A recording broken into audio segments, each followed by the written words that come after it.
Hey, everyone. How are you all doing on this lovely, lovely day? During the pre-roll there, Bardinet. Thank you so much for the very generous raid, bringing everyone on over to the channel right at the start of the show today. Exciting stuff. Welcome. Welcome, one and all, and a big thank you again to Bardinet for delivering so many new viewers to the Spire here today.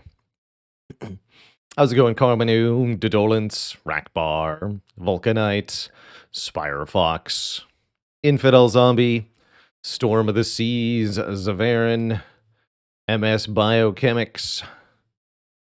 I've heard a couple good things about Cultist Simulator. But a few exciting games on this month's Game Vote, which I'll give a shout out to. Every month we do a game vote game. I used to have this as sort of an incentive for a subscriber count to the stream. It used to be one of the OG, audience engagement mechanics that I put into the stream. And we still got a few of those kicking around, but by and large, I feel less interested these days in stick and carroting the community because the community gives me lots of carrots. And so I feel like I'm obliged to give them back on a regular basis without condition or request. Just do it because it's cool and because it's fun, and that's where the game boat stands. I will continue to perform the art of the game boat, to be exposed to new and exciting games each month, regardless of how many people do or do not sub to the channel. It's good stuff. Hello and welcome to A Purple Pancake. Finally got Monster Train a couple of days ago and already had so many fun runs. Got an early Bounty Stalker infused with a Draft as Dark Calling Rector flickers, so you had a multi-striking perma-scaling unit. And then duped it twice. Ridiculous. Divinity in 4 turns is pretty dang good. You pull off something like that well enough. If you get, for example, a Waxer Snuffer for double Extinguish, then that's the sort of deck that can get a turn 1 Divinity kill. We've seen that 1 or 2 times over hundreds of runs. It's pretty fun to pull off. Mark McCarr with the Baker's Dozen. Thanks for 13 months. Manam with 2 months. Appreciate you keeping it cozy.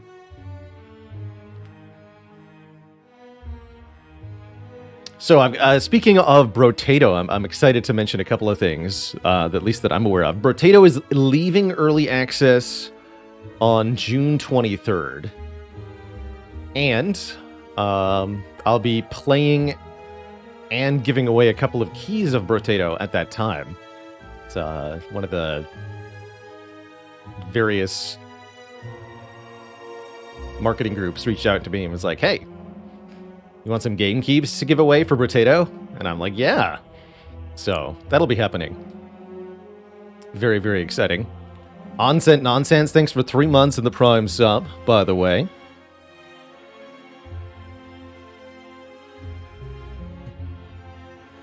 Carbonated water versus ice temp water versus room temp water. Who you got? I'm with I like cold carbonated water and cold, like fridge water. Fridge filtered water is usually my go-to. No ice involved generally. Though I do appreciate ice. Just don't trust it most times. Consent Nonsense, thanks for 3 months of support. I've seen some of the new Brotato characters. They look pretty ridiculous. The one that gets additional projectiles is probably going to be my all-time favorite Brotato character.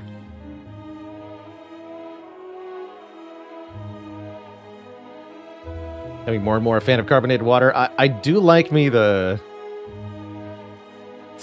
flavored seltzers of various kinds. LaCroix and Bubblies are good stuff. Skyfish, thanks for 34 months. DJ Banor with a full year. How the time flies. Heck yeah, glad to hear it, Crip Rat Daddy. Riley does our YouTube stuff and does an absolutely fantastic job.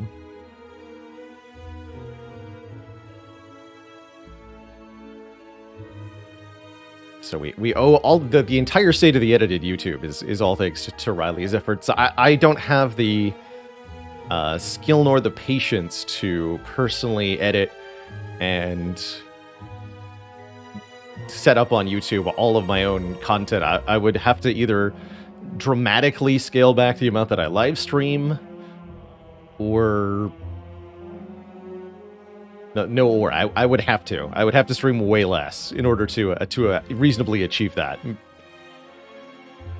So I'm very grateful that by partnering with a very talented man, I can get way more done, and we can have so much more content. Cantaloupes, thanks for the 5 months of the Prime sub. Radioactive Crow, thanks for the Prime as well.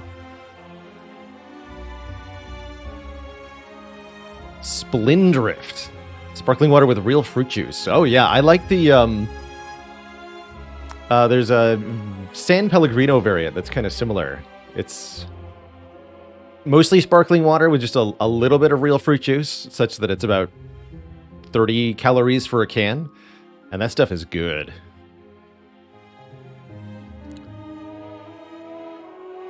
It's really the direction I've been enjoying going with drinks and food at large, is rather than trying no sugar or artificial sweeteners, to just use the real good stuff, but just like a little bit, not very much at all. And that's a really nice time. Radioactive Crow. Thank you. I already gave you thank you, but have another one. Mephisto, converting from Prime to Tier 1, and Terrorish with 4 months. Always so much support at the start of the stream. Tap water, there's a lot to be said for tap water. It really does depend on your region. Some regions have extremely drinkable and honestly pretty good tap water. Others have outright harmful tap water, so it very, very much depends on where you are. But if you've got tap water that's good, do recommend. You can't beat essentially free. But do recommend filtering at minimum and being aware of where your tap water comes from and what dangers might be associated with it before you do that.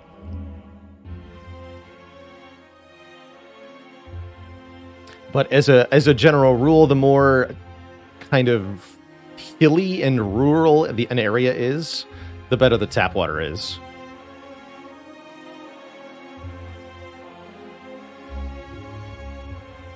The flatter and drier the region is, the worse the tap water is.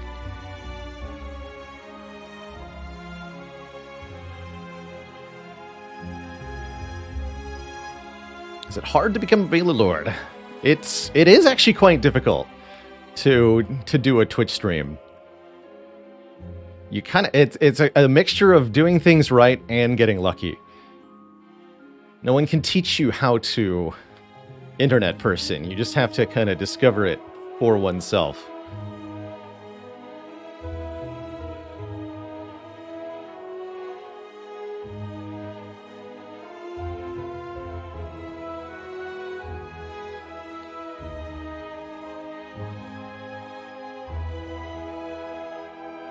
Yeah, I've traveled a decent amount in my life between different parts of North America, so I've had the honor of, I guess, tasting tap water that's beautifully clean and delicious, and also tasting tap water that is like licking the bottom of a rusty bucket.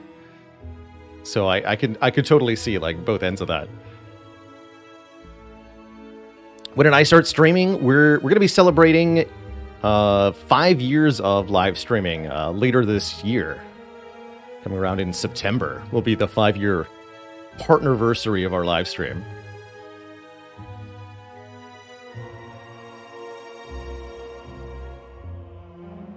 And it's been quite a journey. I owe a lot to this specific video game here, Slay the Spire, for helping generate a massive audience for me. These days I can play any game and get hundreds of viewers because our established audience has an interest in seeing me play just about anything. But if it weren't for Slay the Spire, I wouldn't have this core audience to begin with.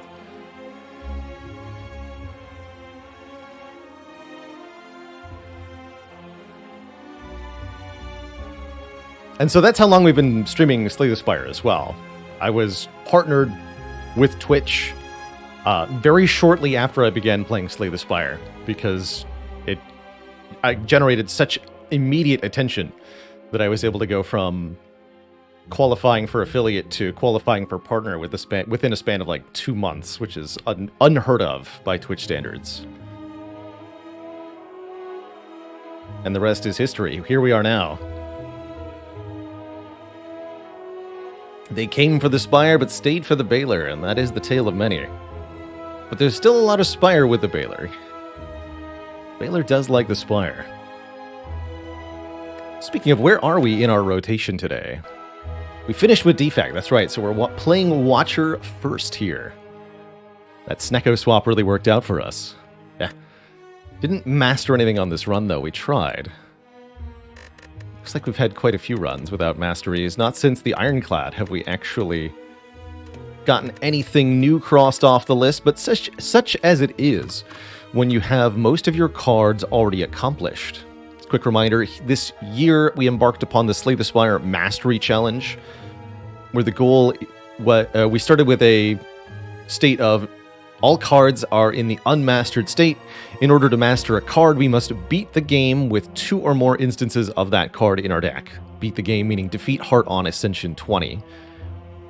And we've gotten almost 90% of the cards accomplished since we embarked on that challenge 5.5 months ago now. It's been a good time. We've had lots of very unique and very fun runs, including making literally infinite money on Silent one time.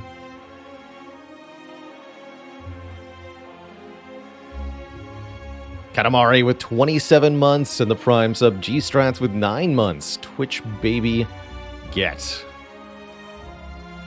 So, to see if a card is mastered, our game will display over the name of a card which ones are not mastered. You can also use the ! master sheet command to see the spreadsheet that lists the state of all cards for our save file. The mastery mod was created by community member B after we embarked on the challenge to display the state of cards and make the stream better overall, and I'm really, really happy with it. It's been an extremely helpful visual aid for this challenge. Thorandor with 38 months, heck yeah.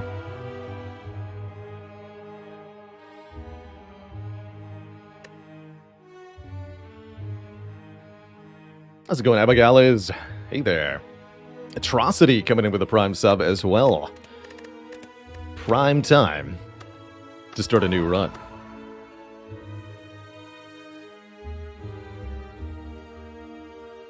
Yeah, it really wasn't so much infinite money, Rackbar, as it was sort of a fixed amount of money per hour that we're willing to spend in the Darklings fight. And if you think about that for a little while, you might realize that sounds suspiciously close to a job. So we only did it for about an hour, and then we left. Been watching the YouTube the last 2 months while you learn the game? Well, it's certainly the right place to learn. We do a lot of shenanigans, especially with the current challenge, actually. You might not necessarily learn how to play Spire properly, so much as you might learn how to play it wackily, but wackily is definitely a valid way to play. I like to think that I teach people not just how to play this game well, but how to have fun while playing Slay the Spire, which is a very important thing to do. Because if you're not having fun, then why are you playing a video game? Go mow the lawn or something.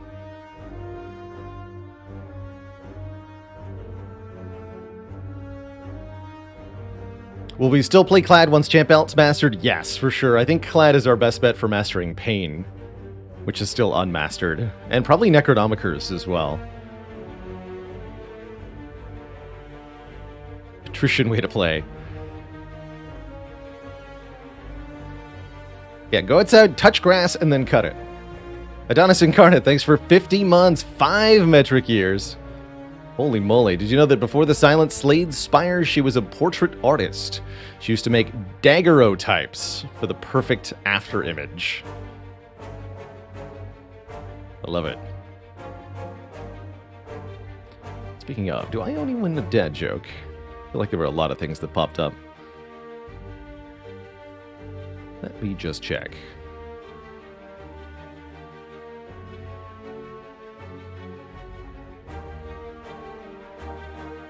Oh, yeah, okay.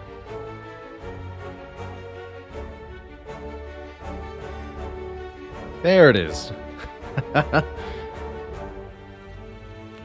Chunt is on the hunt for a dad joke.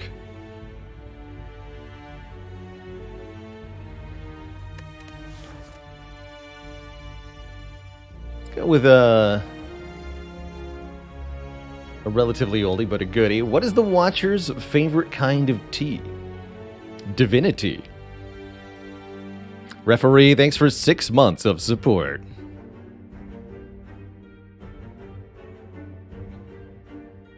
Yeah, the Ironclad was the first to have all cards mastered, but the last to have all relics mastered. It's always fun. And any adventure through the Spire is always a kind of fun interaction with statistics. You know, the draw orders you get, the relics that you find, the enemies that you find, the card rewards. You're always going to get a random sampling of a distribution, and sometimes you're going to get the high end of that distribution, sometimes you'll get the low end of that distribution for various things within the same run. So you can high roll in one way, low roll in another, but almost never are you average rolling across everything. In fact, that's an extremely unlikely outcome, or rather just as likely as any other random outcome, but there are so many other configurations than perfectly average. So you usually end up with a really weird time, is what I'm trying to say. Anyway, what's our Act 1 path going to look like? I think it's going to look like... I really like this far left path, actually. You don't really get upgrades before that first elite, which is slightly problematic. Any other path that gets upgrades before the elite really doesn't get very many elites at all, which I don't like. I do like a late shop Act 1 after you've killed several elites and you have about 200 plus gold, enough to buy a relic. Shops early Act 1, you don't have enough money for a relic, which I don't like quite as much. Cross up, thanks for the gifted sub.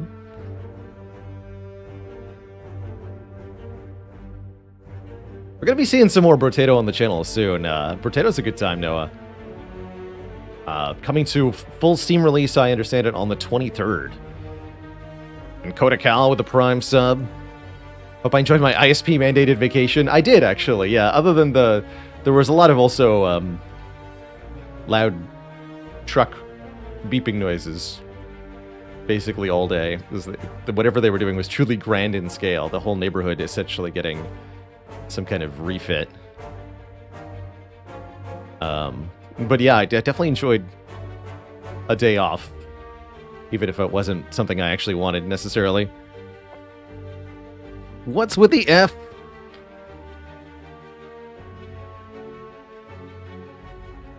Card remove is basically a relic. That's true. And transform card is basically a card remove. Actually, that's true. Early defender move on Watcher might be very viable here. Who's our act boss again? Guardian? Moderately viable. Why not do both? I was eyeing the transform here. Still quite a few cards we have yet to master on Watcher here. We found out last time we played that even if you have a Runic Pyramid, Double Judgment does not win a run, which is odd. I was pretty sure that Runic Pyramid always won, but turns out that's not the case. Let's transform a defend into a Wheel Kick. That's a much better early card. Okay, I have no qualms now about tackling this elite without an upgrade. Should be easy peasy. That's a wheelie good card to get this early. It's big damage and card draw at the same time, something that Watcher can definitely struggle with here. Not quite able to kill the Jawworm turn 1. So I think we just play Vigilance and 1 or maybe 2 strikes. I was going to play 2 strikes. It's better to go Miracle, Wheel Kick. Let's do that. Draw towards the... Essentially draw towards getting Eruption back into our hand as quickly as possible, like so. Easy. Don't think there was a better way through this fight, but I definitely could have spent more time thinking about it. That's true of every fight in Slay the Spire, though. How do you master a card? You master a card by winning with 2 or more of that card in your deck. For us specifically, that means beating a 20 heart, because I am a masochist. Interesting first card reward. Watcher's usually looking for damage early. That said, because we have the Wheel Kick added, we definitely can afford 1 non-damage card in the early game. And I think both Tranquility and Third Eye have purposes here. Tranquility is nice as a get-out-of-wrath free card, essentially. And it's a nice thing to draw into with the Wheel Kick. Meanwhile, Third Eye replaces our missing block and lets us look for anything we want in the draw pile. The more I think about it, the more I like Third Eye over Tranquility here. This is a really good common card for Watcher, and has one of the best upgrades, going to 9 block, Scry 5. Generally speaking, I value Scry at 0.75 of a card draw, so this is the way I like to describe Third Eye is, imagine if Backflip upgraded to 10 block, draw 3. That's what Third Eye is.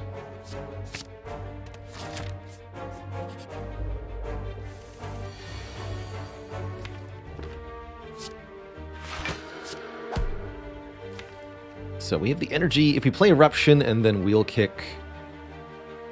I'd like to be able to play Wheel Kick and then Eruption with the Miracle. Let's keep that Miracle. Yeah, exactly. So if I Wheel Kick, Miracle, Eruption, Strike, what does that do? We do 15, bringing them to 30. Draw the Eruption, play the Miracle, play the Eruption, bring them to 21. We have 2 energy left. Yes, that will kill. Good. Lots of ways to get kills quickly on Watcher, and that's definitely what you should be looking to do with this character. Her Wrath stance doubling damage output is ludicrous. Truly ludicrous. Lets you slap a lot of things. Fun choice here. Sands of Time is definitely in a good early game damage card. Great with a Third Eye and the Wheel Kick, I think, too. I'm also eyeing this Foreign Influence, which can create random attacks. Upgraded Foreign Influence creates a 0-cost attack, and that can be very useful indeed. Yes, Phalia, that dad joke was delivered. It was a terrific joke. I'll take Foreign Influence. Oh, that's right. Foreign Influence can also make you money, because it can generate Hand of Greed. And I'm very happy to see the Lady in Blue. I see we're already headed towards 80% potion chance drop. Sometimes you just don't get a potion from your first couple dozen combats in Slay the Spire. If the game doesn't feel like giving you potions, you don't get them. But Lady in Blue will feel like giving us potions if we give her money. And I like just filling the potion slots. I don't think we get a whole lot of value of paying the extra 10 gold here. But give me 2 potions so that we can kill this first elite without too much difficulty, please. Entropic Brew Ancient Potion. I like where your head's at, lady. Those are some nice potions. Potions upon potions. Okay, Foreign Influence. Make Hand of Greed. That's not Hand of Greed, but it is pretty good, so you can stay. Yeah, you can stay.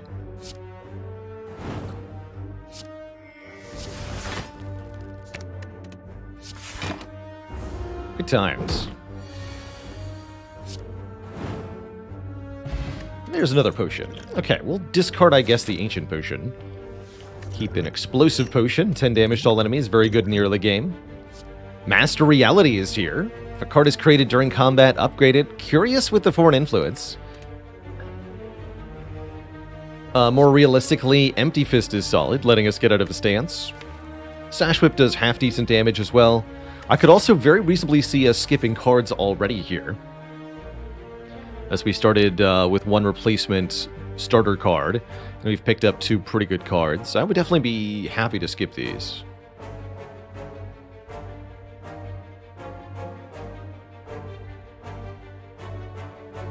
25 gold. Yeah, Master Reality, definitely the spicy pick here. I don't really see any good reason to pick it up, though. You need more than just one foreign influence to make a Master Reality worth it. Fundamentally, the problem with Master Reality is with how this card works is that you must draw and play Master Reality, then draw and play a card that creates a card, and then potentially, depending on how that card is created, you must also draw and then play the created card. 3 steps of condition to meet before this actually does anything. Or you could just have Dead Branch, and then it's pretty good.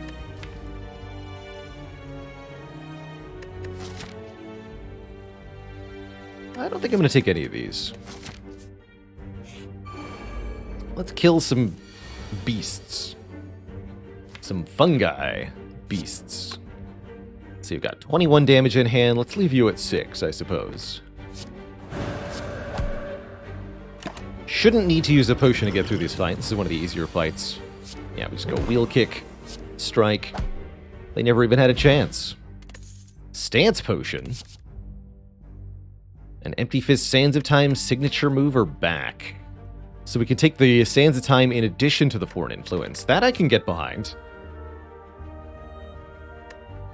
Can definitely get behind that.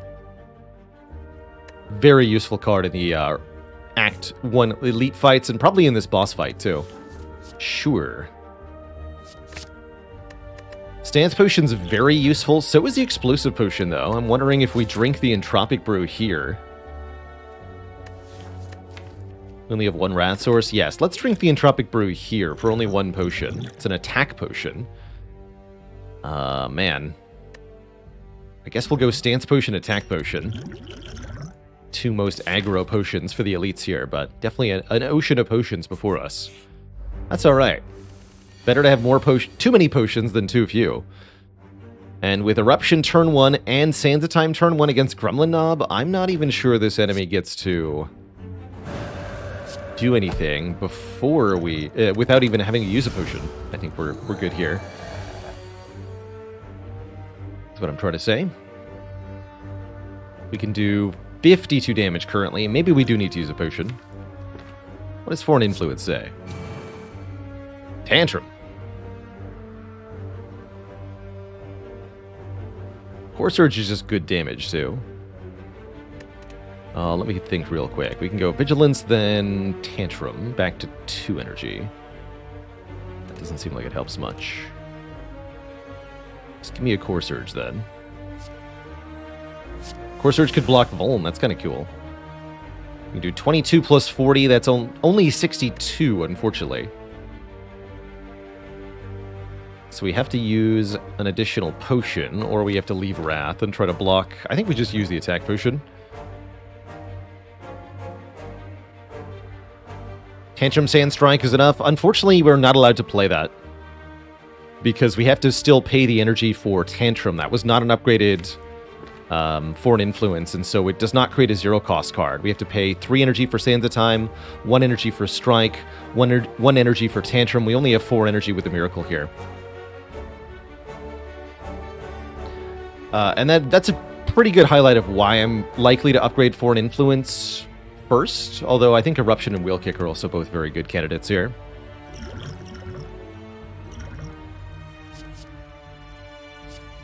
But this will most certainly do it. And we get a Stance Potion back, so we needn't even feel particularly bad. Do I want a second third eye? A fourth eye, if you will. I think I might, actually. I really like Scry. And I really like 2 third eyes going into Guardian. And I really like taking a skill from the combat reward of the Gremlin Knob. So, I'll take a third eye. And I ate your sandwich. Thanks for 16 months. What is my favorite sandwich? Depending on where you fall on the sandwich alignment chart, I might answer that with burritos. They're my favorite sandwich. But I would also take a grilled cheese with bacon, or more specifically, bacon melt, if you will. Tasty, tasty. Krogzar with almost 4 years, the 47 months of support.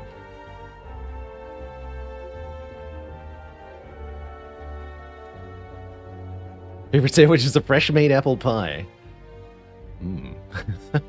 But it is an ice cream sandwich, a sandwich. Siosa, thanks for the 9 months at a Prime sub. And is Sands of Time a sandwich? Perhaps a more important question. And Woods, by the way, thank you as well for 8 months. Getting close to the metric year. Thanks for all the content and entertainment. You keep watching, I'll keep streaming. Teutonic Knight. Appreciate you continually reminding me of one of the classics, Age of Empires 2. Thank you for 26 months of support. And Alti NG with 10 months, the metric year get. Thanks for that Prime. Currently on A12 with all characters, whereas before you were just floundering. We can't have that. I think I am going to up... Actually, with 2 stance potions, do I even care about Eruption right now?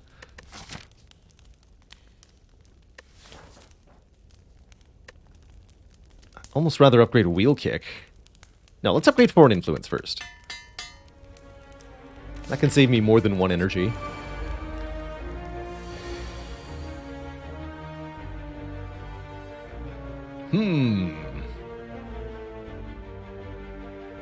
What a curious problem.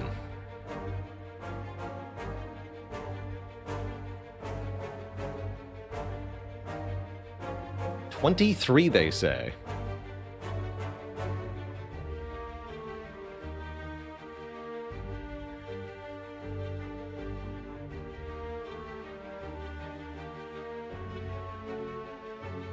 So I either kill none of them,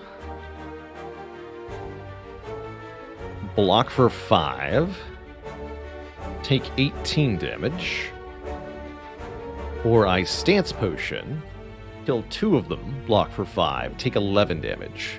So stance potion saves 7 health here. It's likely to save far more than that in either of these fights, so no, do not take damage for this.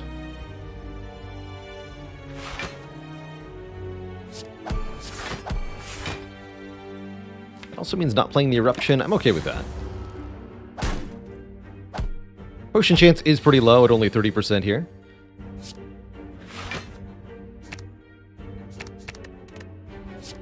Slay the Spire. Every time you do find a potion after a fight, your potion chance goes up by 10%.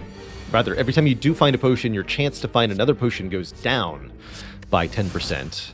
And every time you don't find a potion, your potion chance goes up. Also by 10%.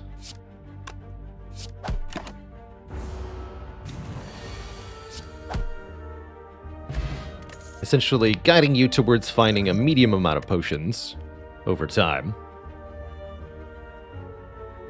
Yeah, that's a Wallop, and I do like Wallop a lot. This card hits hard and gives you block at the same time, one of the Watcher's specials. Prostrate's also moderately interesting, actually, but I have enough block cards that don't also attack. Wrathfire with 3 months in the Prime sub. Learning new things every stream, heck yeah. The mod that tells us the potion chance, as well as a few other things like event chance breakdown, is called Info Mod. This one is not available on the Steam Workshop, but is on GitHub through the link there in Twitch chat. Blue Candle, interesting. Normally I skip this relic, but in a world where we're looking to get curses and master those curses, it's pretty tempting. Let's do it. I don't have any expectation this will work for us, but in the off chance it does, I want it to really work for us. Alright, find me that Sands of Time. I think we're going to keep this till later. The created card is only free on the turn you create it, so we don't want to waste it. Here we go. Alright, so next turn we probably just want to Wake with Eruption, Strike, Wallop. Sands of Time will get further discounted.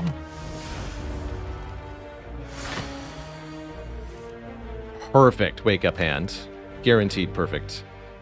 Alright, what are you? Die. Perfect. also. Time to wake up.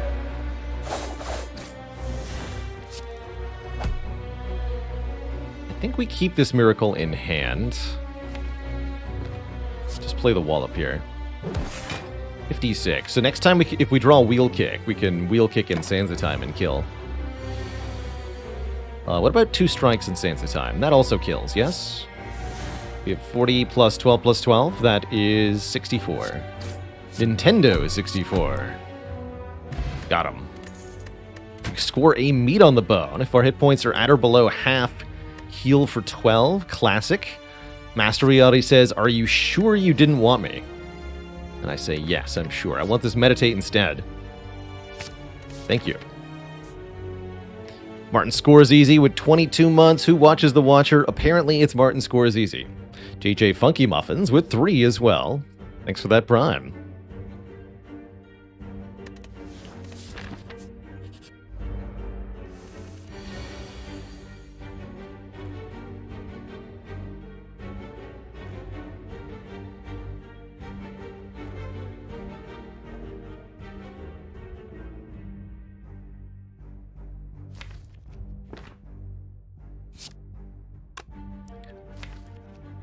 Let's see. What's in the draw pile? 2 strikes and an Ascender's Bane. How about we go with don't do that. And do be in calm stance in case we draw in case we draw Eruption. That way we can Eruption and double damage Sands Time immediately. And we do only because we discarded all of the cards. Perfect. Let's do one of my favorite tricks here. Use Meditate to return... Actually, no, return Eruption, right? Yeah. Potentially wanted to take a little bit of damage so that we can heal with meat on the bone. We can set that up here, actually, right? Half health for us is 34 HP. If we get down to 34, we would heal to 66. No, 46, excuse me.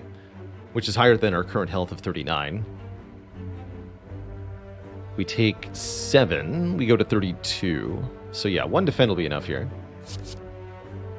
Shockingly, still no Hand of Greed appears.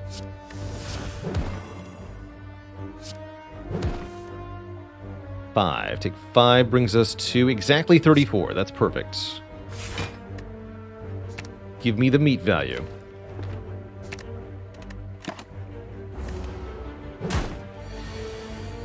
I want it. Actually, this could have backfired on me. This hand. Let's be glad it didn't.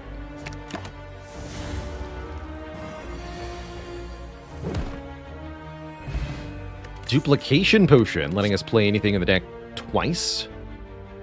And Simmering Fury is one of my favorite ways to get Wrath alongside Meditate. Draws extra cards as well, which is kind of cute. Alternately, we could try to take this deck in a Divine direction with Prostrate. I think Prostrate pairs very well with Meditate, very well with retaining damage, and very well with Scry. So there's a lot of reasons to pick up a Prostrate here.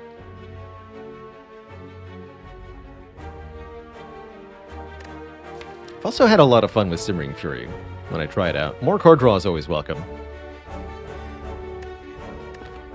I don't know. I feel like I can't take neither of these, so let's take the Simmering Fury. Let's do it. Looks like we get to face one of each for the 3 elites here. Kinda neat. Do I want to go into Wrath right now?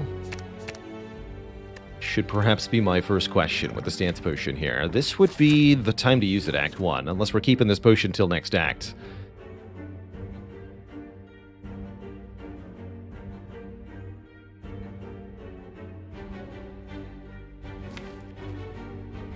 We know we're drawing Wheel Kick next turn. If I'm going to Wheel Kick this one... It doesn't matter if I'm in Wrath or not. I guess I could Wheel Kick the back one instead.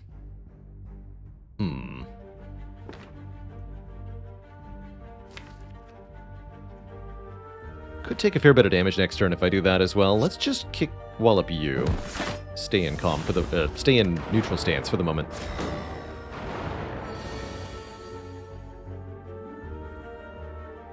No, I was definitely supposed to Wrath Potion. I guess I still could. We could Wheel Kick, Miracle, Vigilance, take 2. Or I can look to take approximately 12. That's also a valid option. Actually, if I Wheel Kick, Miracle, Vigilance, I will take 12. I'll take exactly 12.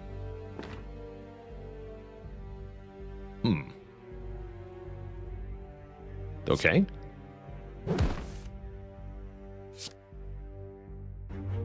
All for one. Returns nothing. Might as well just Headbutt then. Miracle, Vigilance, Headbutt. What?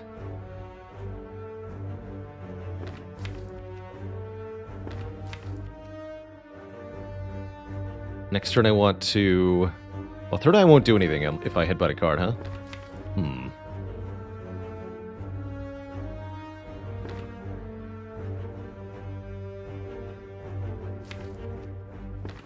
That's kind of annoying. Guess I Headbutt a Dazed? Yeah, a Dazed. Okay, that's fine. I'll take a little bit more than the meat requires, but that's okay.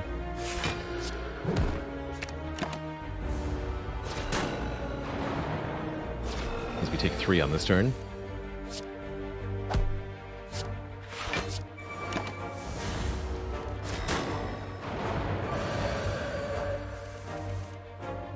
Excellent. What's in the draw pile? Damage. Ish. Is that gonna be enough damage?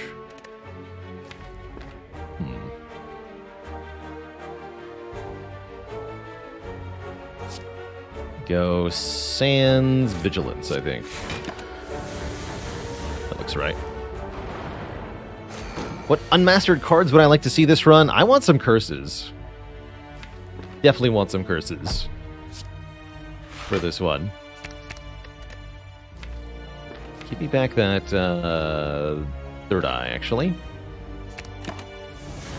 Because we have the blue candle and we can exhaust curses we play or find. There's a lot of value in just getting those done this run.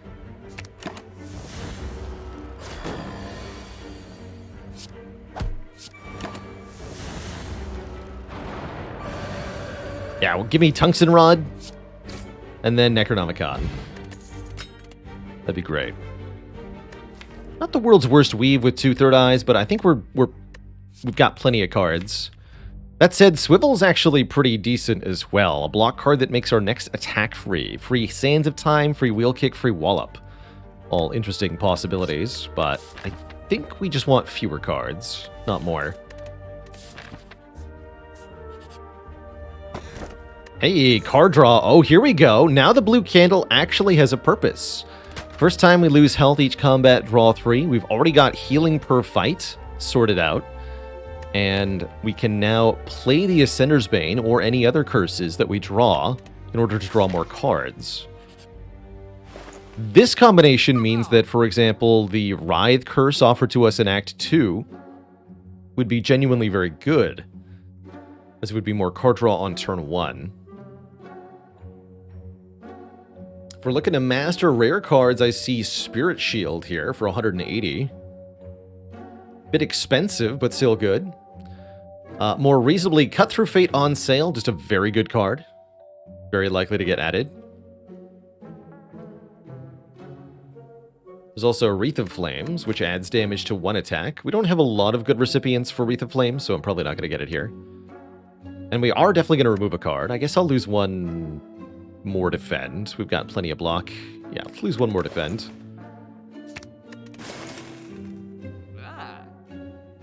We have just enough to still buy Spirit Shield. Significantly improves our odds of mastering Spirit Shield this run. Potentially worth it.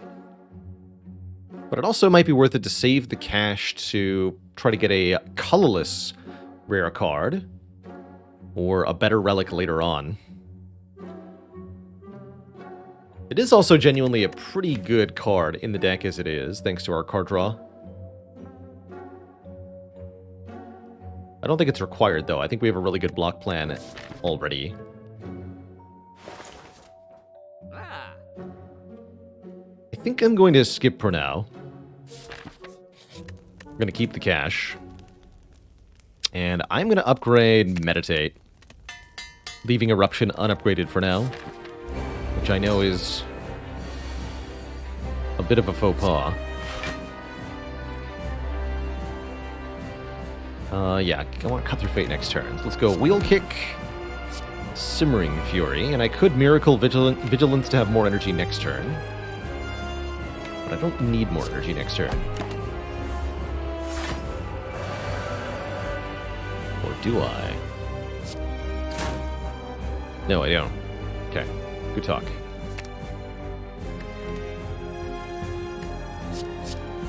There it is, the 20 gold we were promised from the beginning. Hand of Greed. Excellent. All is as it should be, then.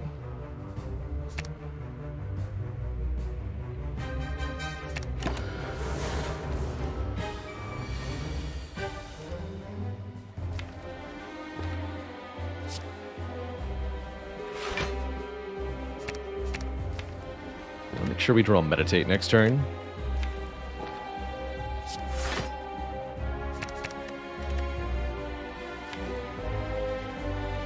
Love that, but okay. Can always strike Guardian for more draw if we need to. Okay, that's fine.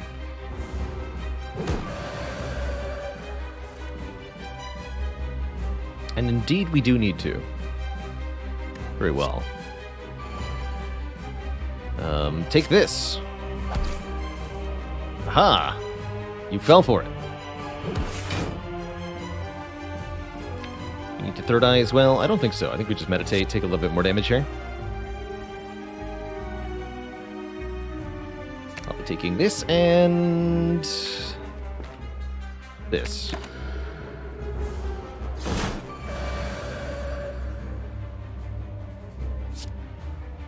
Sansa time is awfully affordable now.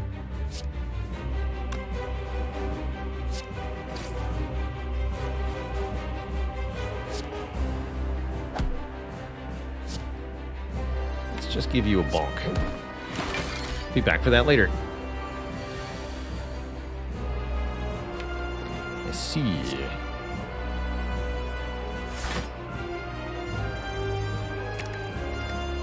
So I could wheel kick to draw for those. Currently we're taking 8. By wheel kick, miracle, meditate, we'll take 7. And I get to meditate. Okay. Does seem like an improvement.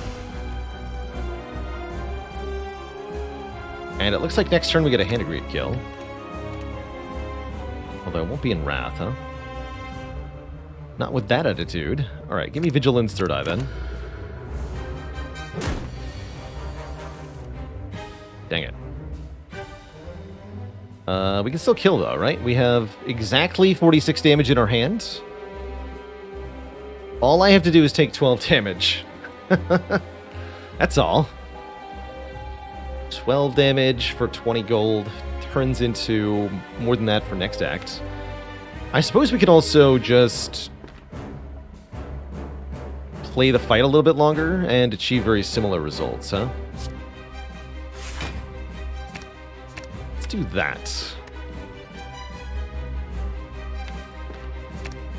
Let's card all of that. Discard those as well. Do this.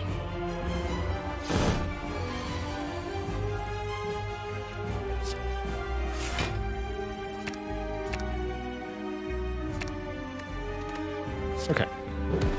Take 4. That's a bit better.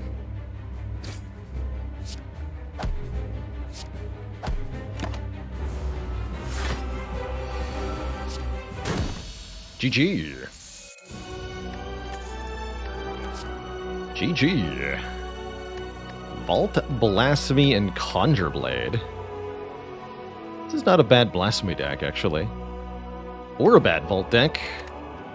Vault making Sands of Time cheaper and making Simmering Fury activate immediately are some notable interactions here. That said, the card that says Unmastered here is Conjure Blade, and I do think that is a tricky one. One I'd like to try to get done. So I think we might be taking the Conjure Blade here.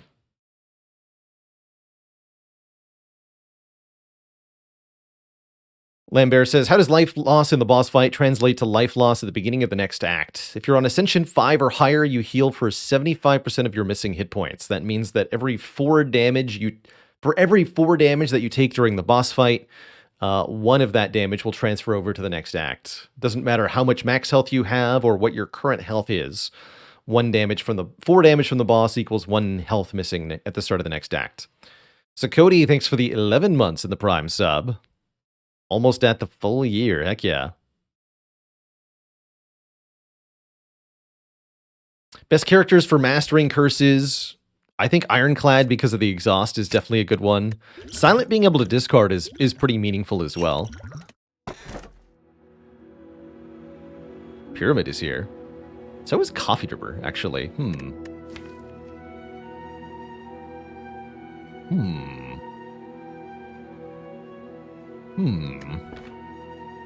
Interesting. More energy definitely makes this deck a lot better. Perhaps more so than the Pyramid does. Is Pyramid considered retain? No. It is identical to mechanically, but legally distinct from retain. I think specifically to avoid a couple broken interactions, which is interesting. How's it going, Paradox? It's a good day to be slaying. And Brazer, thanks for 3 months, the brazen support.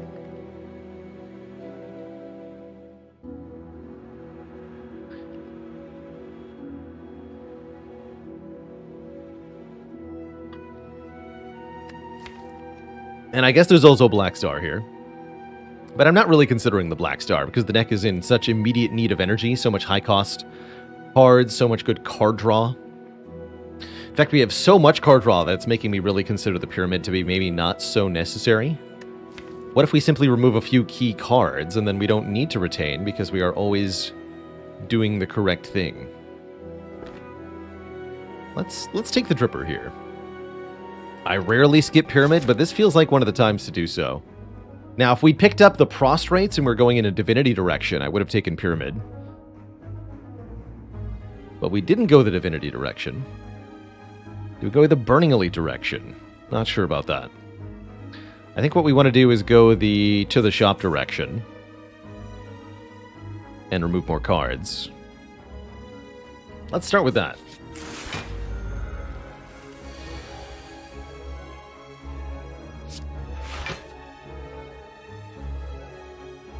Such a bummer. If only I could draw a few more cards right now. We could get so much more done this turn. Oh, hey. Thanks, Blue Candle, for your contribution. Let's see, I don't want to make a orb slot. I'm going to take the choke here.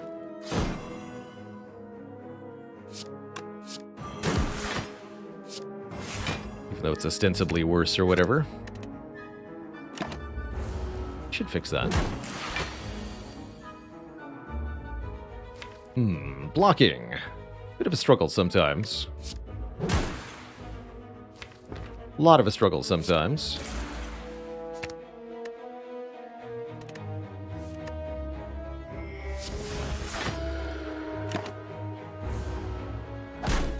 But that's what the meat on the bone is for. For those days you just can't quite get your block going.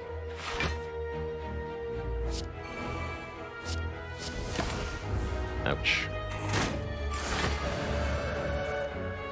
Get expunged, nerd.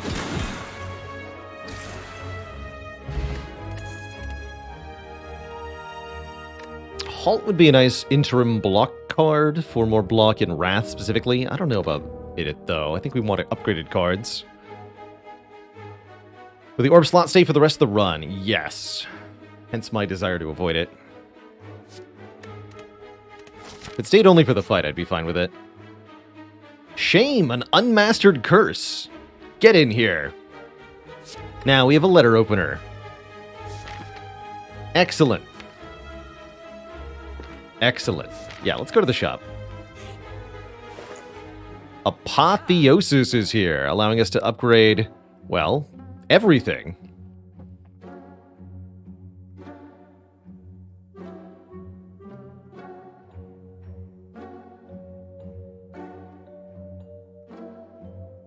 Why is the orb slot staying the whole run a bad thing? People will ask in chat every 5 minutes where it came from. That's the actual core motivation, I guess, for me.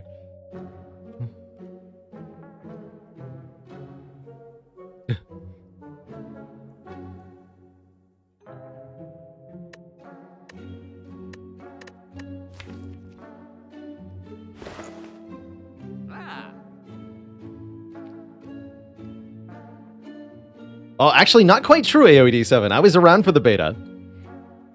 And I can tell you that originally, Apotheosis was 0 cost normally, because when colorless cards were first added to Slay the Spire, they did not have upgrades. You could not upgrade colorless cards. It was only the unupgraded version, and all colorless cards were 0 cost. It was part of the theme that everything colorless be 0 cost. So original Apotheosis was 0 cost, didn't have an upgrade, period. And yes, it was really, really, really good. It still is. Still is a great card. Oh, there's another Wallop here, actually. That's kind of hype, actually. Wallop doesn't care if we're frail from the shame. Not that we're ever going to be frail from shame. It's just good, huh? We have 4 energy? Yeah, give me that. Yeah, where's Necronomicon? Please. Please, Necronomicon. Thank you. Or Hand of Greed. I'll take Hand of Greed, too.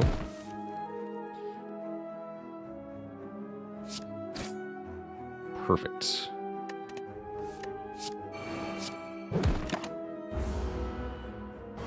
Caw.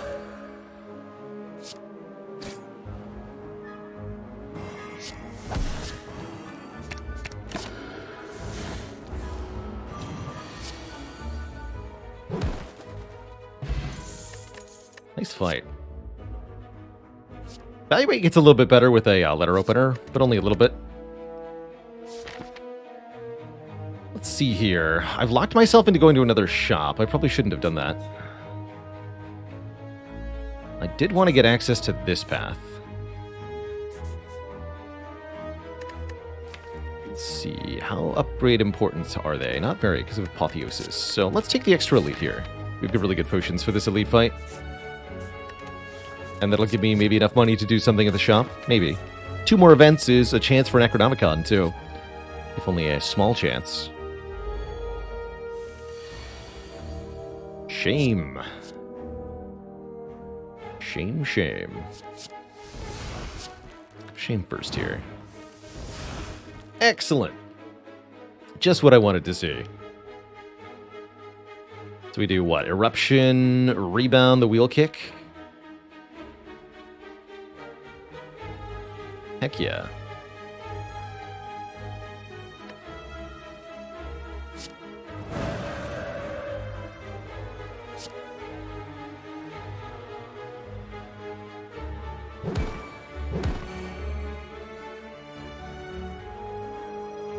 I could Miracle Conjure Blade if I wanted to for 5. I don't think I want to.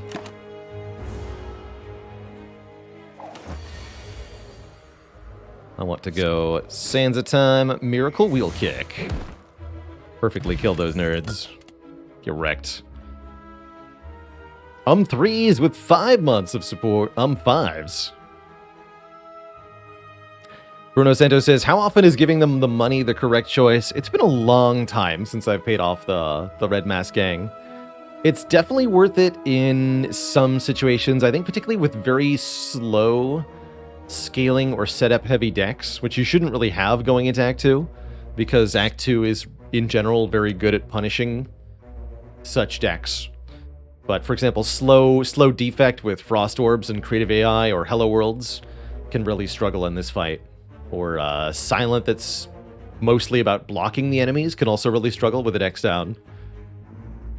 I definitely have a couple of moments in my Spire experience where I remember getting completely slaughtered by the Red Mask gang because I didn't have enough damage output. These days I build such that I almost always win the fight, but if you're not winning the fight, then it's important to be able to evaluate when you can't. If you can't do 80 damage in 2 turns, you really shouldn't take the fight.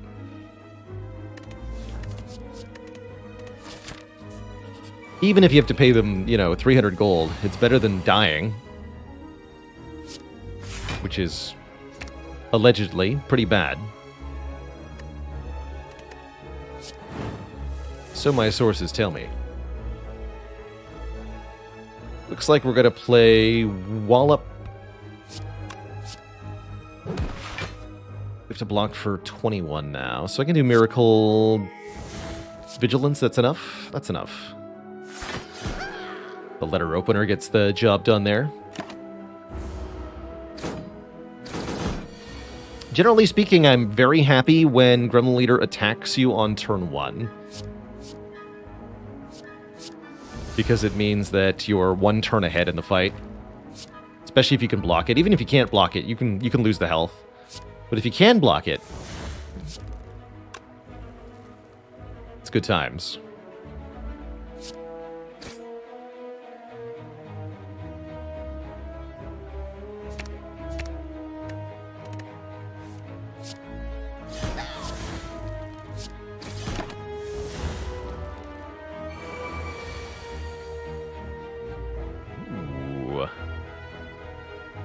Wallop, Simmering... Actually, no, Eruption. Wallop. Simmering Fury, Strike, and Meditate. Get back cards with which to kill the leader. Let's go aggro here. Anytime Watcher gets a free turn, the enemies are super dead. That's why a Vault is such a good card. Give yourself a free turn, and then the enemies are super dead. Preserved Insect, offered early in this act, is excellent news. Means elites are much easier to kill now. Fire Potion ain't too bad. Rushdown gives us card draw for entering Wrath. I'm also pretty happy with Inner Peace here. Draw 3 if we're in Calm, which we often are. Or enter Calm if we're not, and we often aren't. I think I'm going to take 1 Rushdown, but both of these are quite good. What's the flavor text on the Red Mask? This very stylish looking mask belongs to the leader of the Red Mask Bandits. Technically, that makes you the leader now. Because it belongs to you.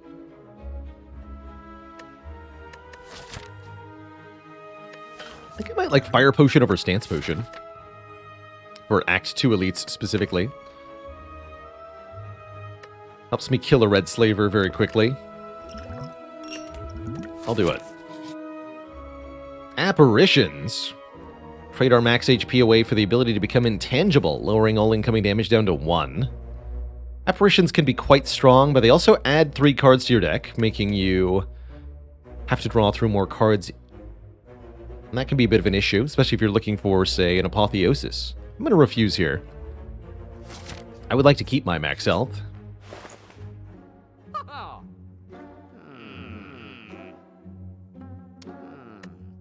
That's the price of buying an Apotheosis. We can no longer afford Dolly's Mirror,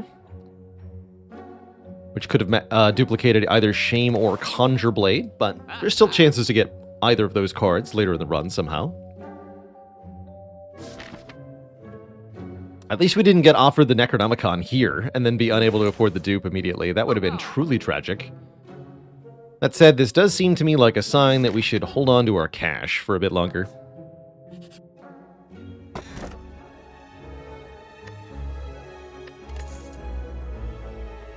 Pendib's kind of nice. Double the damage of every 10th attack. We've got lots of good attacks to double, so I'll take that. Do apparitions make meat on the bone better or worse? I like to think of it as better, usually, because it heals such a much bigger portion of your health and allows you to stay close to full. But you could reasonably make the argument that it's worse because you have less of a margin in which to actually use it.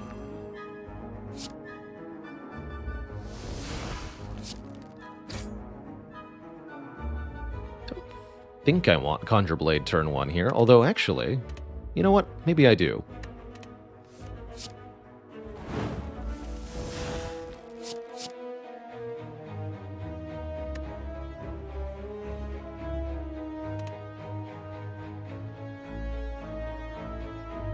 No, we're just going to use that fire potion we picked up.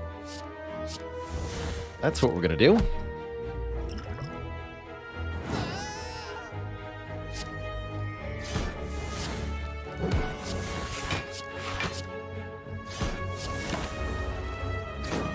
Get these nerds out of here. That's right. And don't you forget it.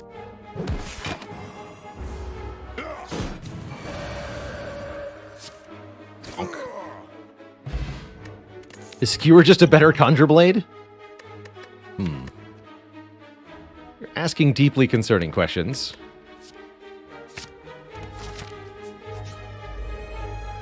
Maybe you wanted that empty mind more, actually. Considering the apotheosis and all. Oh well. That's a problem for future Baylor.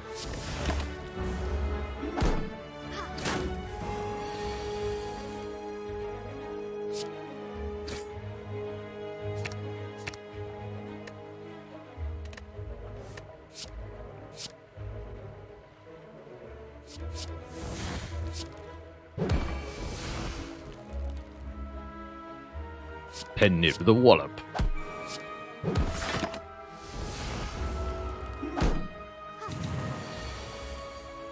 Then murder.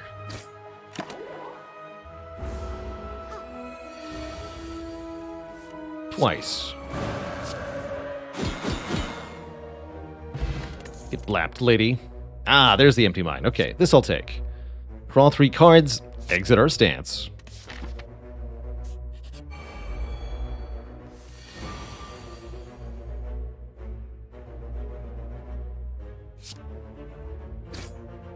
Ooh. Plus.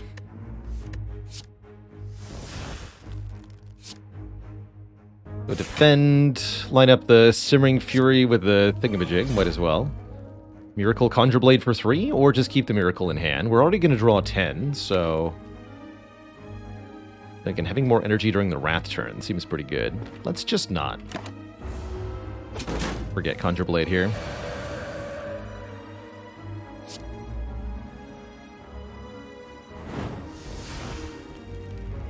I just wanted to make room in hand. So this is not the hand we wanted. We're missing both of the Wallops and the Crush Joints. Where are they at?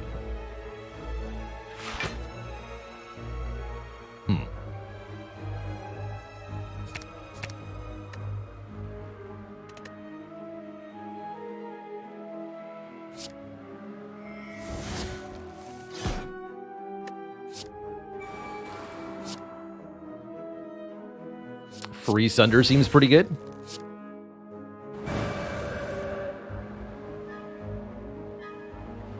I can make it a free Sunder with Vulnerable.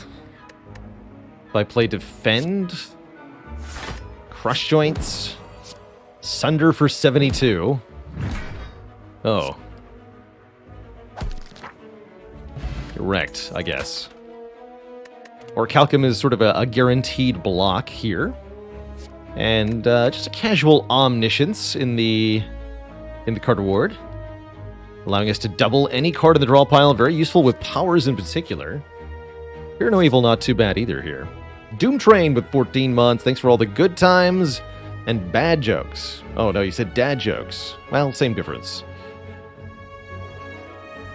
Scott Wynn says, if you were to give one character's card to another, what would be the strongest card/character combination that you can think of?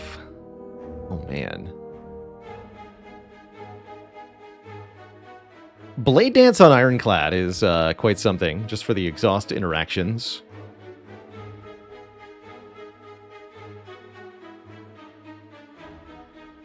I also like giving Stance Change to one of the other characters. Stance Change on Ironclad. Piercing Wail on Watcher would be very good, especially. Giving Wraith form to literally anybody, or rather giving Echo form to any other character. Echo form on Ironclad would be extra spicy. Ah, can you imagine Echo form Ironclad? Good lord.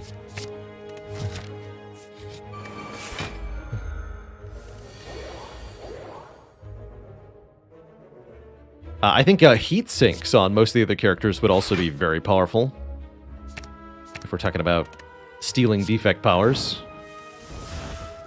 Heat sinks is where it's at.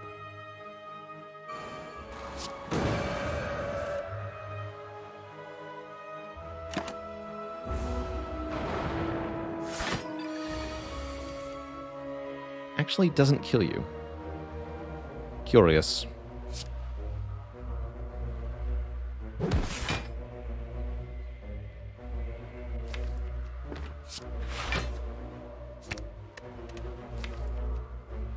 Take back Eruption and... I guess our best attack is going to be... Let's go with Wheel Kick, actually. Kill the baseball this turn.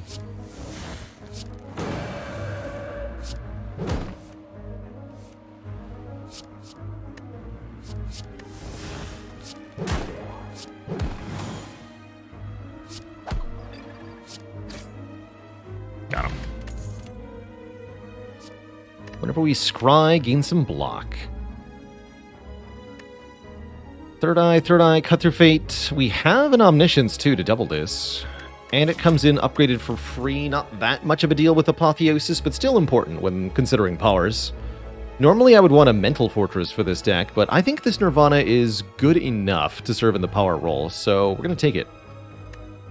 We definitely want to add some block powers in order to be able to tackle the late game, specifically the Heart as Watcher. All but required. I'm going to recall here.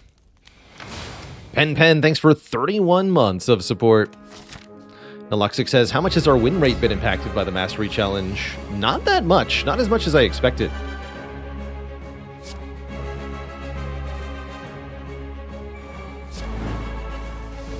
Oh, nice. Did that in slightly wrong order, but that's okay. Missed just 9 damage. Not a big deal.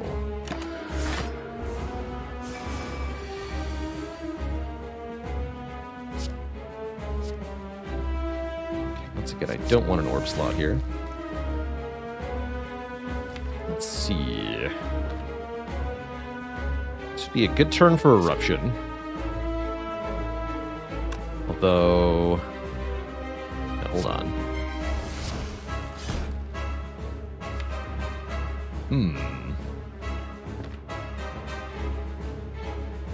Well, I could Omni the Nirvana in this fight if I want to. There's no Wallop in my hand.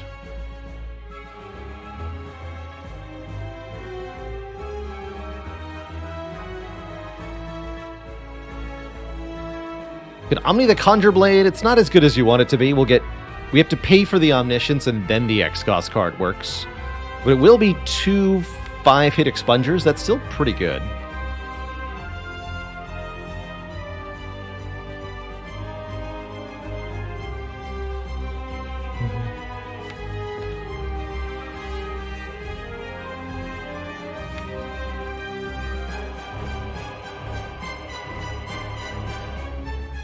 Choices.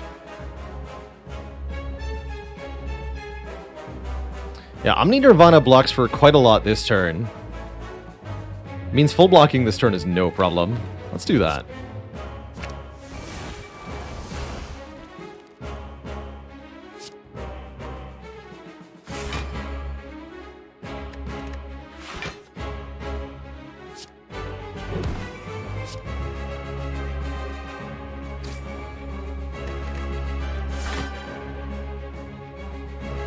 Not playing Vigilance, but that's okay. I don't want to draw the Eruption yet.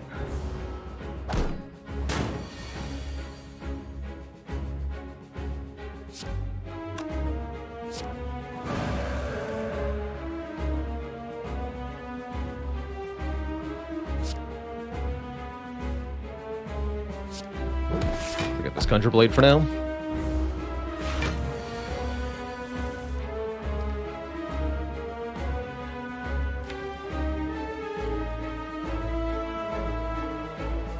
Two exits in the draw pile. I should probably play Empty Mind. Alright, let's go Sands of Time. Meditate both of those cards.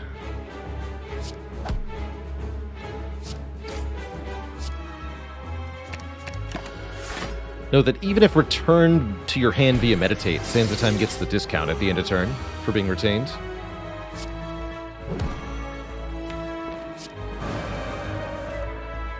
Pen Nib Sands of Time with Vulnerable and Wrath for casual 117 damage. Like you do.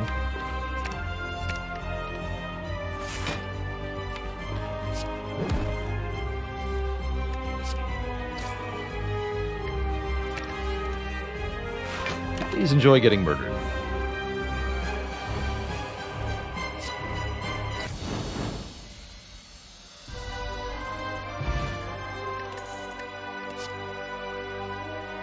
Okay, this time we can take the vault without any guilt of conscience. There's also Establishment, which can make cards cheaper when they're retained, either through Meditate or the Sands of Time effect. This could create more energy for us. That said, Vault already does create more energy for us, so why would I use Establishment for energy when I can use Vault for energy? We have 4 base energy per turn, Vault costs 3 or 2 if upgraded. That's energy in my book. And Holy Water is also energy. Instead of 1 miracle, we have 3 in our starting hand. I think this is especially good because we can upgrade each of those miracles with Apotheosis to be 2 energy apiece. And they can all provide energy at the same time to make Conjure Blade pretty good. Empty Cage to dunk 2 starter cards, also not bad here. Not bad at all. But the Apotheosis plus the Letter Opener, I think, means Holy Water is exceptional. How are we going to get our hands on a Shame Curse at this point? One wonders.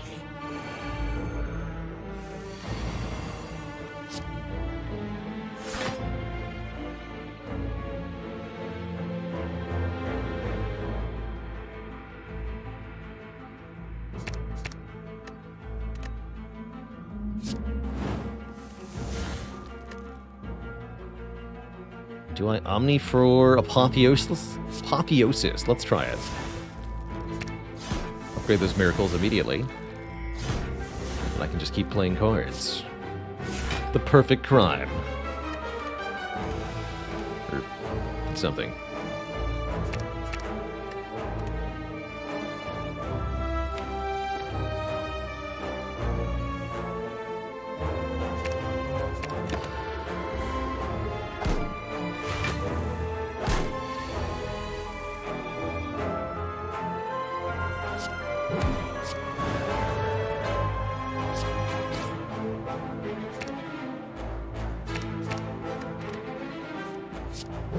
Get kicked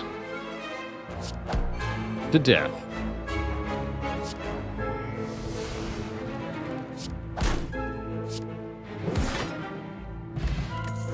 Nerds. Perseverance. Bit better with a Vault. Wouldn't call it amazing here.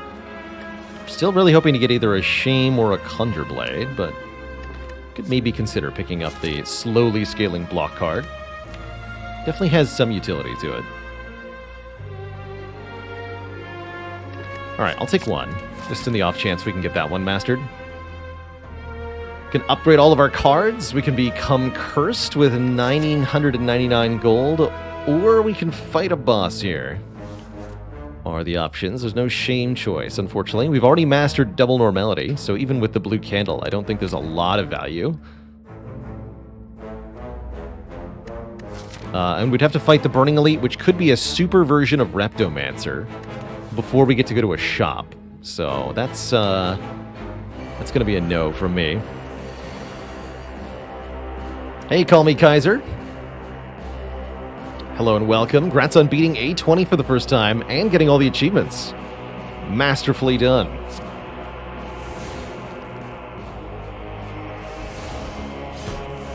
summon the biggest blade. We should probably do a couple points of damage. The big blade.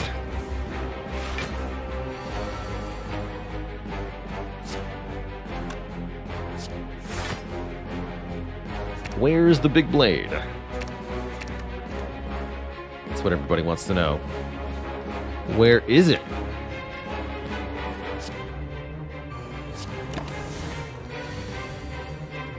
Not here, that's where.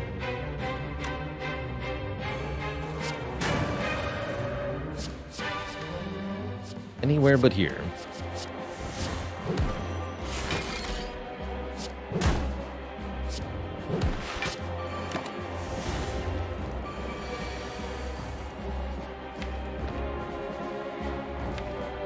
It's a very tempting omniscience. Deeply, deeply tempting.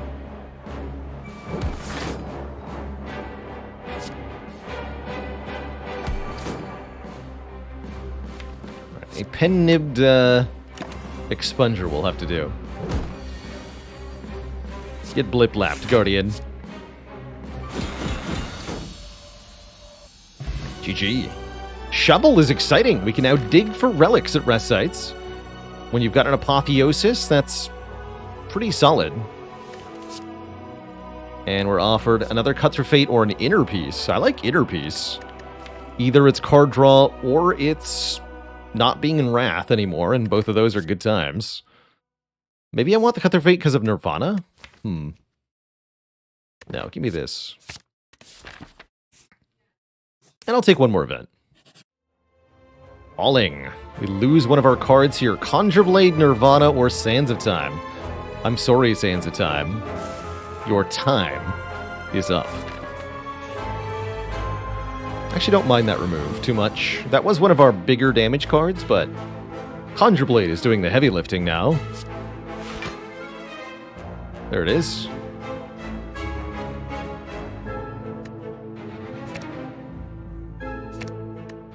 Look at those who meditate, I suppose.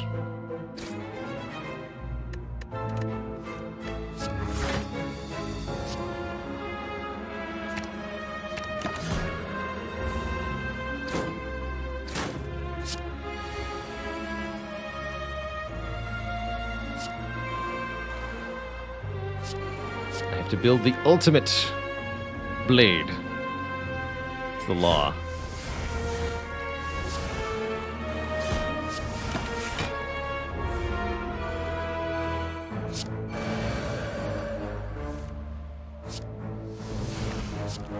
Order? Get blasted.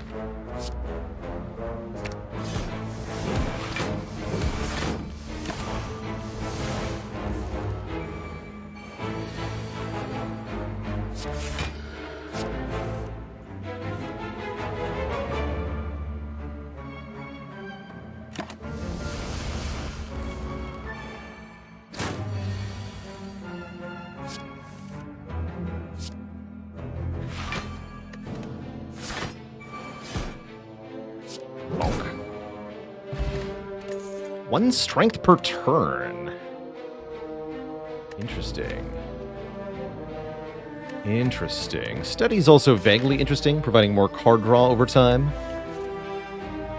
Don't think we want Like-Water. Like-Water and Perseverance is too much at the same time. Too much setup, too much stuff. I do think we want this potion that provides strength. It makes Wallops a lot stronger. Very, very good potion for the heart, specifically. I think I'll lose this duplication potion. Keep this fairy for now. I really like having this as a way to guaranteed survive the first attack cycle of heart, for example.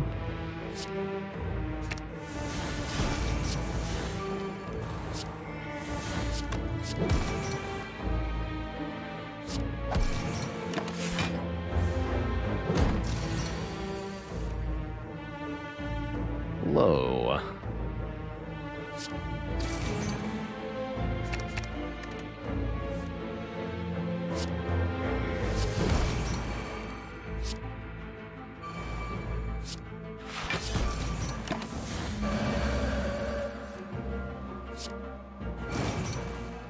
Good damage.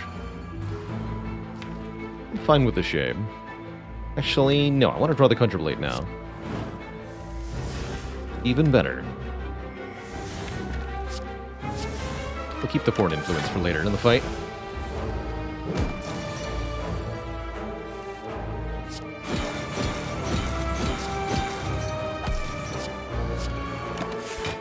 Draw 10. There we go.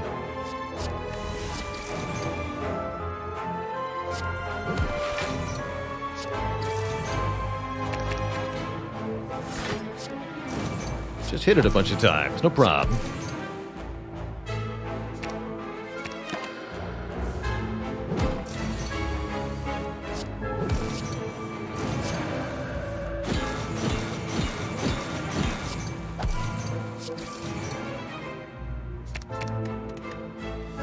Again.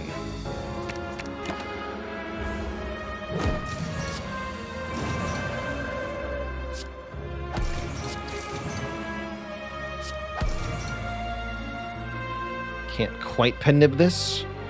We could get pretty close to killing if only I had one more attack in hand.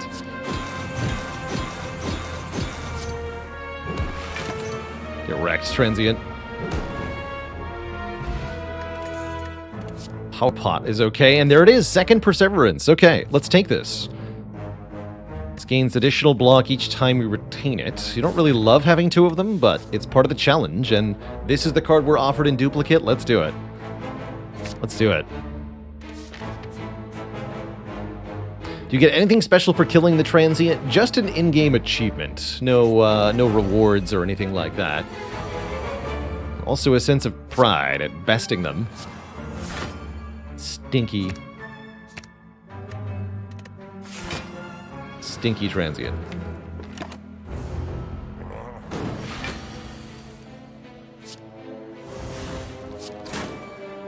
Okay, these are good cards and all, but what about the block? I'd like to block. We got Wallop here, I guess, for blocking.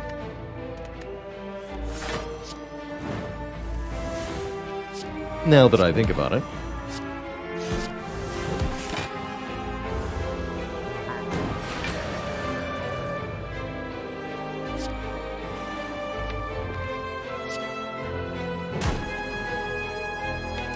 Either meditate, or we can vault. Can't do both.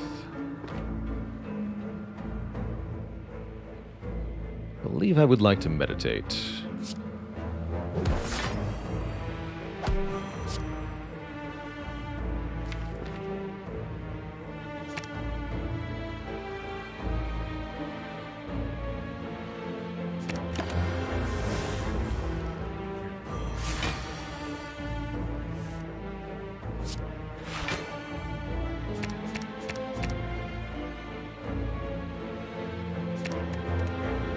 Get back to the crush joints primarily.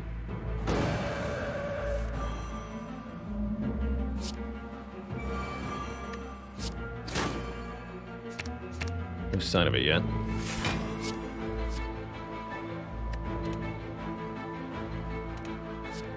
Sure, I'll pen nib that.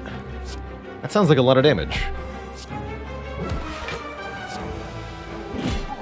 It sure is. Get him. Prostrate's back, but I think we've let the Divinity ship sail. Skip all that. Make sure we got the key. We did. Excellent.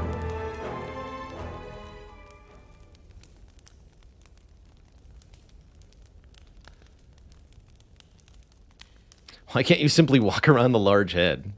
This character does not know the meaning of. The same reason you can't say no to the Jack Stealer's drugs, essentially. Because the player character is so well written. That's why. Also, if you're wondering why we recalled early, it's because we knew we were going to get the shovel. Now we get one extra relic. That is a bottled flame.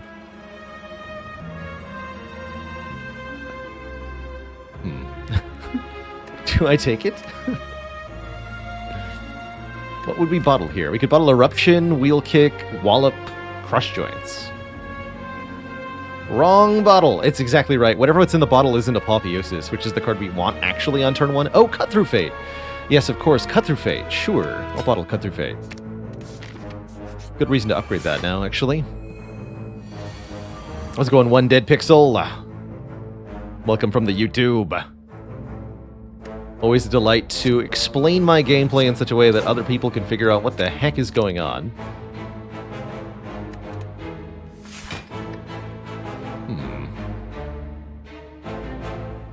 But I want to draw cards now. Thanks.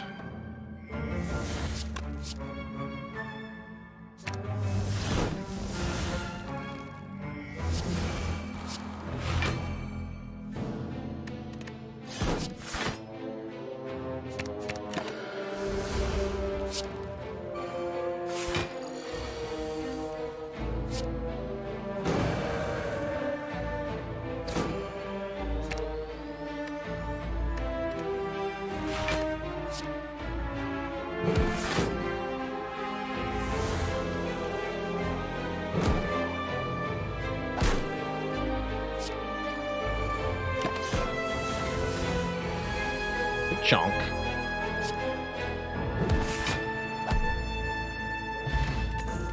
And they were destroyed. We do swap stances enough for Flurry of Blows to be a reasonable card, but it's only reasonable. Not particularly helpful. Gotta skip.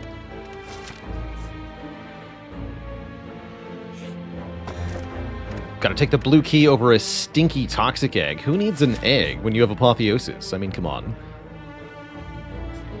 Take an extra shop or not? 2 shops. What's the point of looking at 2 shops?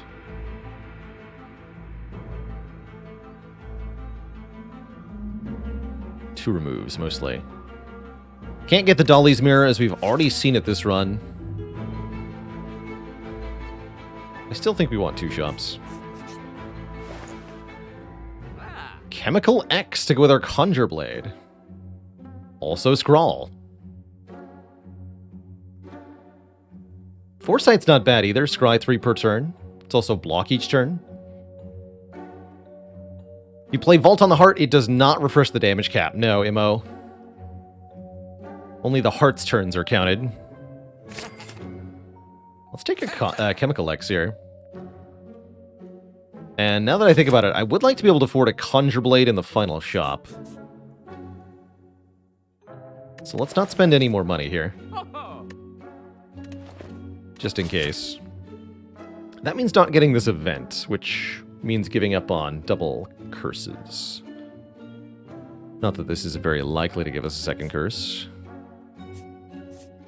Let's take the event. Bag of Preparation, there's a decent relic. And the event was 222 gold. Okay, that's more gold than the Elite was, so I like it. Dig up a Tori. It's going to make the Heart easier to survive. Shovel's been putting in work here. Shovel has been putting in the work. Oh my.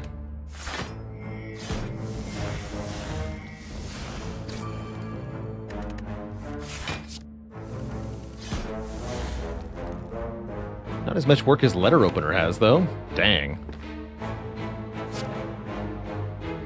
Give me double expungers.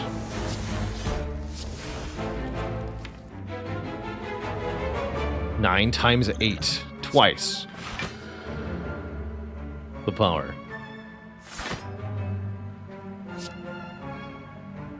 More letters. 300 damage dealt. The sheer power.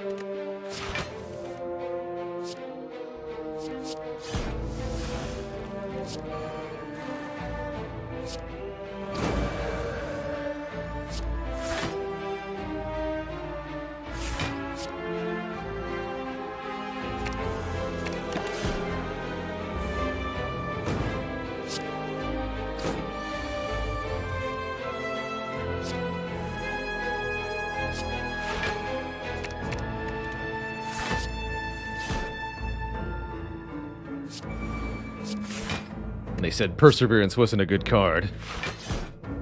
Get destroyed. Tantrum is here. Deal damage a bunch of times, put yourself in Wrath, put this card in the draw pile. I don't know. We don't have a Talk to the Hand. It does scale nice with the Cultist Potion. Establishment is back for an Energy Creator. Now that we have double Perseverance, actually, this is a lot better. Alright. I'll take it. And I'm going to keep digging here. White Beast Statue. Guarantees a potion after the Spire elites. You'd love to see it.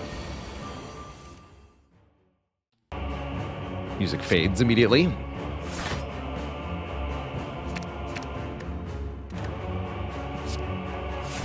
Got any Apotheosises in there? Double the Nirvana. We'll just discard it for now.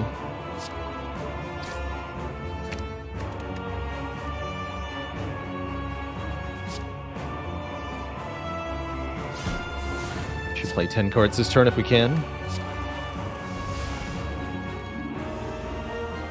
Let's see. If I play Miracle, I have 4 energy left. So yes, I can do that if I want to. I can also just play Conjure Blade now. Won't be good. Oh, we can upgrade the Conjure Blade after creation. That's also pretty good.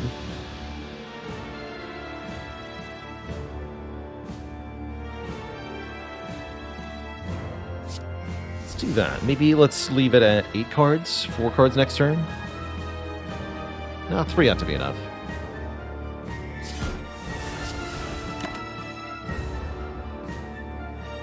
Never liked you neither, Time Eater. Especially not when you do things like this. Ouch. I'm going to take some damage. That's what I see. I guess we're going to play Establishment, Nirvana, Simmering Fury. Next turn we can do a lot of damage. We'll let Orichalcum block for us here.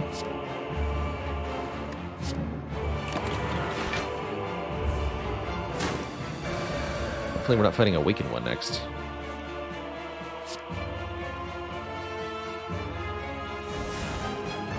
$30 damage 6 times does this Expunger deal. That's pretty impressive. Fortunately, I don't get to play it this turn. We have to Wallop and Meditate.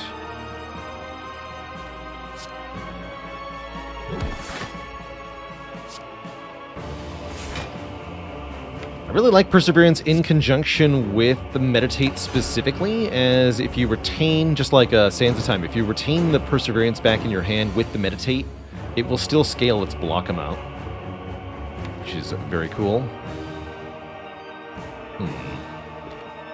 Now Omniscience doesn't seem that good anymore.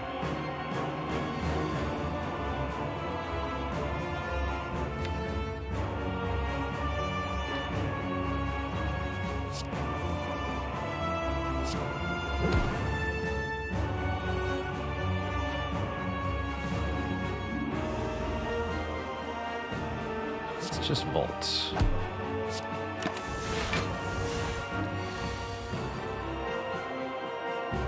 $17 block each.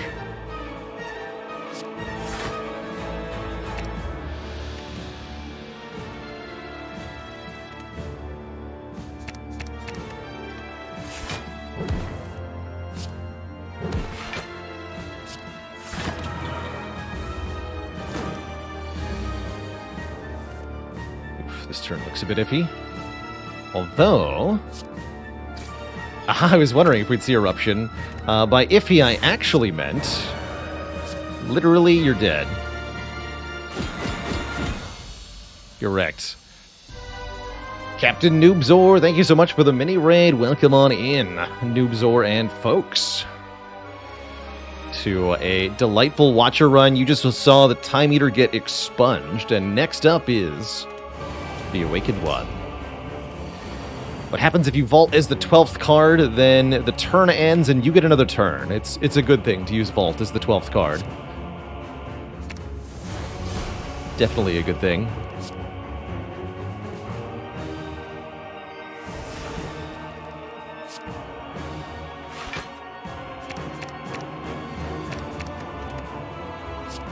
Let's use one more.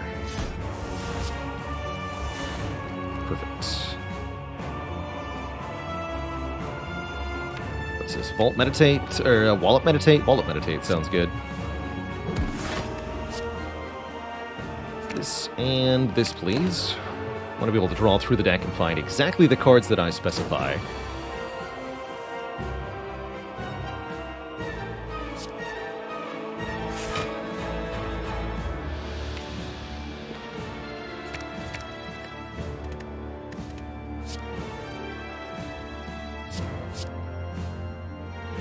I like Fiendfire here. Delete a few cards. Interesting.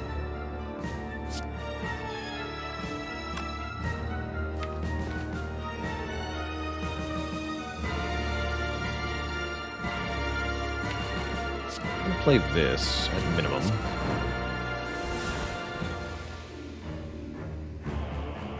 No, we're not fiend firing now.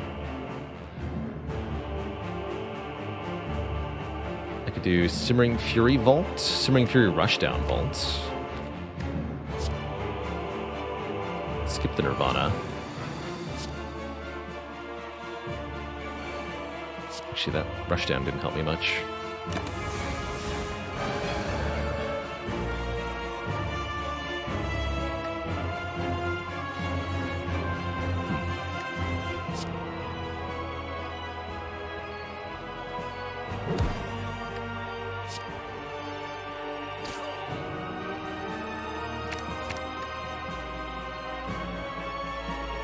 Wait, I need that. Don't be fooled, I need that.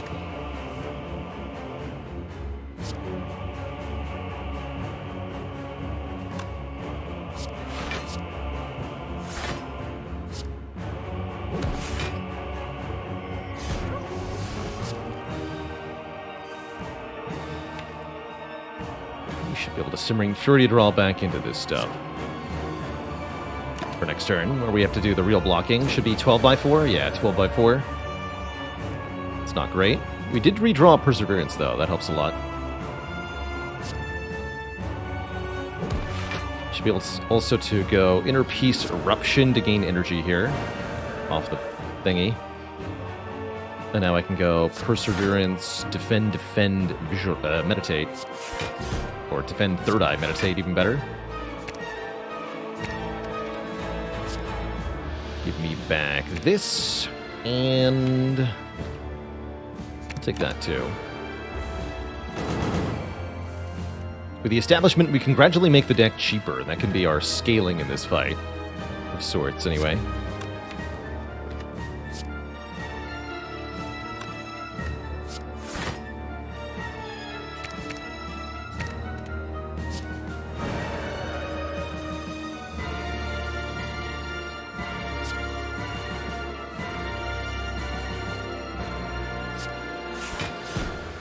Just keep those Perseverances in my hand for a moment.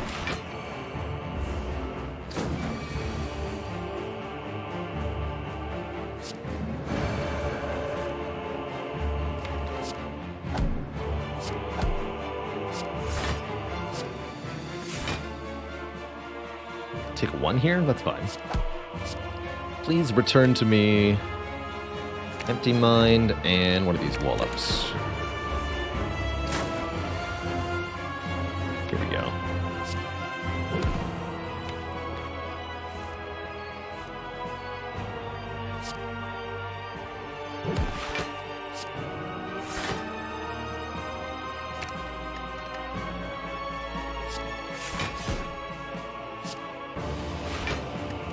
I'll go ahead and delete these cards.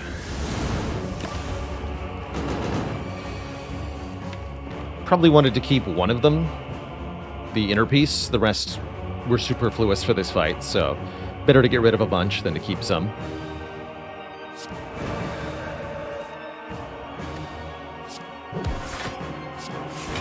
I haven't quite had a good opportunity to play Conjure Blade. Feel like it'll be here soon, though. Uh-oh.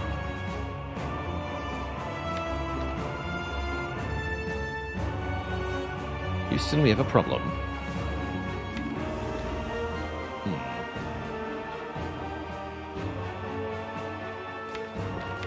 We're not prepared for this one. Perseverance will keep us minimally alive. That's not ideal, but it'll do. Very well.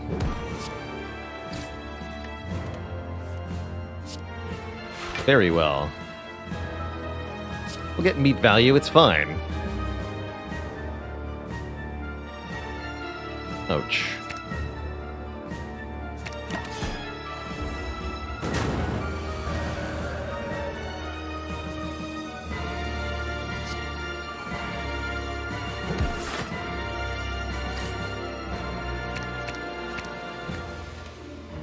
Please do draw to meditate. Thank you.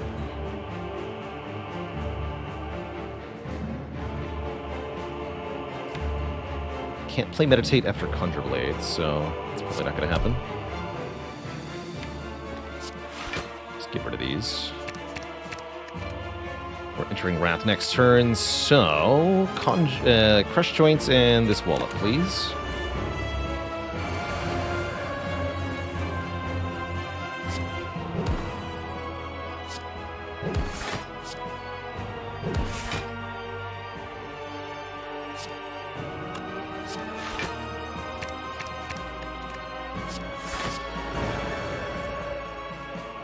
Still can't Conjure Blade and then meditate, unfortunately. I don't make the rules, but they are some nonsense.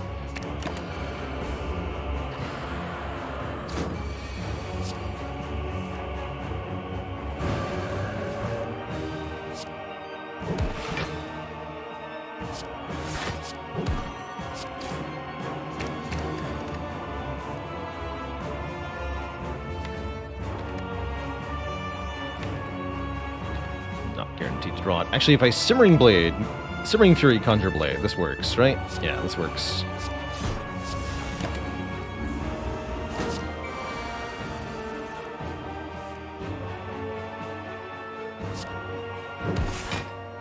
Just want to up the Nunchaku a little bit here. Expunged. Wait. Expunged, anyway. Two thump, a deep pulsing dread can be felt throughout the room is this. The heart of the Spire, the source of all these relics. Math, no. Math, yes. Well, one more for the road. Teardrop Locket. Now we're calm at the very beginning. Could have had another Like Water. Coulda, shoulda, woulda. How about a duality? Every time we play an attack, gain 1 temporary dexterity. That can be quite something. You can afford duality card remove. That's pretty good. I'm pretty happy with duality card remove. Sure. So we get Perseverance mastered if we manage to win this run. Kept the shame because we can remove it with the blue candle.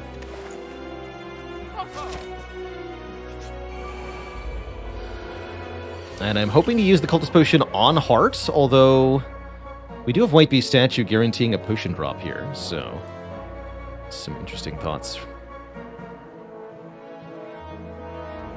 Alright, I'd like to find Apotheosis quickly here. Let's see if it's on top.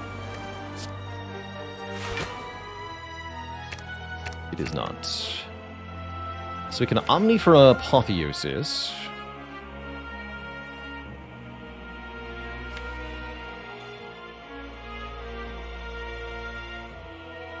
Or I can use it as a vault.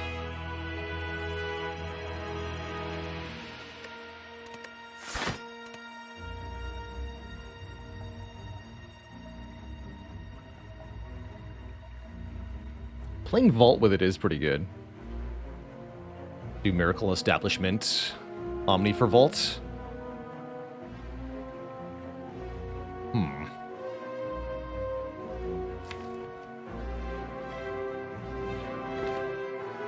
Yeah, I'm gonna go Vault, I think. We could cut through first, that's true. Let's see what else is on top. Then I'm spending another miracle.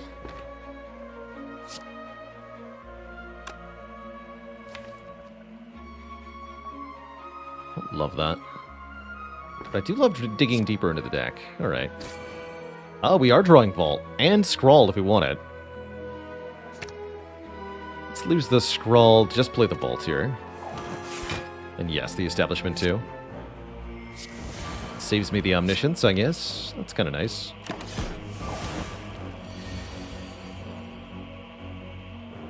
Okay, we would like to block for as close to 11 as possible.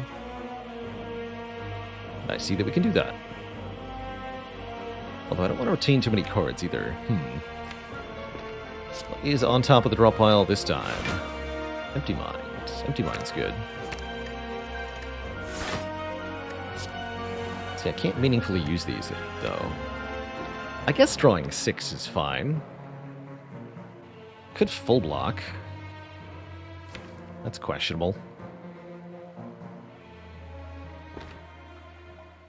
We're only getting 1 bonus draw, though. Instead of 3. Fine.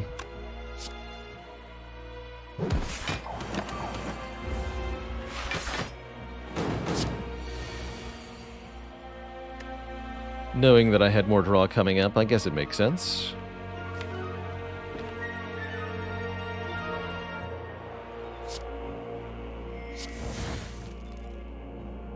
Good. So now what do we play? Perseverances? There's actually not a lot in my draw pile that can help me here, is the problem.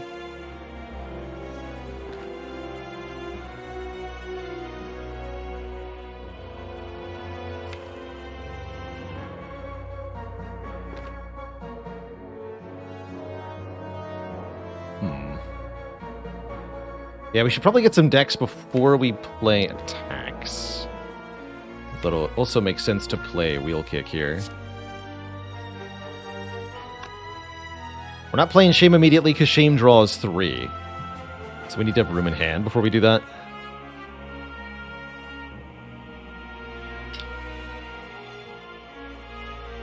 And I'm not playing this Meditate. Or rather, I'm not playing the Inner Peace because I am playing Meditate. So I guess that means I'll strike first.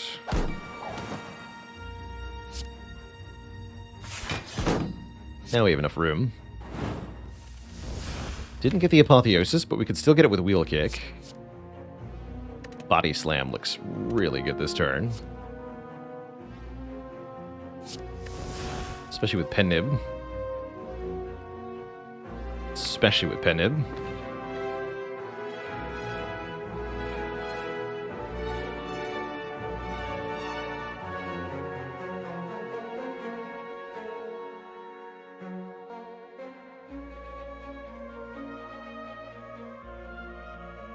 If I play the blocks first, we have a different problem. Looks like we might want to try killing the Spire shield here.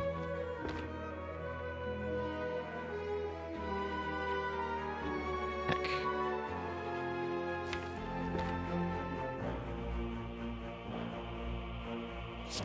Fine.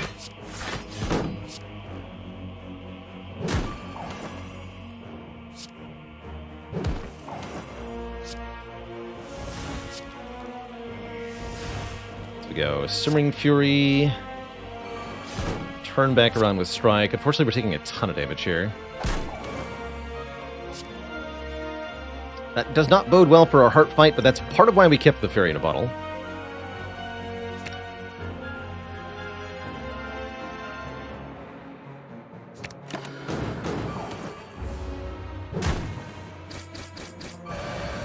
And why we have the meat on the bone. Ouch. Yeah, if only we'd attacked the spear from turn 1, we might have had a slightly better outcome. Emphasis on slightly.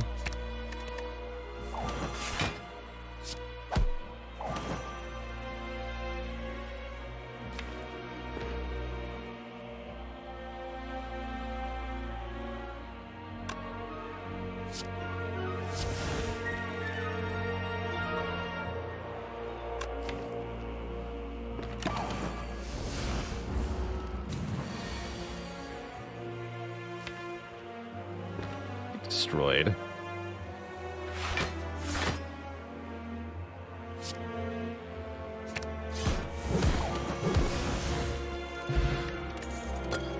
.28 health. And another cut through fate. We're gonna have to rely on this to be enough. I'm not convinced that this will work. Half health is definitely not where we want it to be. However, Apotheosis turn 1 is where we want it to be. So that alone is encouraging.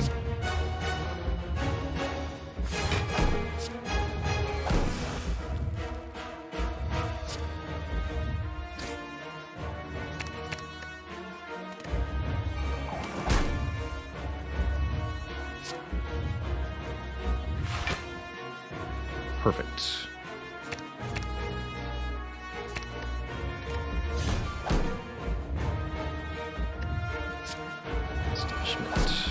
Do this. Use Meditate to make cards cheaper. I'll take Empty Mind... Eruption?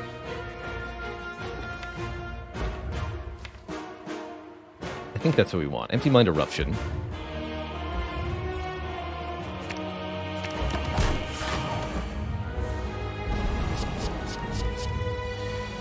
Alright, this is the big attack. I have no idea if we're able to block this, or if this is going to have to be our fairy in a bottle.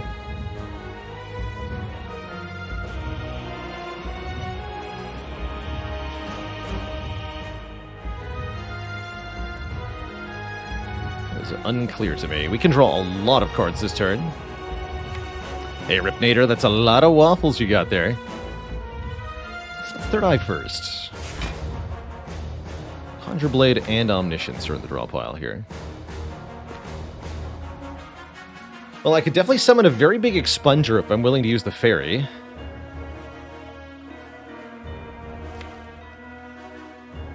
Interesting.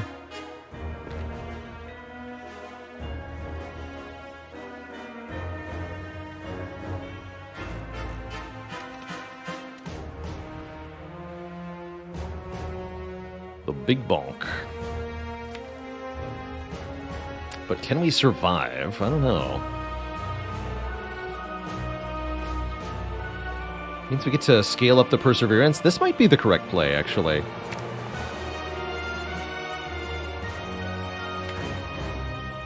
Could also put Double Nirvana in play on the same turn.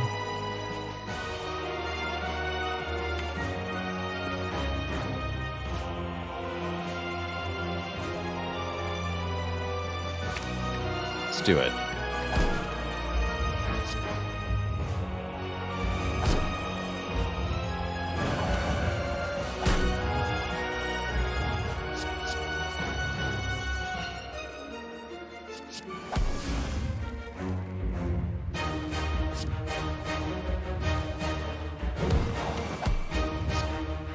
Don't care about this beat of death damage. Vault is here.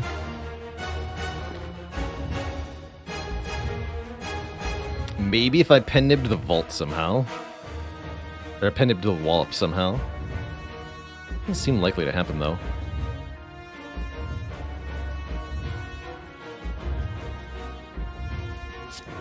See, I think we just do this.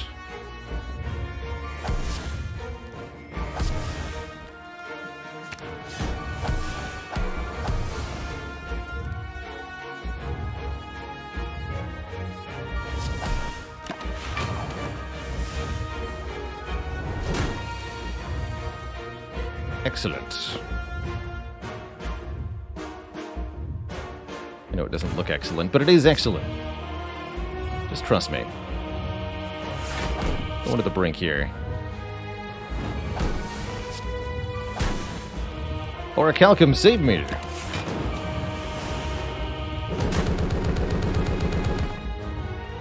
Thanks, Tori.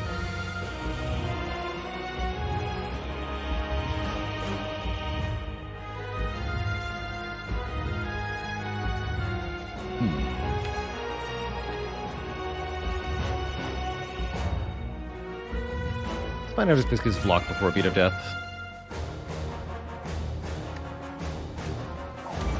Yes, good.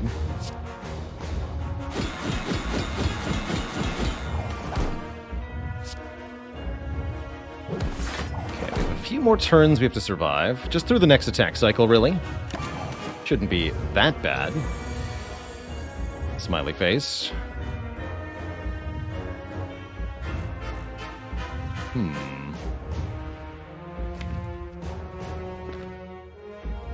Feels like I don't get to not.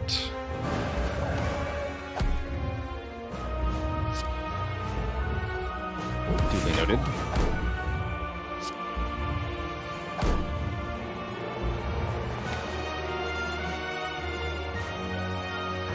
Same attack damage headed our way next turn. Seems difficult to block.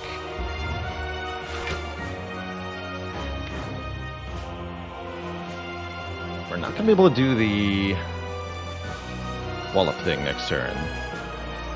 Which makes me concerned that we might die next turn. With this draw pile. Seems really likely, actually.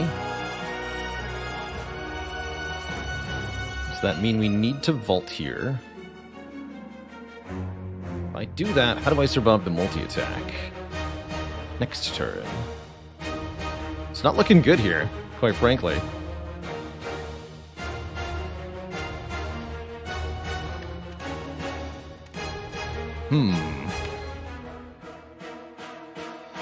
Yeah, I think we're dead. I don't see a way to survive this turn and next turn.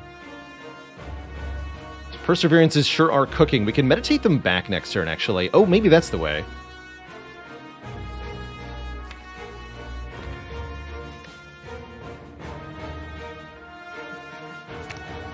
That's our only real hope, I suppose.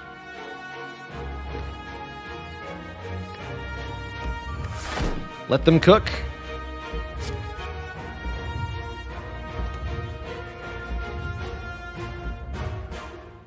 This is almost enough without vaulting.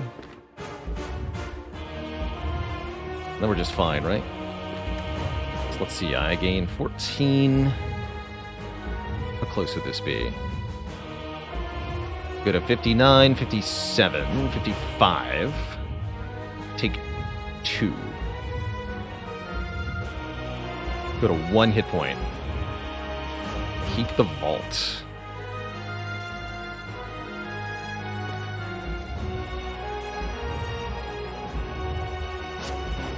Take 2.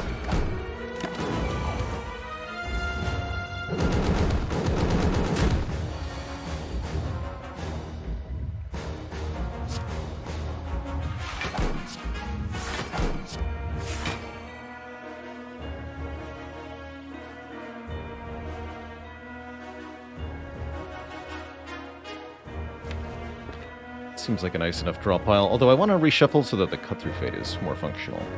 Guess we don't need defend. 6. So I can't do Simmering Fury Meditate, it's got to be defend Meditate here. And then, more concerningly, we're actually not doing any damage to Heart, which means we have to survive another turn. Which is a very big problem, actually.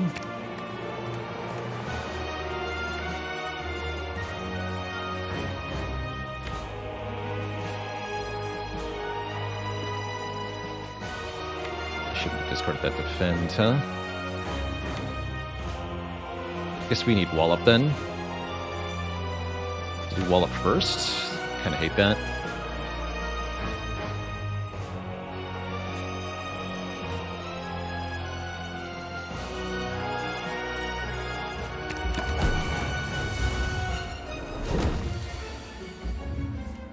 Yeah, we're too busy defending when we need to be focusing on other stuff right now.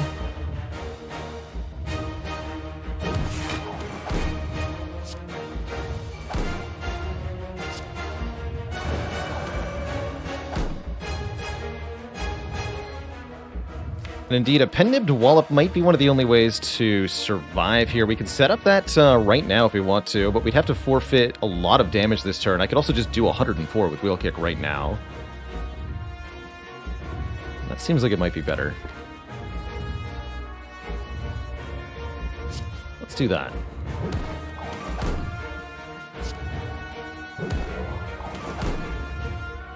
And then we want to Simmering Fury Meditate.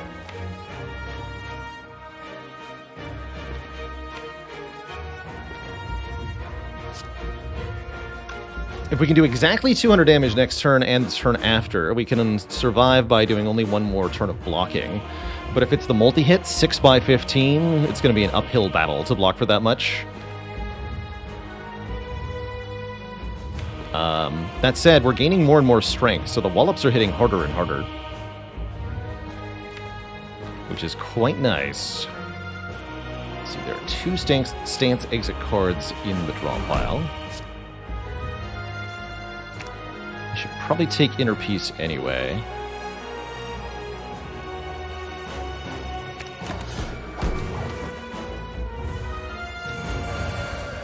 It is the multi-hit, but I did draw 2 wallops. So I think we're fine.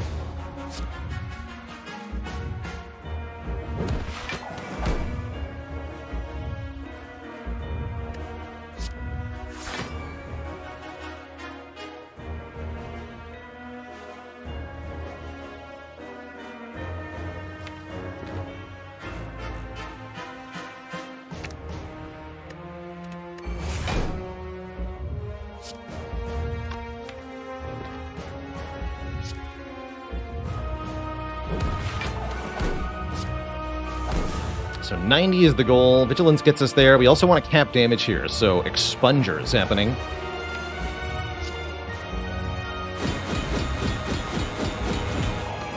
That was way too much damage.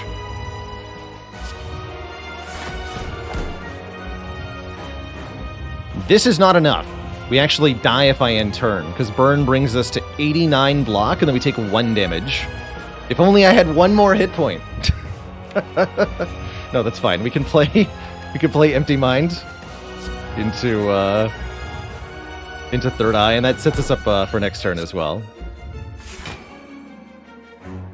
That's funny.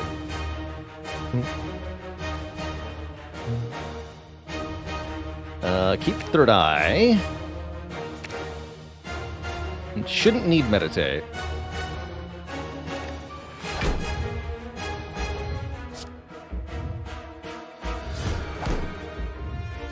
We should be able to kill, but we can also just block with double Perseverances. By the way, these have been very helpful, genuinely.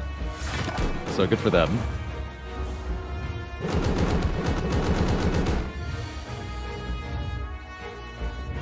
$28 block. Let's go.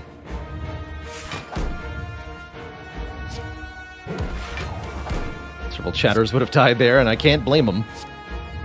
I mean, I almost did. There's our Expunger with Wrath. Excellent. That's what you want to see. Time to get expunged. Remember, don't get overeager. We must play a block card before we expunge, because if we kill the heart and Beat of Death kills us at the same time, that's a loss. GG. We're through it. 1 hit point's all you need, as it turns out. GG. GG. Didn't think we had very good odds going in with such low health, but keeping that fairy kept the run alive. That's why we didn't drop it in Act 3 for a better potion. Because that was all the potion we needed. GG. Thank you, fairy.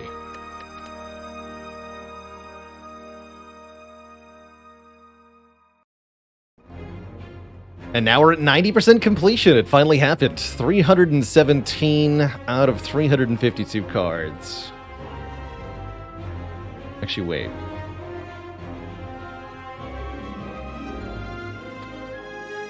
Yes, that is 90%. 90.056818188181818181 and so on percent. GG. Has it been done? The Spire sleepeth, and so shall I. Repeating, of course. B. Pilgrim, thanks for 4 months of support.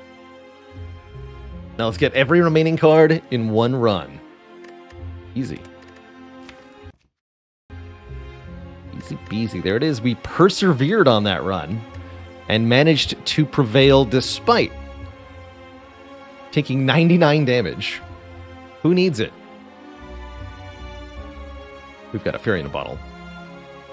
Guess what, Twitch chat?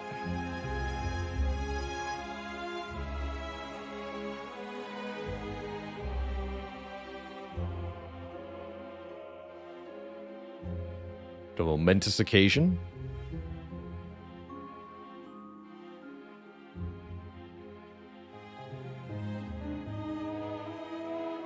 A momentary delight for us all.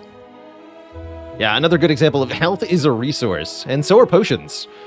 Without the potions in the heart fight, we would have been completely toast there. But that cultist potion also put in a lot of work in the final turns of this fight. GG. Is the moment for hitting 90% or for winning at 1 health? It's for both.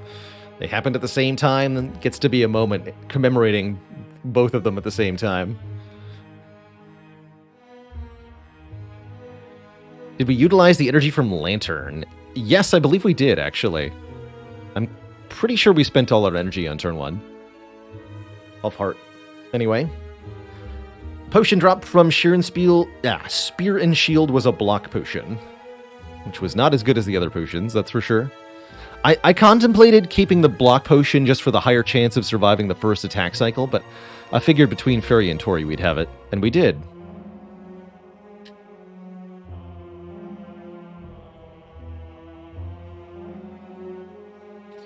I've had a couple of players express similar things to me, DS Twitch, that they didn't value potions that much, or kind of the inverse, that they thought Sozu was a really good boss relic.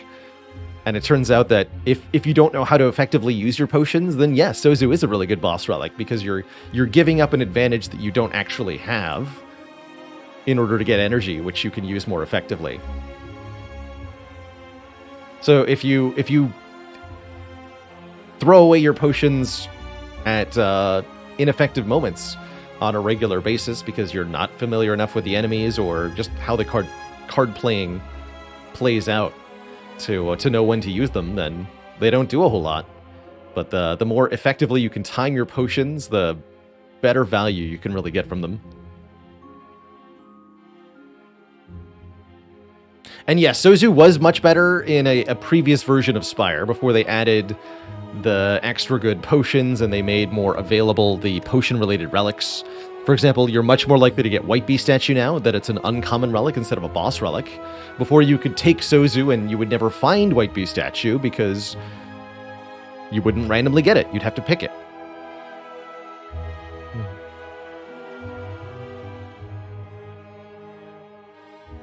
And you can get your predictions in for our next run. Well, the Ironclad run, master any new cards. Bearing in mind that all of the Ironclad cards are mastered. We can only master colorless cards, curse cards, and non-Ironclad cards. Yes, the Potion Ascension penalty did change. It used to be, I want to say, half effectiveness potions. And that was problematic for a variety of reasons. One, because not all potions could have their effectiveness cut in half meaningfully. And some of them were really, truly terrible with only one.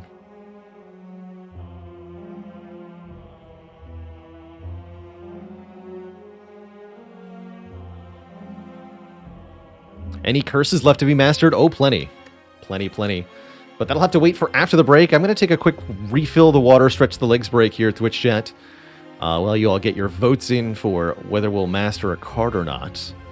I will be back in a few, and when I return, the Ironclad strides forth. BRB, everybody.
Alrighty, Twitch chat, we are back.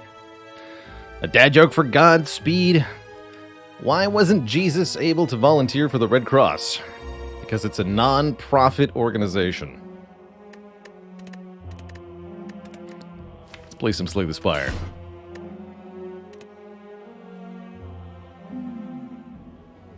Choose.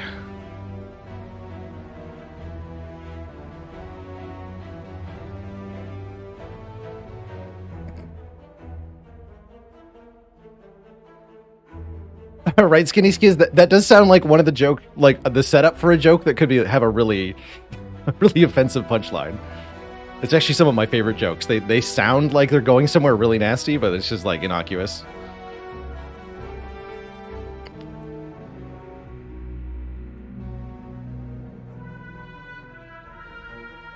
Rare colorless card. I'm in. Ah, this could be the run for Secret Technique. Put a skill from the draw pile into your hand and exhaust it. Not that strong on Ironclad, at least not to start, but don't underestimate it in the long term. There's a lot of potential there. Interesting act layout. Could definitely go suicide path here.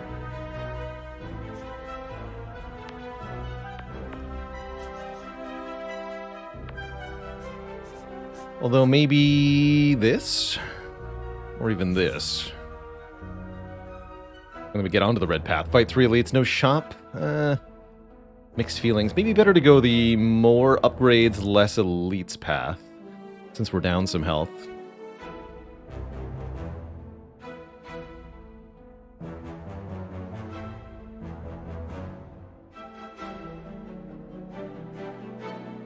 Haley said there's a show on Dropout called Play It By Ear where the cast and band improvise a musical on the spot with no knowledge of anything coming up.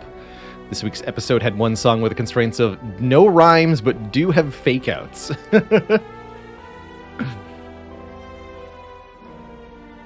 Well, improvising? That's amazing.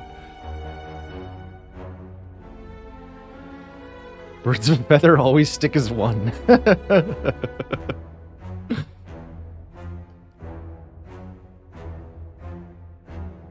Yeah, you can post that statement. I think links are allowed in the chat by default.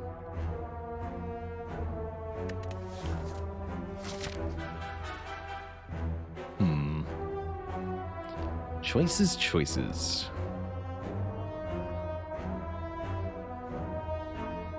The other option I'm considering is a path, something along the lines of this.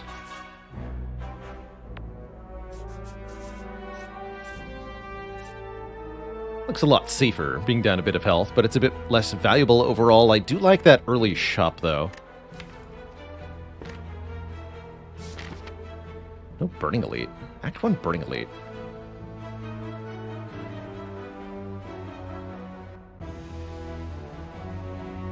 Arg.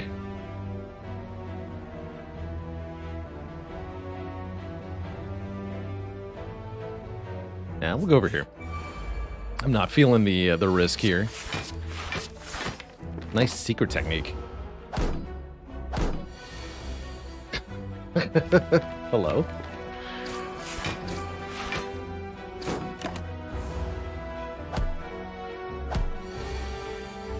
That was amazing.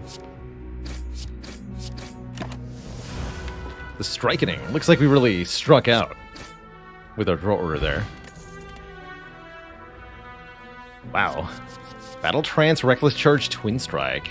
Secret Tech Battle Trance is kind of hype. Let's get some card draw. Give me an Anger next, please.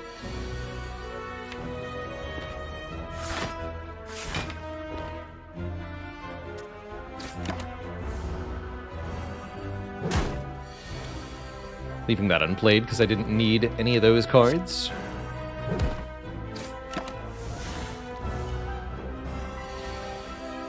Now we can redraw it, potentially.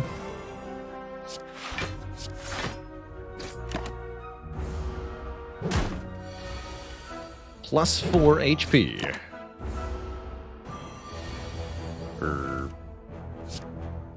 No, plus 2. Excuse me. Plus 2 HP.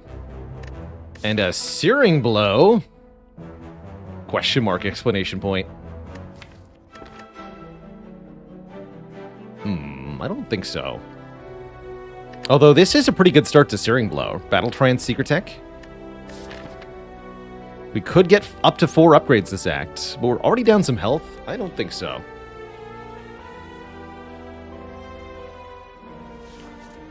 Rather take an Iron Wave. Okay. Mundane cards.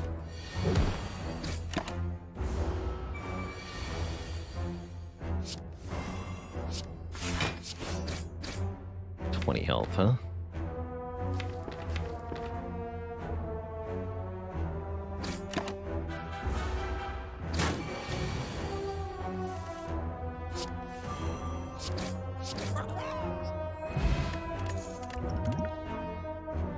Headbutt I like, letting us put a card back on top of the draw pile. Pretty good damage, too. Sever Soul can eliminate non-attack cards, which is of limited utility. 2 random upgrades for the price of 1. If we upgrade here, I'm probably going to be resting at this fire. I'll do it. 1 strike, 1 defend. It's a reasonable improvement. Not amazing, but definitely reasonable. Take that defend plus right now, in fact.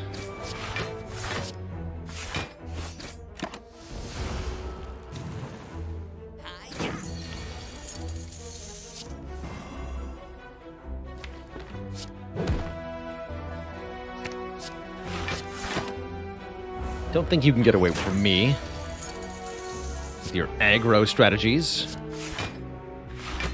sir. Really like Headbutt in conjunction with Battle Trance. Being able to draw it over and over again is pretty dang good. Case in point, just Headbutt the Battle Trance every turn. And it's like we draw 2 more cards per turn. And it's back on top. The power. How about a shrug? Say no more. And you know what? 31 health seems like it's probably going to be enough for this next elite. So I think we can afford to upgrade either the Iron Wave or actually the Bash. Looks like a really important upgrade for defeating Legavulin / Gremlin Knob. Normally I don't advocate for a Bash upgrade that early, but here's the time. Hey there, Benoit. We did indeed win as the Watcher. We had 1 hit point left, but we did it.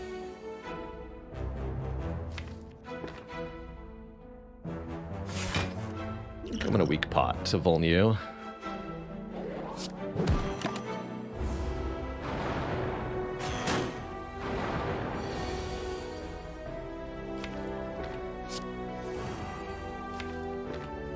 Fair enough.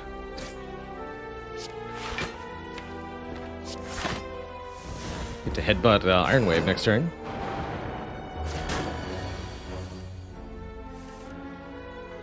Or Battle Trance, you know. Whatever floats your boat. Or genuinely Defend Plus. He's a really good Headbutt.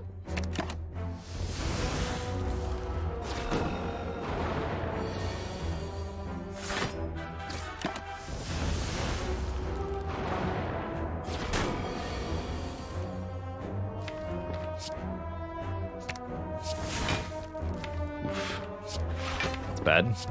Take 10 next turn.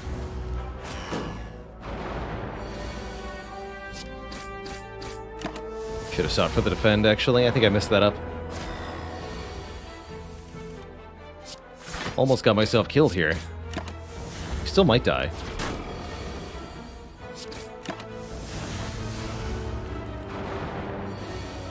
Good.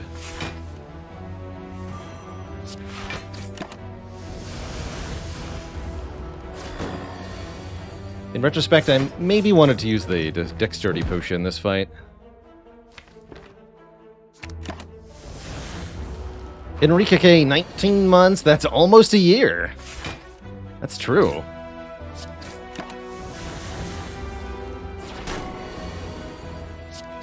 Alright, we're live. Hope that was worth the bash upgrade. Exhume and fire breathing. Exhume? Secret tech. Distorable, thanks for 40 months. I'm gonna grab Exhume. Not because it's good now, but because I can see it being very good later. And Warpaint for yet more upgrades. Upgrading Exhume. Cool. I kind of like that, I think. But only kind of. Also, ow. Again.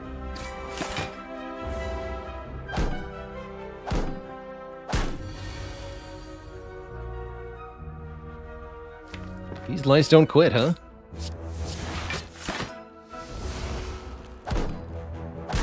Another reasonable spot for Dex Potion.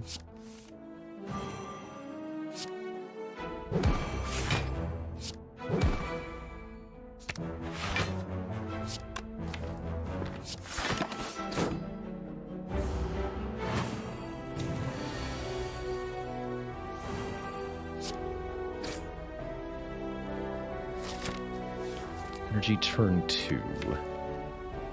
Sure. And an energy potion definitely helps. Uppercut, very good for Gremlin Knob. Spot weakness, a bit less reliable here. If we want to beat this next elite, I think this uppercut is all but required. So we're going to grab it. Thankfully, it's not a Gremlin Knob. It is a sleepy, sleepy Lagavulin.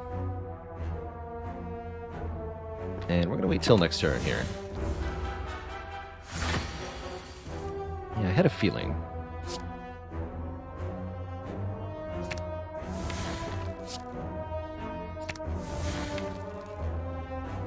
So we just use that to get the Exhume out of the draw pile, essentially.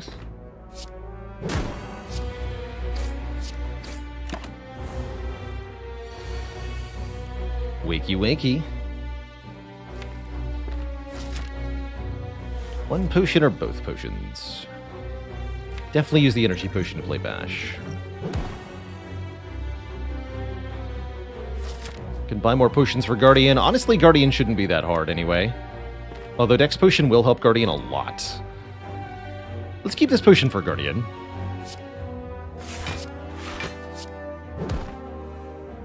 And put Shrug on top.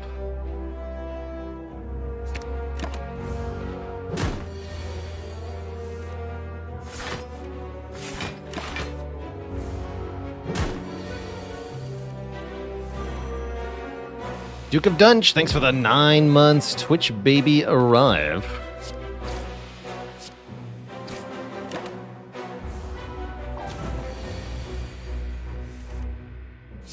Just in time. Nice fight. More upgrades. So we got 2 random upgrades from the event, 2 random upgrades from Warpaint, and now 2 more random upgrades from Whetstone. Also an offering. Offering seems pretty good. Offering is card draw and energy immediately, which is very, very valuable. We have enough money for the shop to be pretty good. Membership card gives a 50% discount on everything. And that feels like a step in the right direction. Shrugging off for only 15 gold. Definitely should have taken the Searing Blow? Well, yeah, maybe. Can't quite buy Thinking Ahead, but that's okay. Being able to buy more colorless cards in the future means Secret Tech is a lot more likely to get mastered here. How about a Spot Weakness? How do we feel about that? It's fine. Can't afford it now, though. I'm happy with what we have. Very happy. Launch.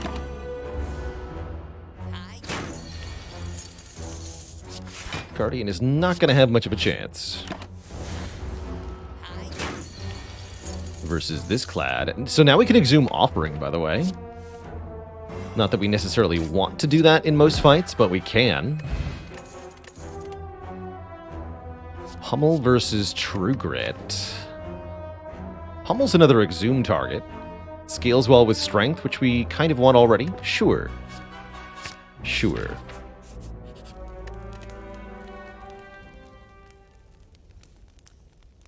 Really like upgrading the Battle Trance, especially with the Headbutt. I could also see Iron Wave, Shrug, or Pummel upgrades. Don't think we need to rest before Guardian, especially not with the Dexterity Potion, which I do plan on using still. Let's just go ahead and do it.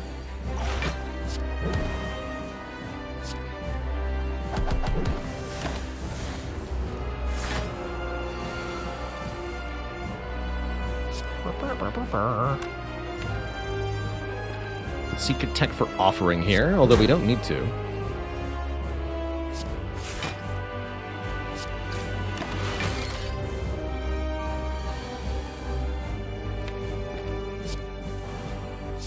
Once again, just headbutt that Battle Trance so that we draw lots of cards.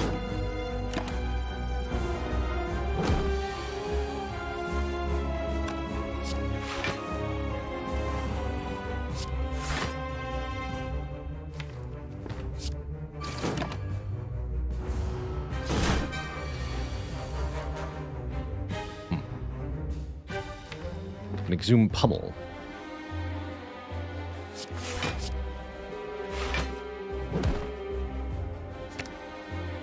Sure, I guess.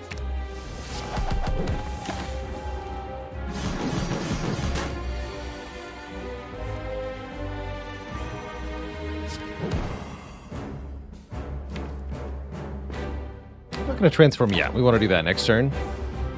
Since we have mostly attacks in the draw pile. Yeah. We'd much rather draw this on this turn versus on the first defensive mode turn. Should be quite bad.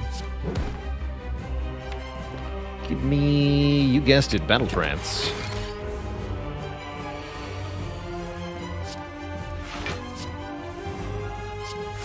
Punch.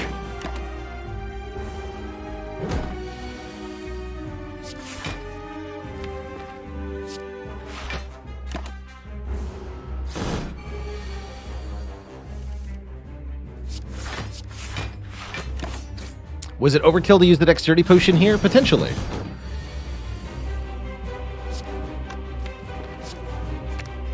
Although we're at a reasonable chance to just get another one anyway.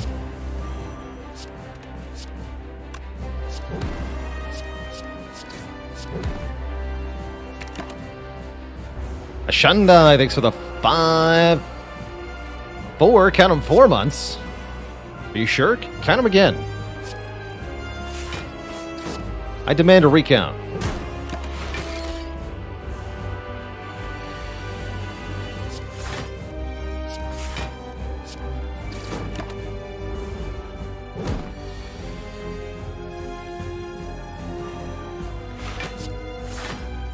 We could try to wait for Happy Flower, sure.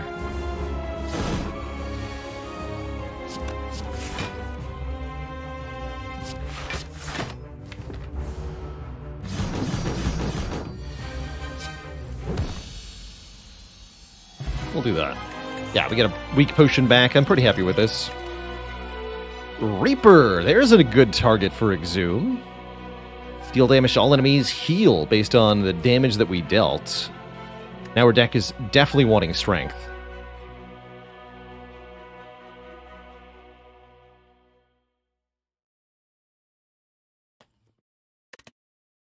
Berserk could get more energy. Seems a little iffy. A deck that can block well like this one is a lot better for Berserk than most are, but with the offering, I doubt we need it. I like that Reaper lets us play the offering and then just get the health back. That seems really good.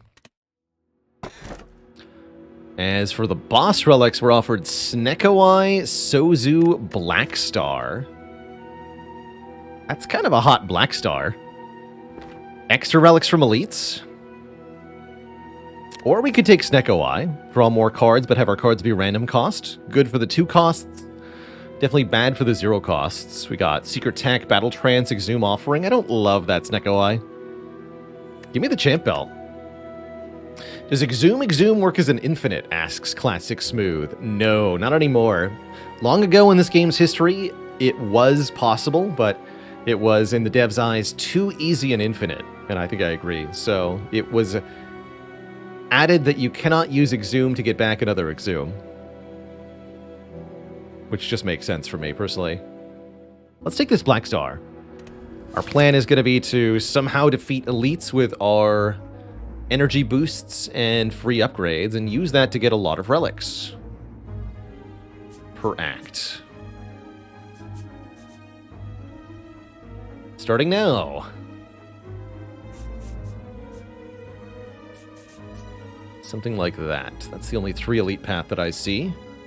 Could grab the Burning Elite if we feel really confident. We get 1 fewer elite, but we get the Burning Elite done, so we have better pathing. Act 3 would be the goal there. But that is not necessarily required of us.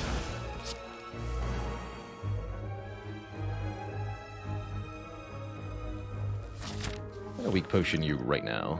I don't like you.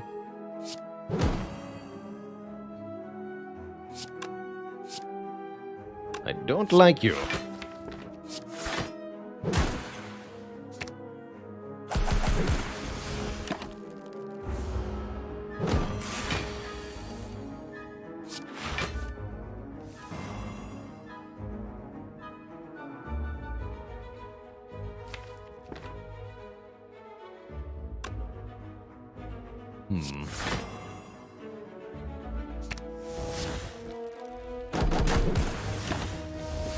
Probably better to Exhume Reaper, actually.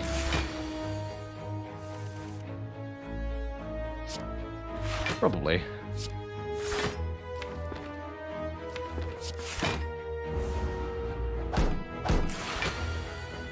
Rude.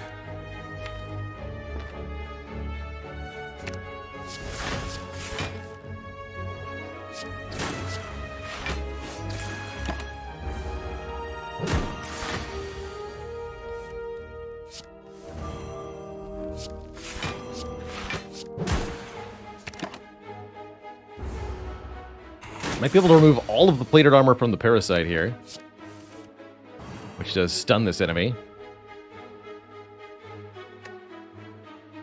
Not quite, though.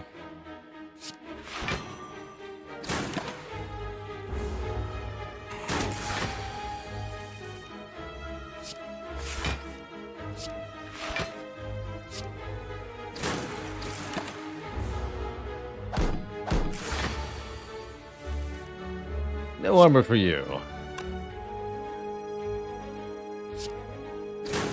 Give me some health. Good talk. Nice.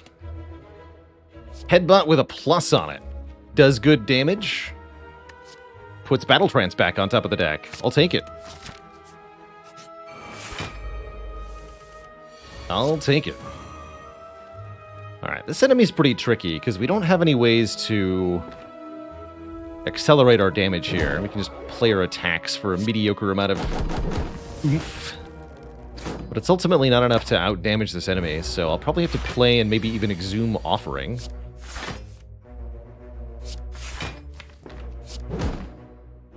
Because otherwise, I don't know what we're going to do. Maybe Secret Tech.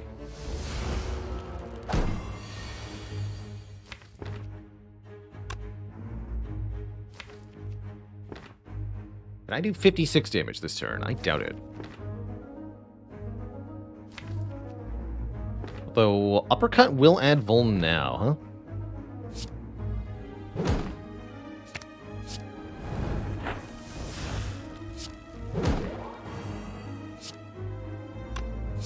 Do 13 twice. That's still not quite enough. So once more. Oh, nice. You even get 6 health back via the Reaper. Look at that. Back to the exact same health we had after fighting the Avocado, even with double offering. And there's the strength. If the enemy intends to attack, gain 3 strength. Not only is Spot Weakness a good card in a strength sort of deck, but it's amazing with double headbutt. as we can constantly put it back on top of the draw pile. Also works with the secret technique. That said, sometimes you're just gonna whiff. That's A-okay.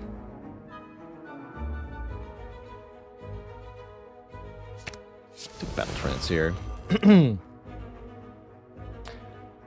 Alright, we can use Pummel to deal with the bird. Let's do a lot of damage to Chosen here.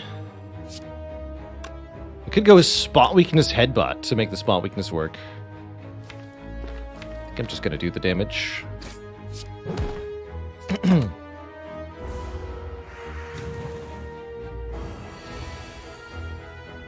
Okay. Well, I didn't need it like that, but if you insist.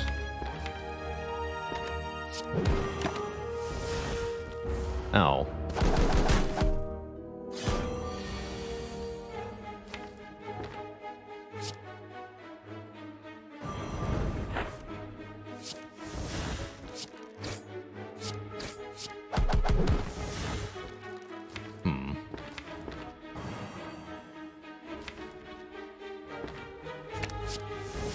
Guess we don't kill the bird with the pummel. Kill the Chosen with the pummel. And then we fight the bird alone. No, this is fine.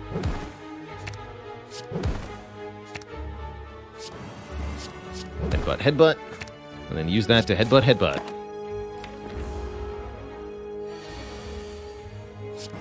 Actually, what if I played Reaper instead?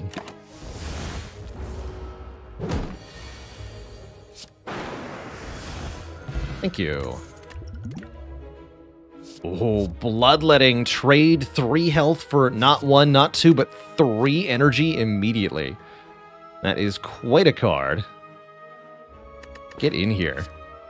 One of my favorite ways to power an Ironclad deck. Bloodletting is so much value, even though it costs you hit points. It's well worth it. How's Berserk looking now? Much worse with a Bloodletting. Bloodletting provides the energy we would have wanted Berserk to give. How do we feel about Mummified Hand? Deck has 0 powers. That's how we feel about it. Shuriken could be strength. Shuriken could be quite good, actually. If we play 3 attacks in 1 turn, gain 1 strength. And we can definitely do that, thanks to Bloodletting. And Offering. We have lots of energy.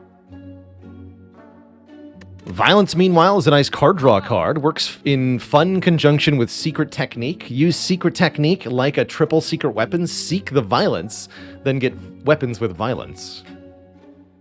That's cute as well. And I like that that works towards our very difficult colorless card masteries and lets me remove a card. So I'm going to do that. Lose 1 defend here. And we're still going to that elite. Ritual Dagger now? Wait, we have Exhume Ritual Dagger? Oh my goodness.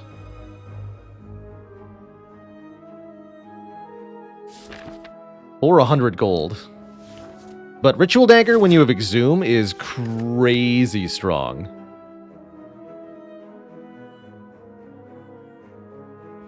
Let's take this dagger.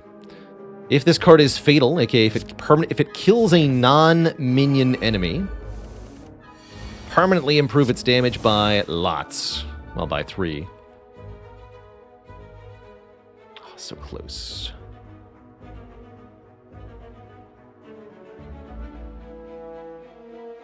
Feeling 12 from Reaper is tempting.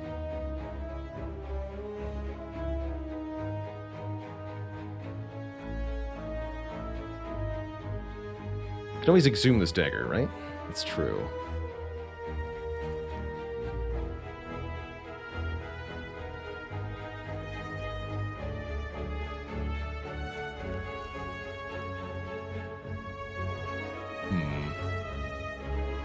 Or I could kill both minions and not Reaper. That does sound better. We'll Reaper later. I should have done Headbutt first. Whatever.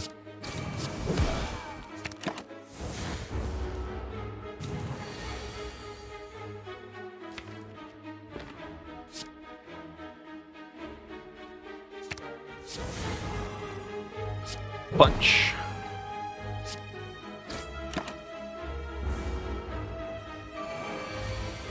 Okay, glad to get attacked on this turn. Quite frankly. Would only get worse with time. This would be a really good turn to Headbutt Reaper, actually. Because we can do Spot Weakness. With Bloodletting, we have 8 energy, so I can go Spot Weakness, Headbutt, Shrug, Reaper, Defend, Pummel, and maybe even Bash. It's pretty intense, man. Or we can Headbutt and Shrug into Battle Trance, which might be even better. Let's actually do that.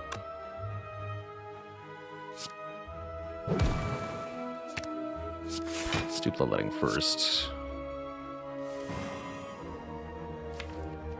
So Exuma's going to get back our Ritual Dagger so that we can kill Gremlin Leader with it.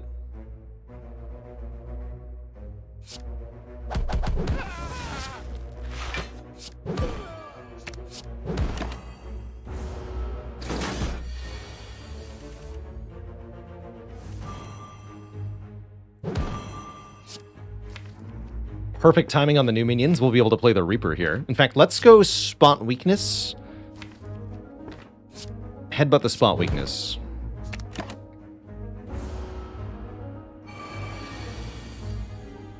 Give me your strength.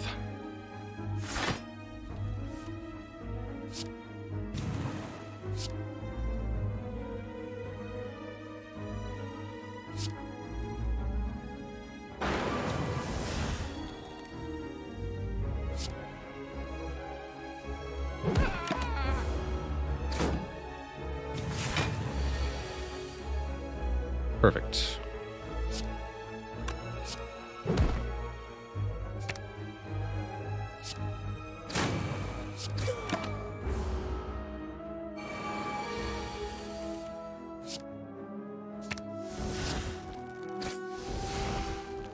So we healed to full against Gremlin Leader with no potions used. With Black Star. That's a good sign. T-set for more energy on turn 1 after visiting a rest site. That helps in the next elite fight, which is definitely appreciated. Could be even more reason to go for the Burning Elite here. Strike Dummy makes our strikes hit harder. Flex Plus gives us 4 strength for 1 turn. Let's do that. Normally I don't like Flex, but with a free upgrade, it's very nice. I'll keep this Dex Potion.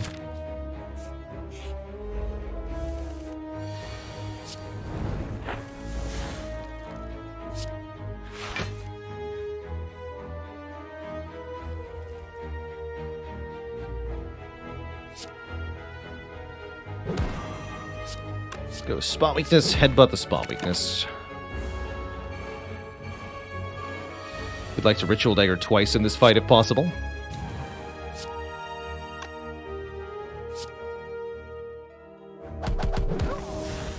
Ow.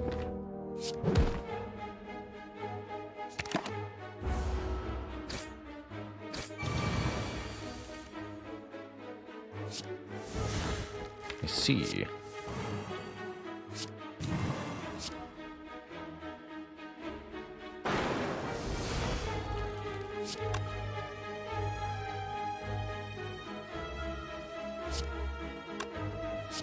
Bloodletting, Strike, Iron Wave, kill you with Ritual Dagger. Goes from 25 to 28 damage. When we get it back, we can kill again. Full health. Now we want to upgrade the Ritual Dagger post-haste so we can get more stat scaling per kill with it.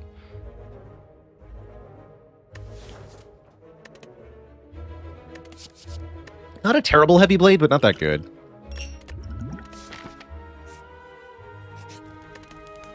Post-haste, ergo propter haste. Let's do it.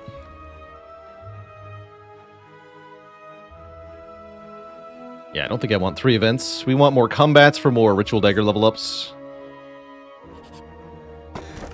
Ornamental Fan. Block for playing 3 attacks in 1 turn. Sure. You got me. Alright, nerds. Oh, shoot. Oh, no. That's not a good turn 1 hand. Oof. That's bad. 3 useless cards. Really stings. Good news is we are very tough, so we can probably survive this. Despite what just happened. But yeah, nobody's happy about this. Gambling chip when? Ow. Man, that hurt. Ouch.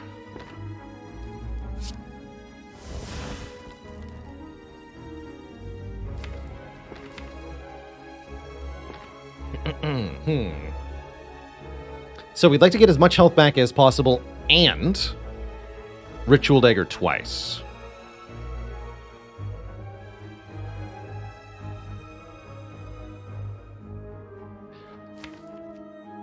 Easier said than done.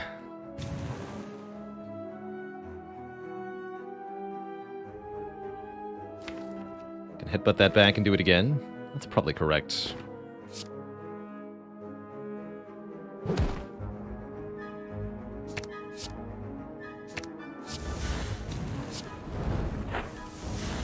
Yeah, Reaper for 20, Ritual Dagger.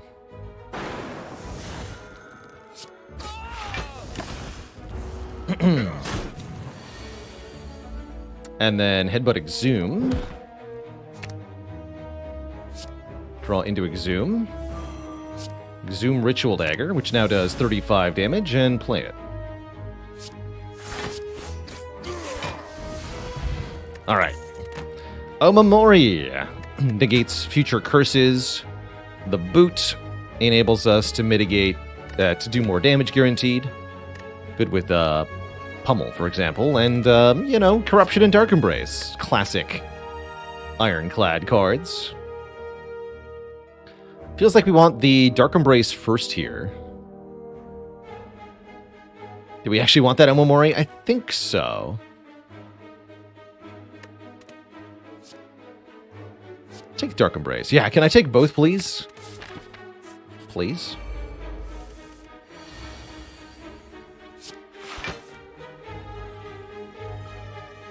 Alright, we'll play Offering here. I see. To shreds, you say?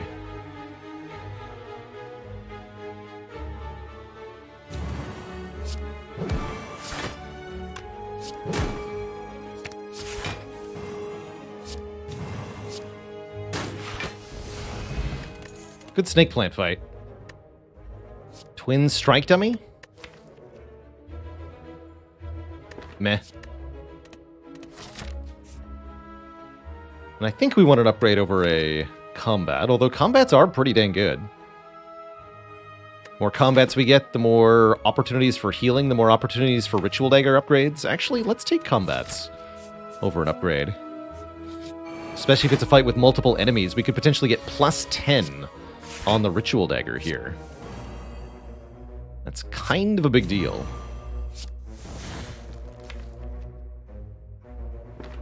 Although no sign of said dagger.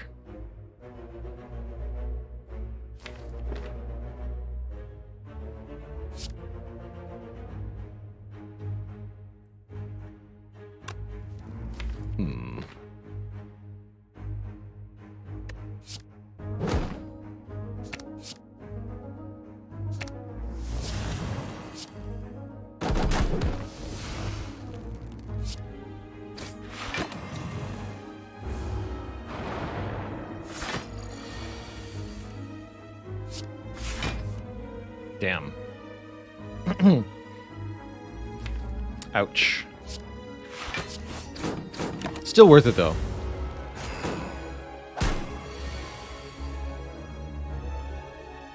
Decreasingly worth it. Dang it.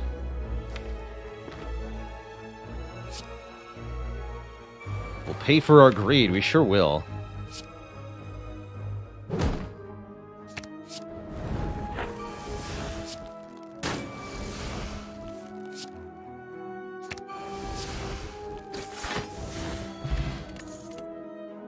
Aha! Another good Exhume target. Disarm.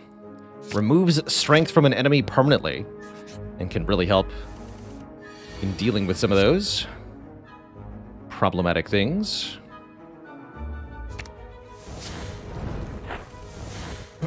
Perfect.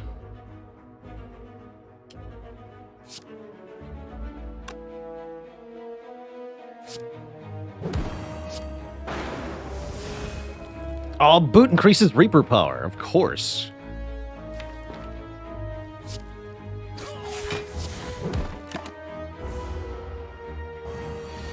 How could I have missed that?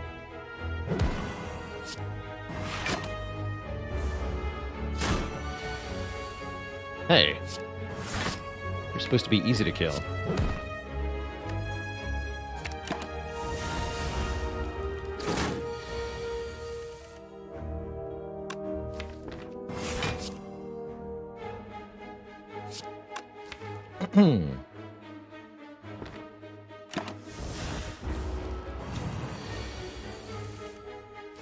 There we go. The knife. So, Ritual Dagger is already at 59 base damage. We're not even done with Act 2. It's pretty intense. Who needs anger when you have Ritual Dagger?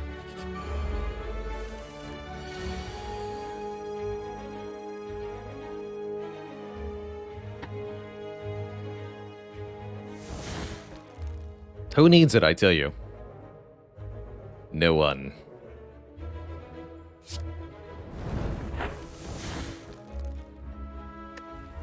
Not nobody, not know how.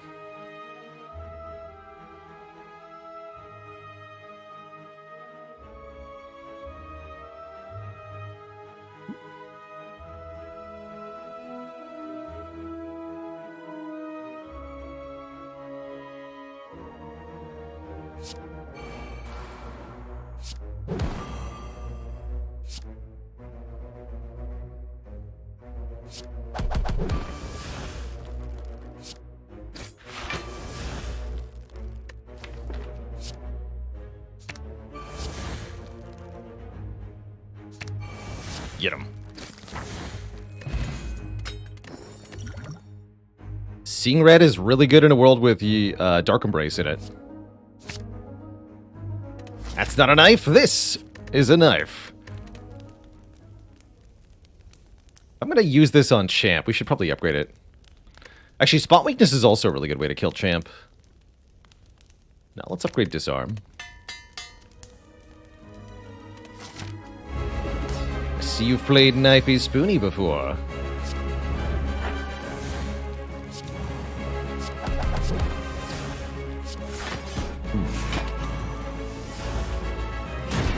Not a very good turn 1. Turn 2 a lot better, though. Much better. Give me back this.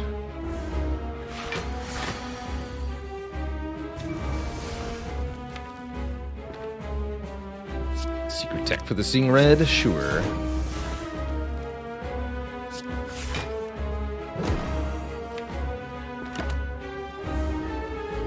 So our main goal is to try to draw the Spot Weakness on turns where Champ is actually attacking us. Problem is, there are no real turns where Champ is actually guaranteed to attack, which can lead to some complications here. There's one.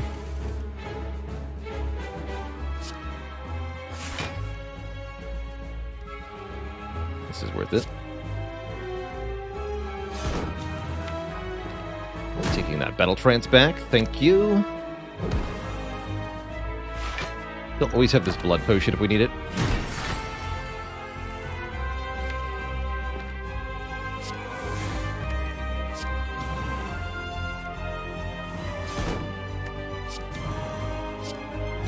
Now that's a lot of strength.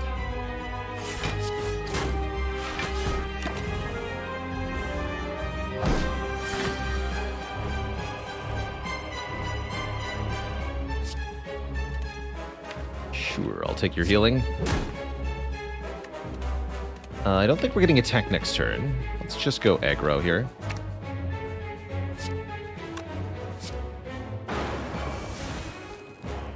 Oops.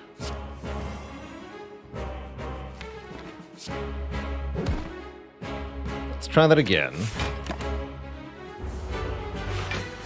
Yeah, it's the debuff turn. That's what I thought.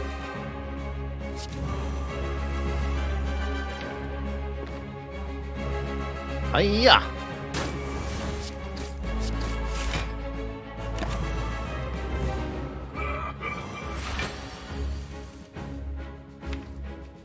Come at me, he says. My pleasure, champ.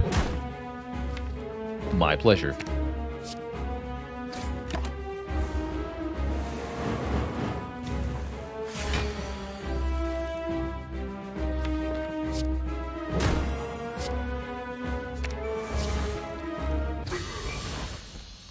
Get knifed. Second Offering, Second Reaper, or First Impervious are the choices. Another Offering seems pretty exceptional with our ability to heal off the Reaper. Give me that. Card draw. And energy? I'm actually also reasonably okay with Philosopher's Stone as an energy source here. Both Philostone and Coffee Dripper bring us to 4 energy per turn. Philostone will give enemies additional strength, which we can remove with Disarm. Coffee Dripper prevents us from resting, which is fine, because I can just exhume Reaper.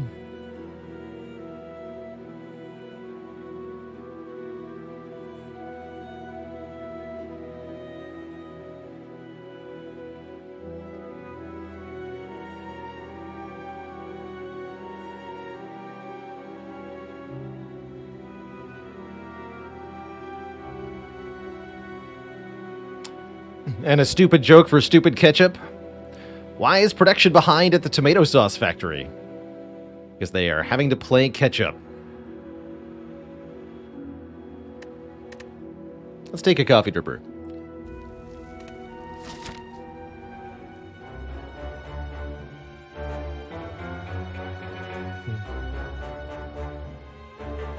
Let's take a Dripper. Alright, well, we could have gotten a 4 Elite Path this act if only I had thought to not wait on the Burning Elite. That said, we get one more shop this act, so I'm sure it's fine. What happened to my mouse sensitivity? Let's try something.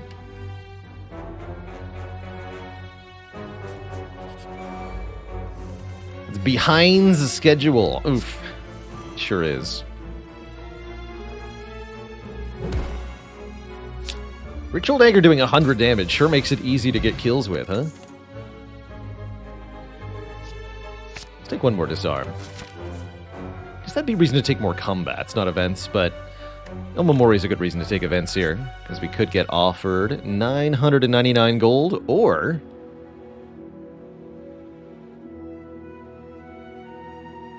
could transform Ritual Dagger, try to get another Violence or Secret Technique. I guess I'll just transform a Strike. Into a Second Wind. I like that, with Dark Embrace especially. Hey! That's my face. How?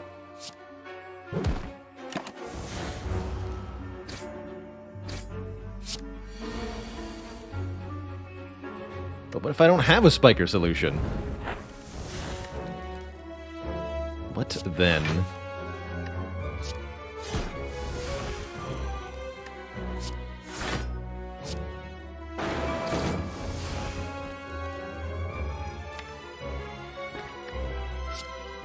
You need to stop.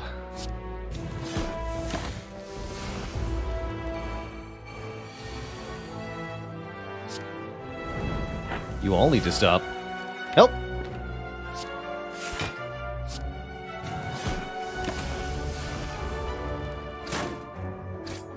The aggro spikers are gonna get me.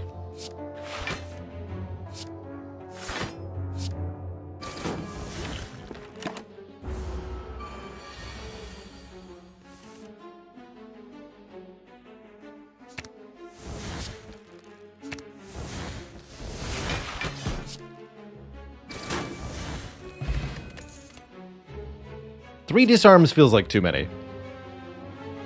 Do I think spot weakness is any good? Absolutely. If your deck likes strength gain, spot weakness can be one of the best, but it also can be one of the worst. It's a bit unreliable is the problem with it, but it's strong when it works. So it's best when you can force it to work with stuff like Headbutt, Warcry, Runic Pyramid. But you do really have to make it work kind of at gunpoint.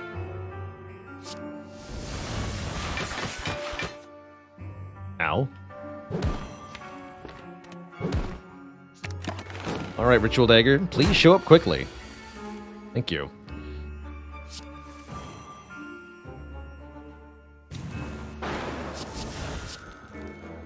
Wow. 130 is a lot of damage. Here's Warcry. Draw 2, put a card from your hand to the top of the draw pile. I think I'll keep the Blood Potion.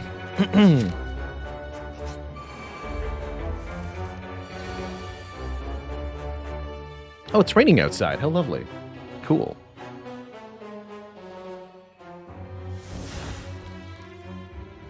Ow. Why so aggro on turn 1, though? Yeah, 3 enemies, but only 1 dagger stack. Good news is I can play Reaper twice.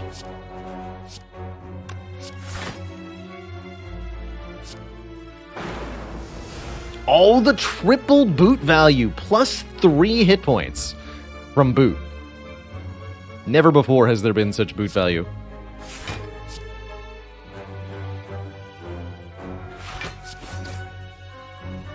Sorry, Mew.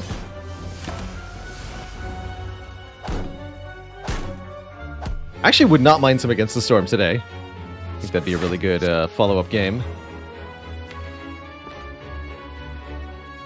It has been a while.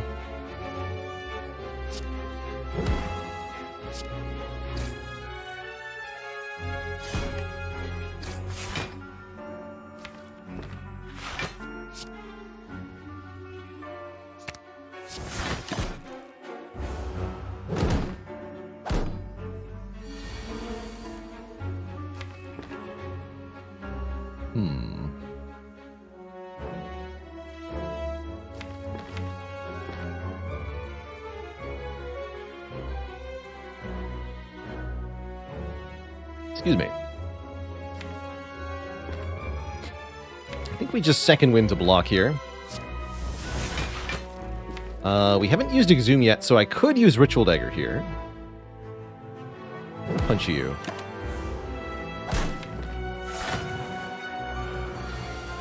Somewhat regretting not playing Dark Embrace. Definitely regretting not playing Dark Embrace. Although...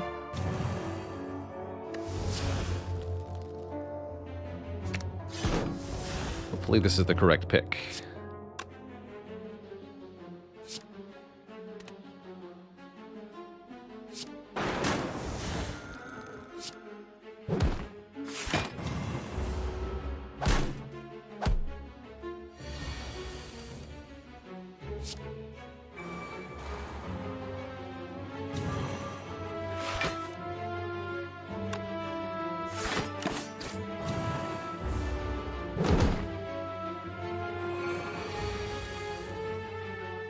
Just need them all dead at the same time. How hard could it be? How hard could it be?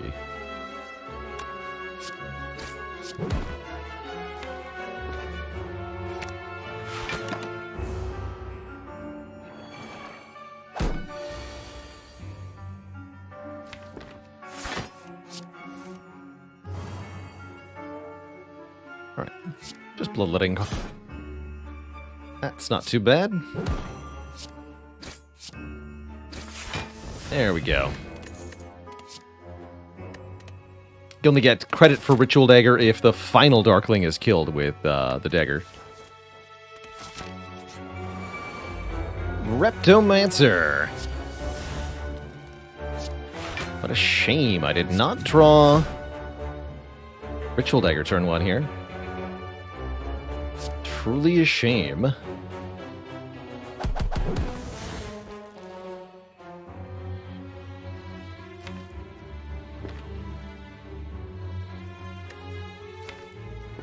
Oh wait, I can just exhume the thingy. I'm a fool.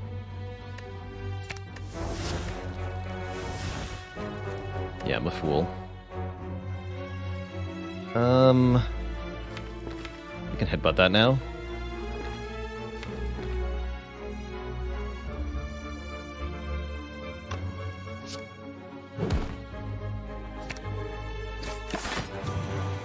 That was not right.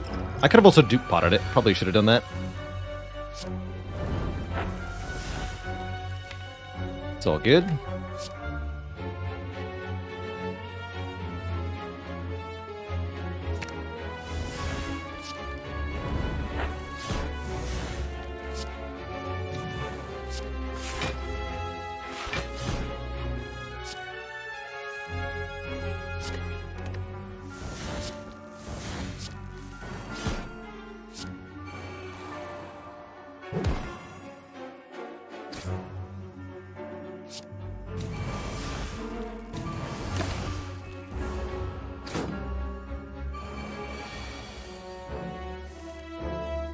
Wow. Did not think about what was in my draw pile there. This sucks.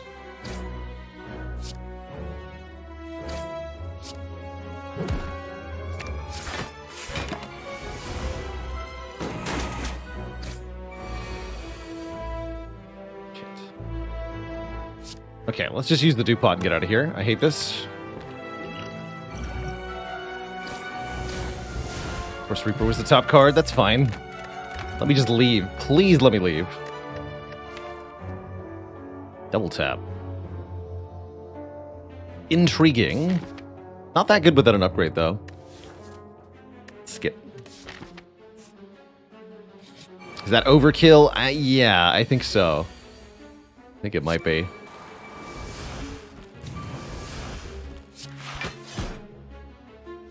Something else, please.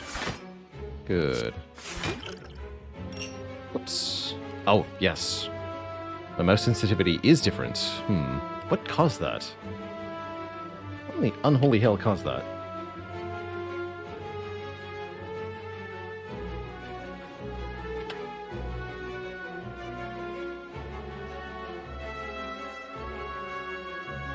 Let's see if I can tweak that. Cursor speed. Down a bit. Okay, that feels better. Cool, that's fine. I'll lose the potion. I don't mind.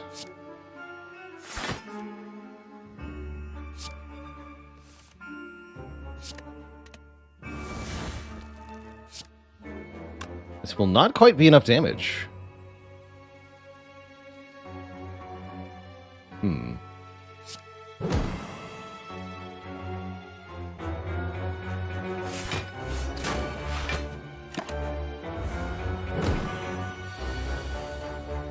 There's no risk that we get cursed here, so I'm not afraid of nothing.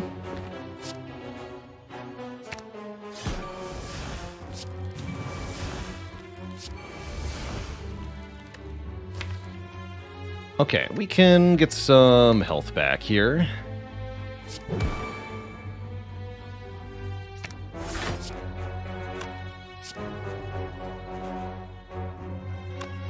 Do want to keep Exhume.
Feel no pain. Whenever a card is exhausted, get some block. Gotta love it. So you're telling me I actually want to take this path because there's one more fight. Deal. You got it.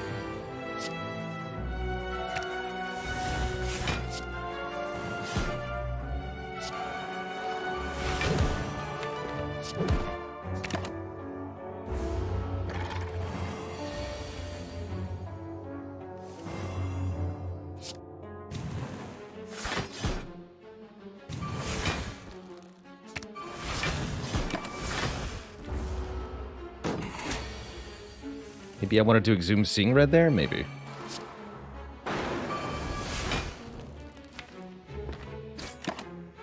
I've already used Exhume, right? Okay, so we can't just Ritual Dagger willy-nilly here. Bummer.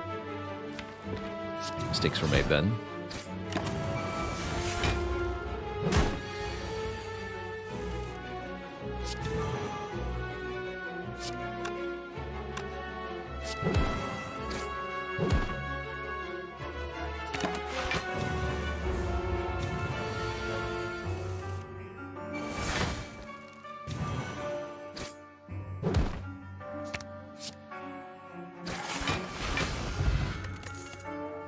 Second, feel no pain. Sure. Floppy Mittens, thanks for 39 months, the triple baker's dozen, and the generous tier 2 sub. I can love ya.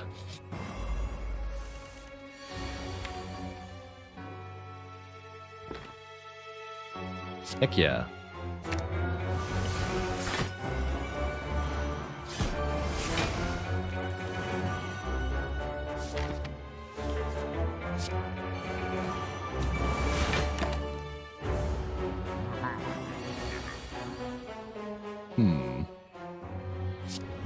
Better play that.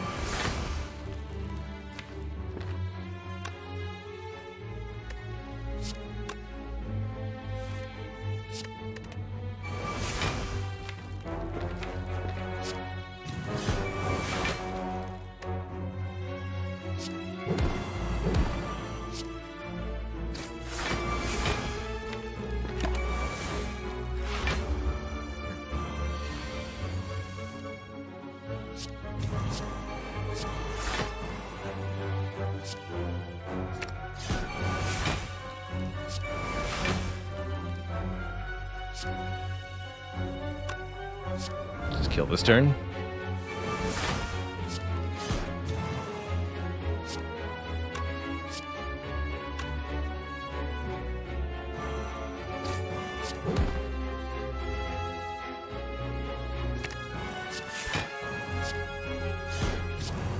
For next turn.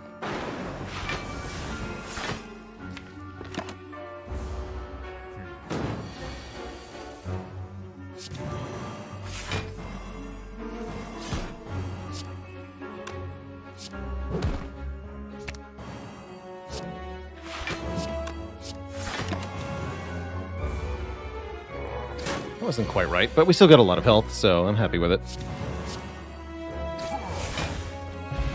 Centennial Puzzle. First time we lose health each combat, draw cards. Very good with the bloodletting. And the meat on the bone might heal us, although there's not really that many fights left in the run. Oh ho, here we go. Membership card says we can have our fill of delicious other things here. Medical kit letting us exhaust statuses is pretty good with Dark Embrace. Second Dark Embrace for even more card draw is pretty good. Master of Strategy is also card draw. And Vajra is Strength. All of these are pretty good. Let's add the one Strength. Remove Strike, I agree not to be underrated, although I think we want to keep enough money to afford a rare colorless card in the final shop.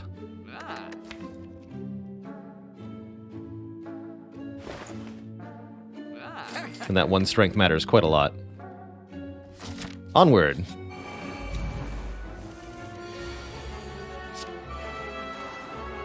Makes the boot not work. Oh no. Vajra boot anti-synergy. How could I have done such a foolish thing?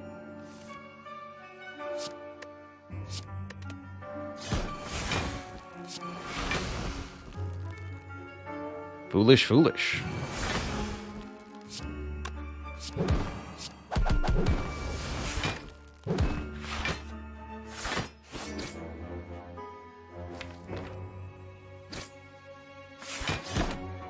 I'll be back for that dagger. Later.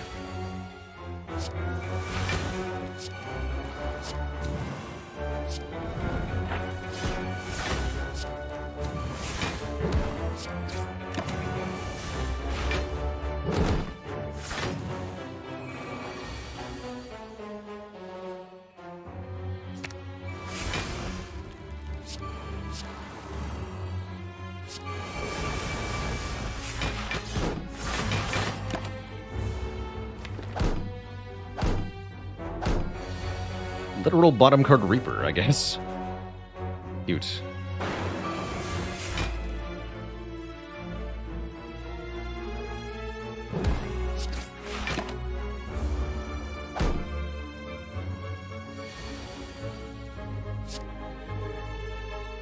Wait. Consume the Reaper first. Don't be a fool.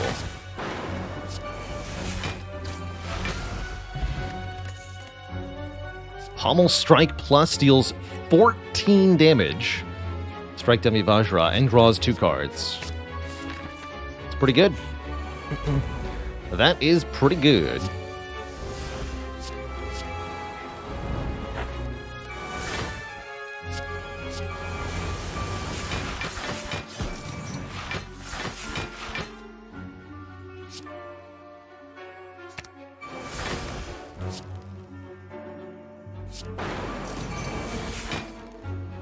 Guess that wasn't really worth it, huh?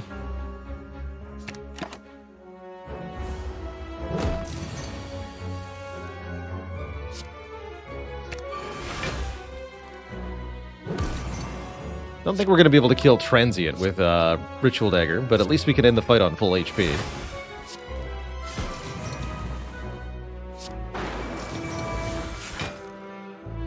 Full-ish HP. Get the idea.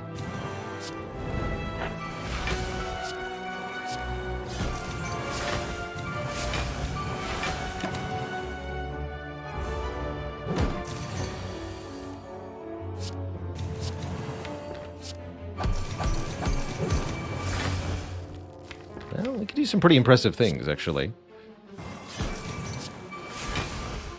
I'm willing to use the Bloodletting.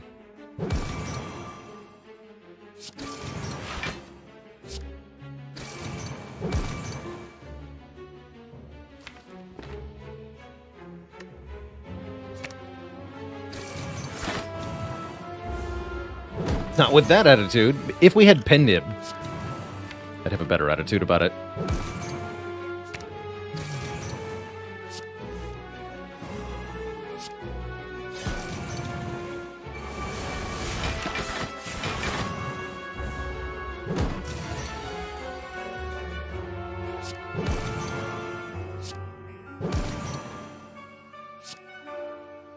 Let's use it now. Pretty close, but close doesn't cut it.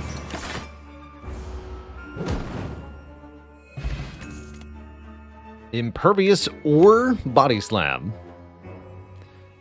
Body Slam very good here with double Feel No Pain. I'm gonna grab the Impervious though. One more chance to double level up the Ritual Dagger here.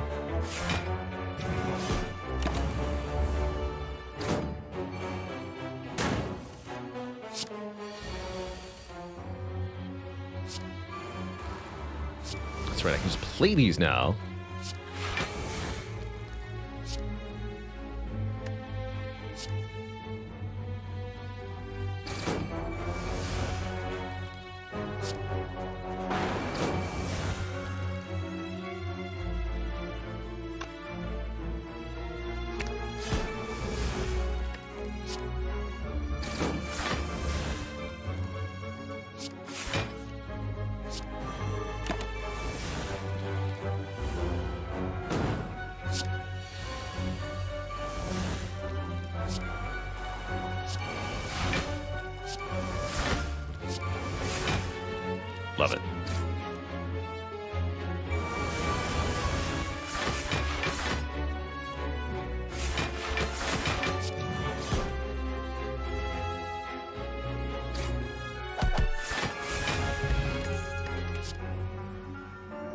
Really like this elixir too, allowing us to exhaust any number of cards in our hand. Pretty good for the final battles here.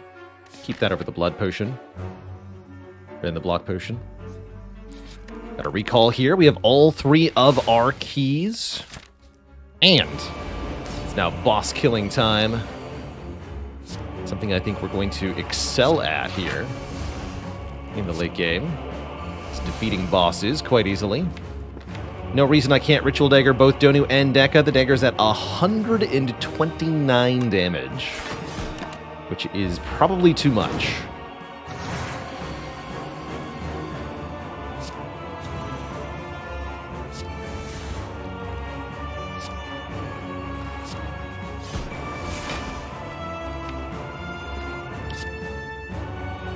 Headbutt the flex, and then draw many, many cards.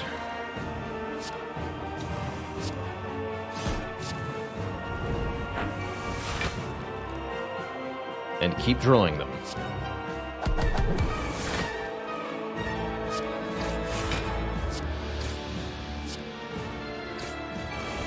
Alright, 1 boss down.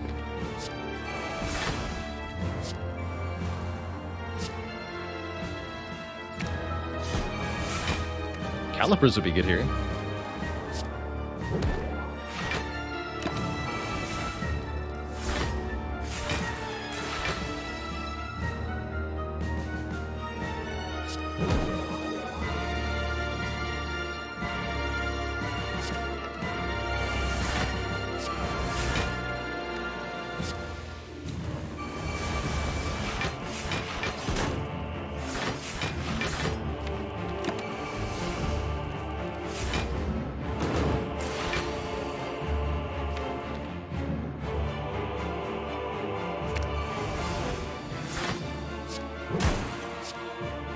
Boop. Get knifed. Time Eater.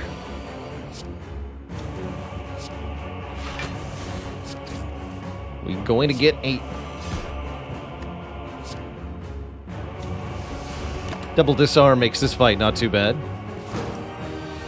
Time Eater's a lot less scary without any strength.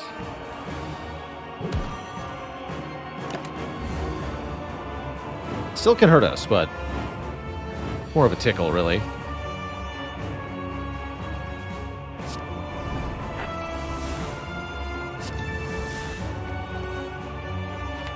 Just second wind all of this? I guess so.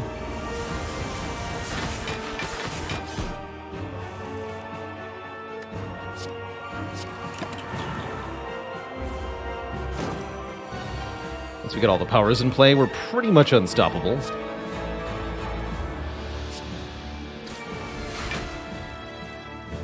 Pretty much.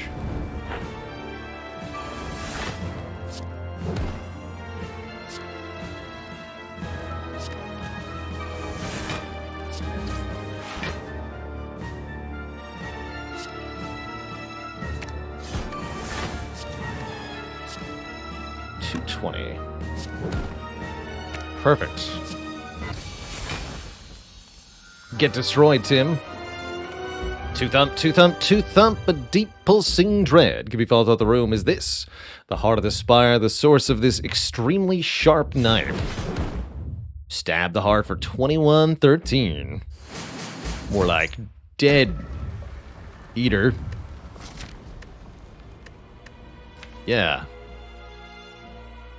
144 damage Ritual Dagger. Dark Embraces look like good upgrades. Spot Weakness is also a good upgrade for the heart fight, because we're going to need as much strength as possible in that battle. Alright, the rare colorless card is Transmutation. There are no card masteries going to happen this run, as far as I can tell. Truly a shame.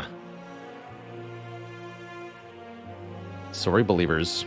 Rob says, what's the largest Ritual Dagger we've had? Over 200, using a very similar effect as this run, using Exhume to get back the dagger and play it multiple times. Got me 200. Barricade Sale is pretty good. I'm going to buy a Power Through. And let's take a Purity. Good talk.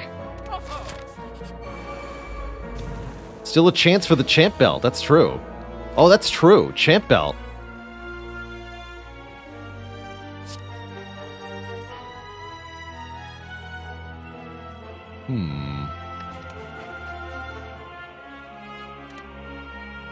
Take an offering here.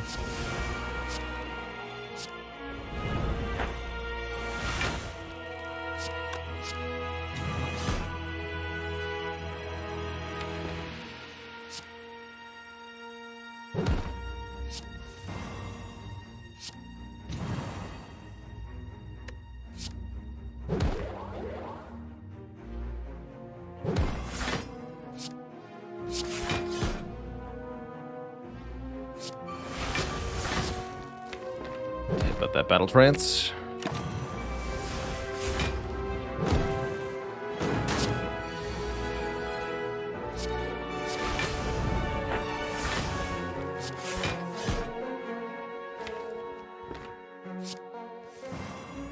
Excellent.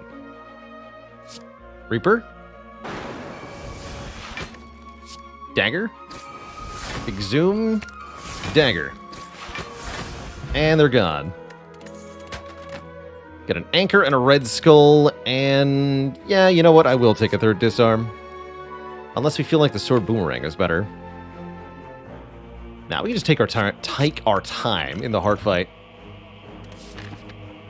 Could have had 4 arms. Coulda, shoulda, woulda. This is a very good turn 1.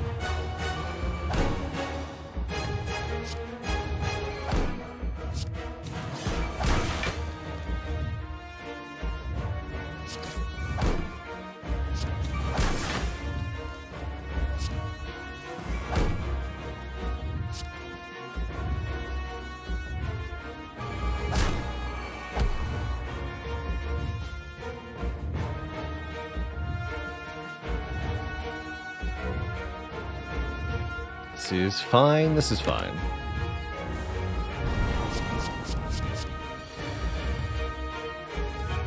Perfect.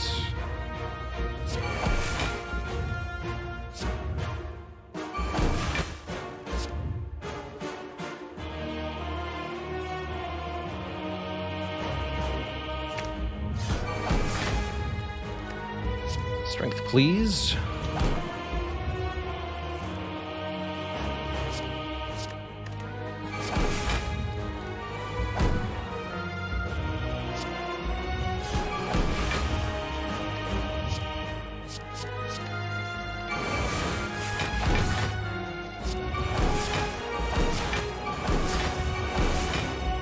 Easy.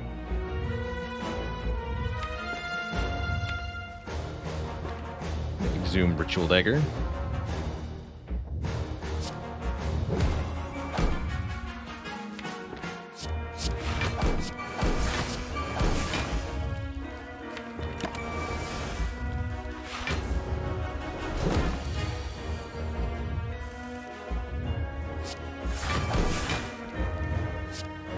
Yeah.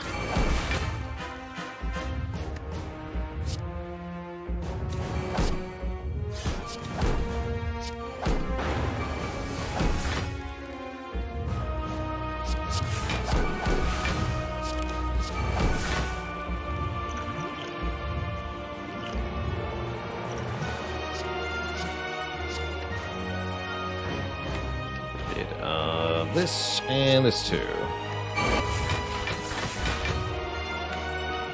Cool.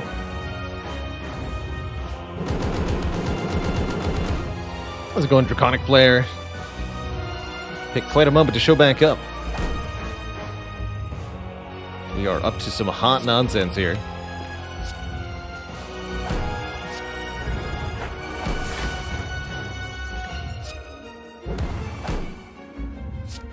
I'll be taking that dagger back.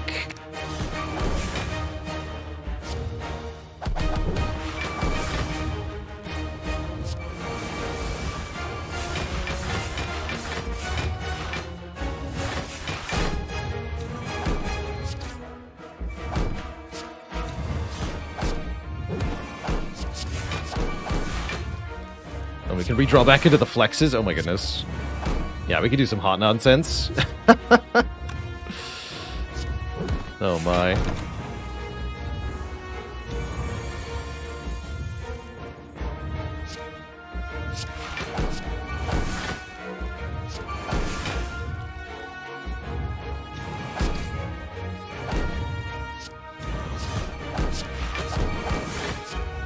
Yeah, and we can play Bloodletting to just keep going here. Like, you want to know how I deal damage to heart? This is how.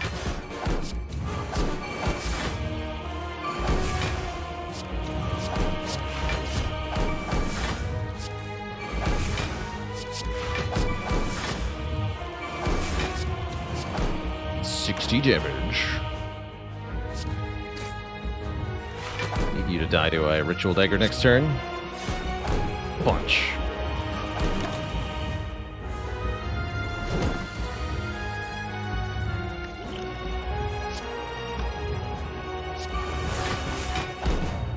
GG, Mr. Hart. GG. Let's drink some celebratory blood. Tasty. GG.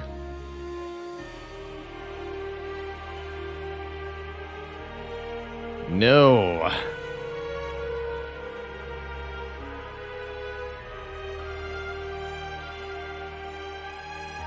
Pay out to the doubters. GG. So at the very end there, the dagger was, I think, 149 attack power. Maybe a little bit higher. Let's double check in the run history. It'll know. Has it been done? Spire sleepeth, and so shall I. GG. Ritual Dagger was 159, excuse me, 159 damage base. That's pretty absurd. That means we killed more than 20 enemies with this thing. 20 enemies gets you to 115 with upgraded. Don't I think that having double Dark Embrace is cheating? Yeah, it kind of feels like it sometimes. No more cheating than double Rushdown, I guess, which is definitely cheating. Absurd. Simply absurd. Well, that was definitely a powerful couple of runs to start us out.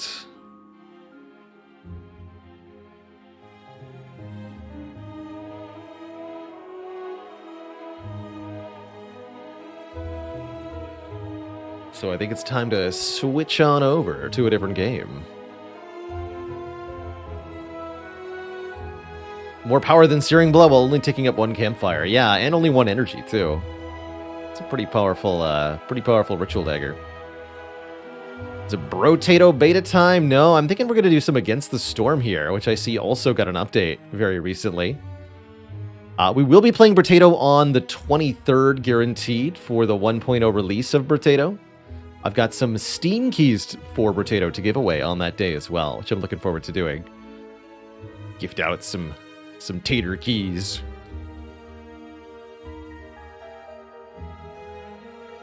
But I want to match the weather and have a cozy Against the Storm evening here. I think that's going to be the plan. So, what I'm going to do is take a quick break, refill the legs, stretch the water. Back in 5 minutes or so. When I return, there will be more Against the Storm. Do I plan on revisiting Slice and Dice? Likely when it comes to Steam. Yeah, Skyfish. Like to see what else that game gets. Alright, I'm going to leave you on the run history screen here in Spire with the Spire menu music. While I go on a short break, when I return, it's going to be Stormin' time. Don't go nowhere, folks. I'll be right back.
Alright, everybody, we are back.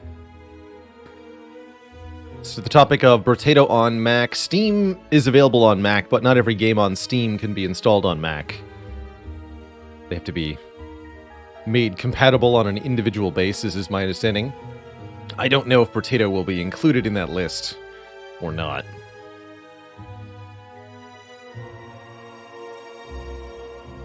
So let's see, I think we're on Prestige 10 here.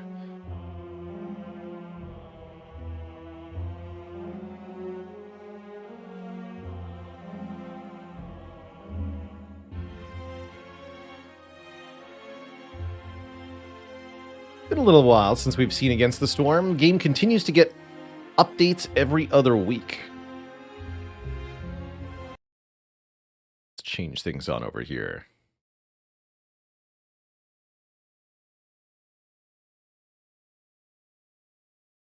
Just have to cue the update. Perfect timing. Emu like bird.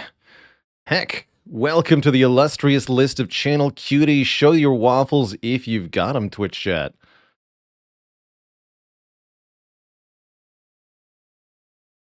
For it is surely a legendary thing to see another entry to the list of cuties. Oh, I just had the screen open for this. Not that one. Not there, there.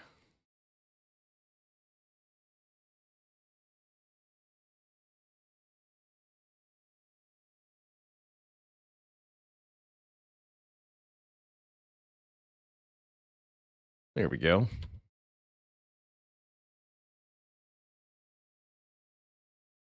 Emu like bird, you're on the list. Excellent. Perfect.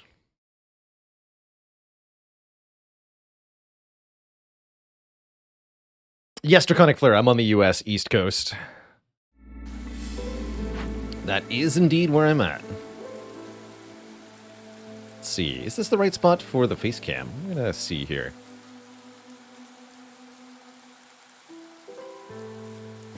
So, what's new? Quality of life update. Some long-awaited gameplay and interface improvements, such as a game history screen, a Citadel summary view, a button to unassign all woodcutters, and shortcuts for buildings.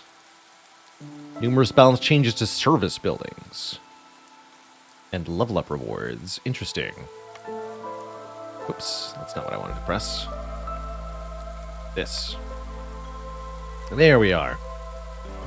Sour Gezeigt, thanks for the 14 months of support. Kaka. Kaka. So, quick synopsis. This is a roguelite settlement builder, is how I would describe Against the Storm.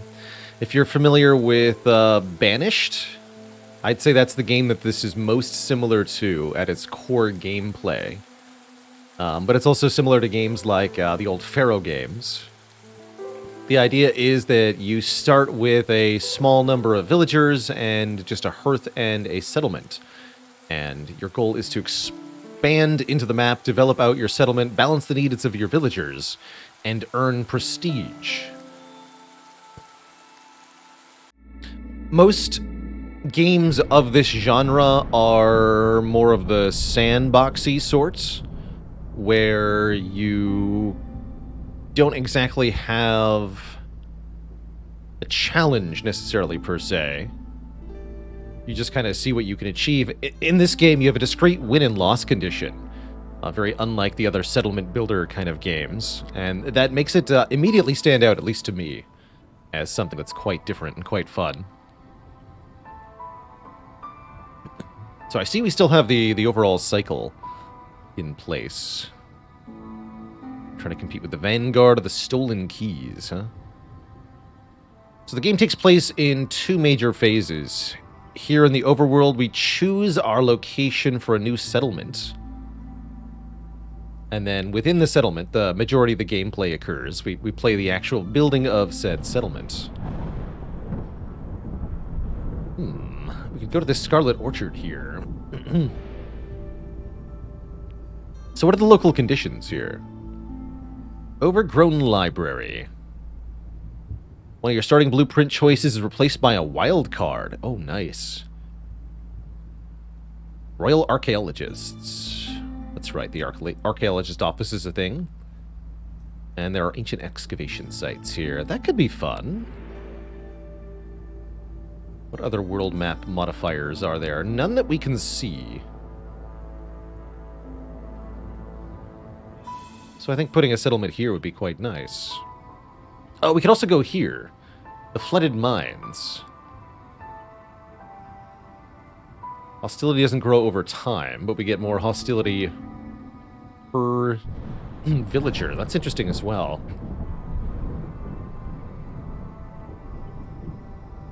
Hostility not growing over time is pretty cool. And they should block the spawn location of orange, too. Although I don't think that's going to matter at all. That's not really a thing that we need to care about. But sure, let's go here, by the flooded mines. 2 more hostility per villager, but no hostility up over time. There are difficulties above Viceroy. Yes, a prestige system, kind of similar to the Ascension of Spire, stacking difficulty modifiers, and boy, are they nasty. We're not talking like minor penalties here. We're talking your trade goods are worth half as much. Everybody eats 50% more food. All buildings take 50% more materials. Stuff like that. It's tough. And Catmash, thanks for 58 months, almost at the full 5 years, which we'll be celebrating in just a few months. So what's Prestige 10? Blightrot has a stronger impact. Okay, that makes sense. Really haven't felt like Blightrot does much of anything, so to see that it is empowered just makes sense to me. So when embarking, you can choose a caravan, a species to bring with you. I see that if we choose foxes, we get starting parts, which are excellent. Although they don't get extra pipes. Interesting. I see we've refined the base goods. You always get 20 parts, 4 wildfire essence, and then with our unlocks, we've added a few things. 5 planks, 5 bricks, 10 pipes, 10 wood, 20 coal. I'm going to choose to start with foxes. Foxes don't suffer a resolve penalty from high hostility, which is quite nice. A settlement of majority or entirely foxes can be quite a time. If we get more hostility per villager, but not more hostility with time, I think that means we want to start with fewer villagers. And I'd rather take something like planks and fabric to start.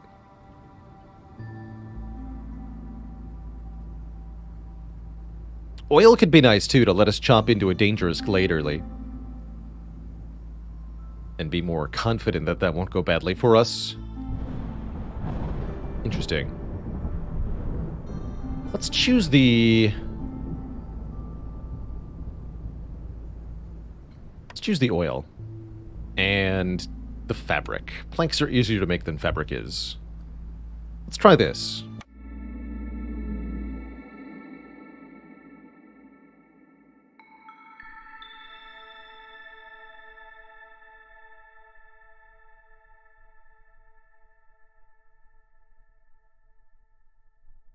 And so these are all the difficulty levels stacking.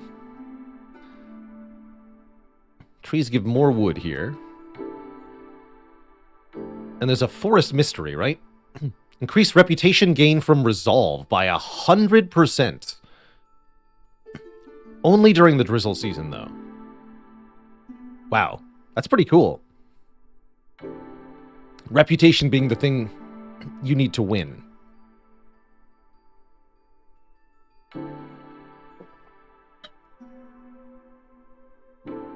Gaining rep during the storm won't lower impatience. That's not too bad.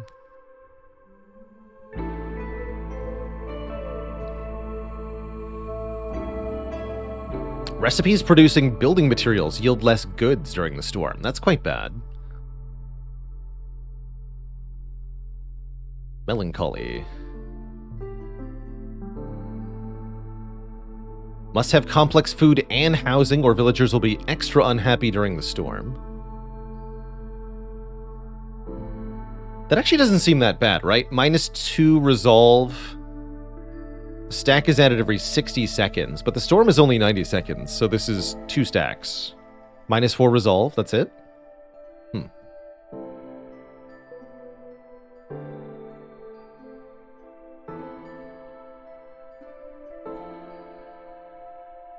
Villagers have a higher chance of consuming twice the amount of food. Okay. So, these are the penalties we'll take during the storm, specifically. During the settlement gameplay here, time is broken up into years that I think are about 10 minutes long.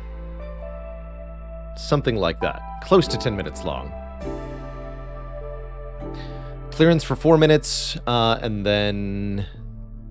Or rather, drizzle for 4 minutes to start, and then clearance lasts to the beginning of the storm. Storm is 90 seconds, usually. We start out with a hearth, provides warmth to everybody.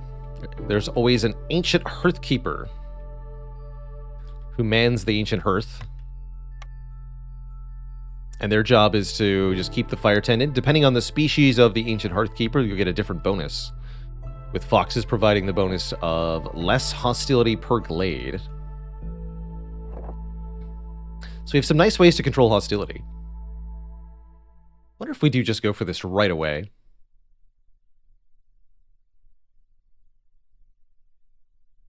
Maybe not immediately. But at the same time, maybe.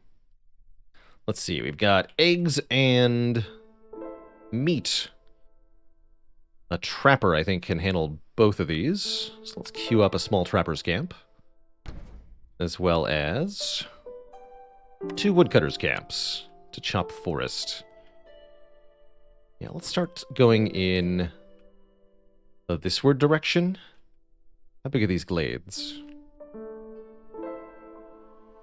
So which glade gives me the better access to stuff is the question.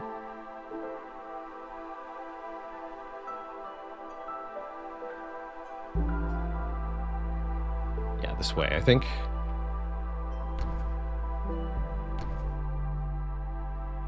Make sure those are priority 1, I think was the lesson from last time. And I also like to put out my starting houses. We'll need 3 houses to house our starting people, since we chose no additional villagers. Let's see. And do we want anything else to begin here? I don't think so. We also get to choose starting blueprints here. These will unlock the various higher tier buildings that our settlement can use to make more complicated things.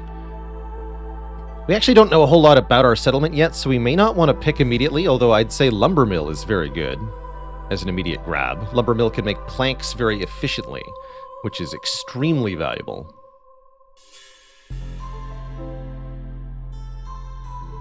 There might be some argument for getting a granary here with the ability to make pickled goods and fabric. Let me just double check. Foxes like pickled goods, don't they? They sure do.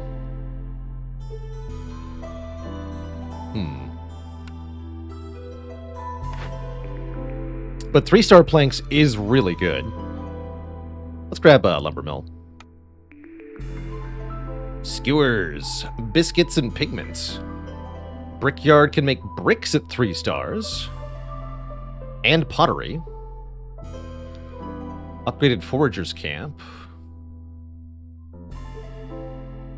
And a market can fulfill both of the advanced needs of the fox. What does a market do exactly?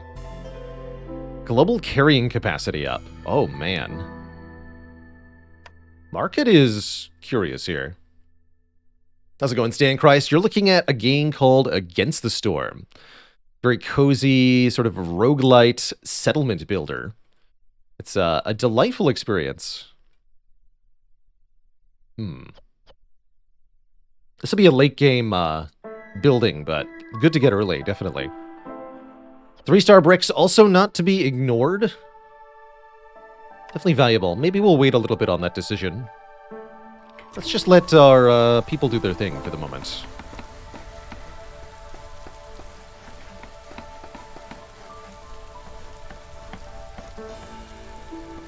So, every villager can be either a worker in a building, or they can be a builder and generically build stuff.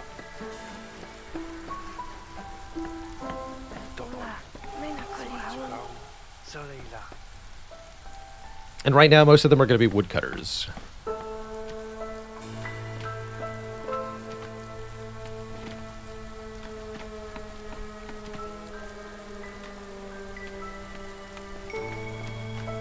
Actually, would like to get this lumber mill up pretty fast, now that I think about it. As it might be that we need planks for the dangerous glade we're about to break into, so I'm just going to build that right now.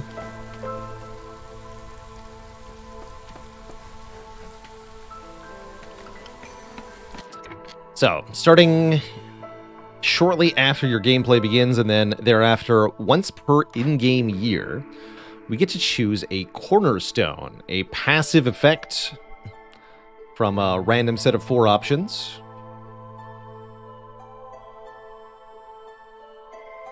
That could be very helpful.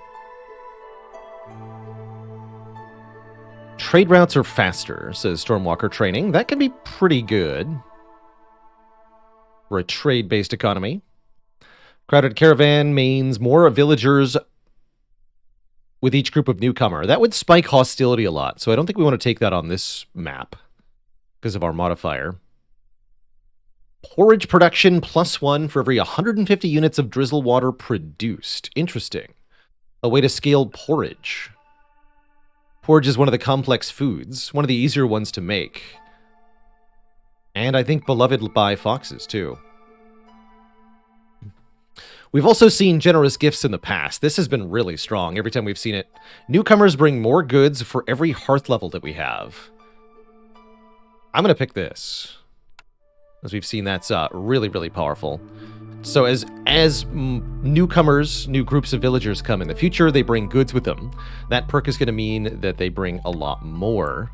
And the later we get into the run and the more hearths we get, the even better that'll be. This should be a good run to try to go 3 hearth. We'll see if we can make that work.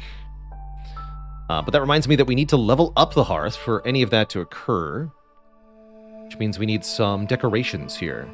Let's make a good old donut. Foxes love donuts. I mean, who doesn't? Need 4 or 8? 4, okay.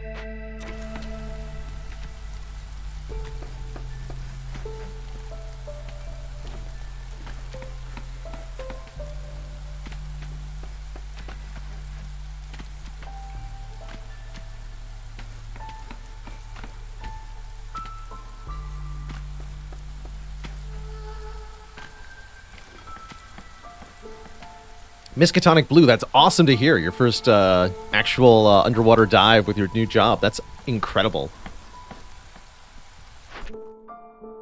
That's really cool. Time to choose our opening orders here.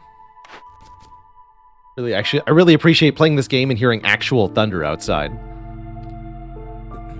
Lost in the Woods. Discover 3 glades to get a bonus to stone or clay production, as well as some immediate tools. Or TikTok. Complete any 2 dangerous or forbidden glade events to get 2 wildfire essence, which can get us the 3rd hearth. Those are both quite valuable.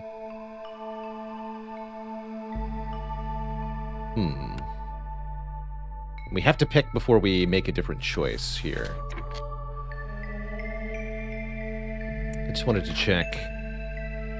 Okay, there's clay here.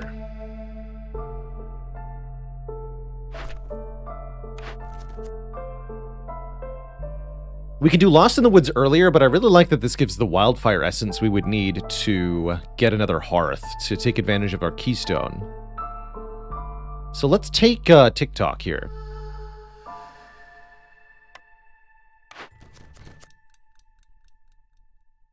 Seven packs of building materials to get more plank production. With 3-star planks, this could be very powerful. From the lumber mill. Trade goods at the trading post. It's actually very easy to do, because I think we started with 10 amber. Or complete 3 glade events in 17 minutes. to get bonus pickle production, a weaver, and parts. Interesting.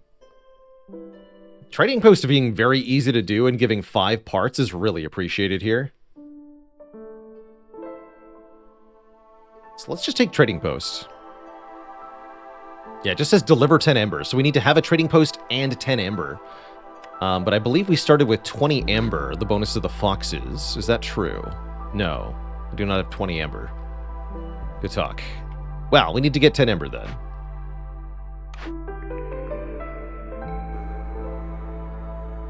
It's not the fox starting bonus. Got it. All right, third order.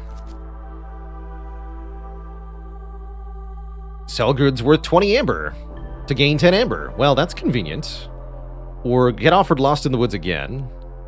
And even get the same reward twice sometimes. So if we do want that clay production, we can get it. I like Booming Economy here because it requires us to do essentially the same action as Trading Post. Okay, let's do that.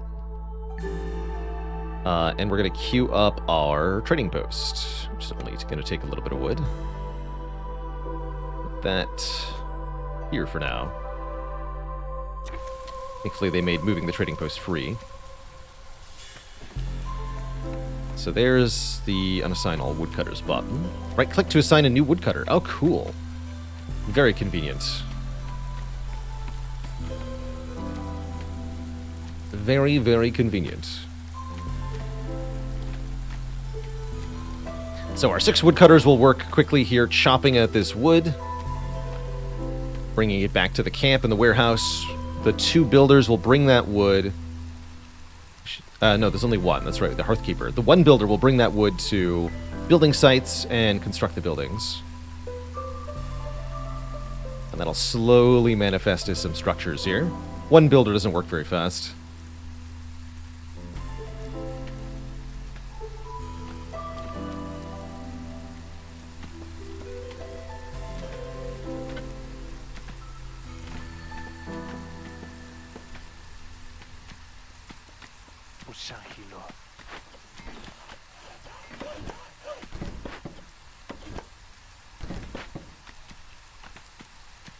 You want the woodcutters' camps to be as close to the tree line as possible for optimal woodcutting speed.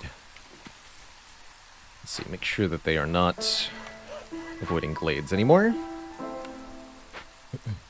We want to chop into this soon, but not too soon.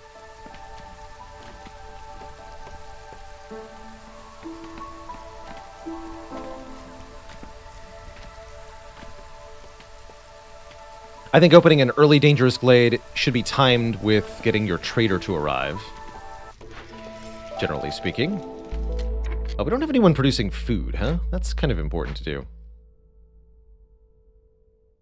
Let's see here. We do have a lot of wood stockpiled. Okay, let's take 1 person off woodcutting for a moment. Would I say this game is similar to just a player versus environment Age of Empires? Kind of. There's no combat units or combat of any kind in this game. Again, the game I'd really call it most similar to is Banished, with an actual win-loss condition, rather than being sandboxy. But there's certainly a few other games you could make comparisons to. Do I play Magic the Gathering at all? No. Not since a decade ago. I've played a decent amount of Magic in my life, but I did it all quite a long time ago. Haven't not felt the need to go back whatsoever. A little bit similar to Frostpunk. That's another reasonable comparison point. Definitely.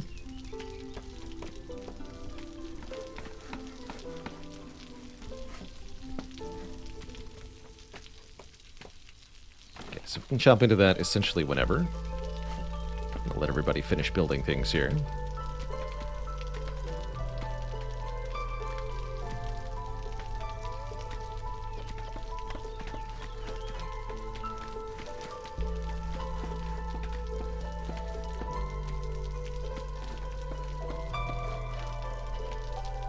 I expect this to be a rather slow-paced session. Again, since we're not getting hostility over time, only impatience. which gradually increases here in the bottom. The goal is to fill up the blue meter here before the red meter fills up. That's how you win against the storm.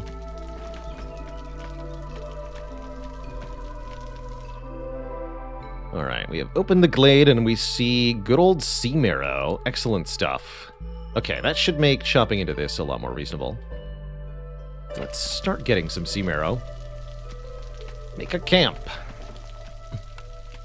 A stonecutter's camp.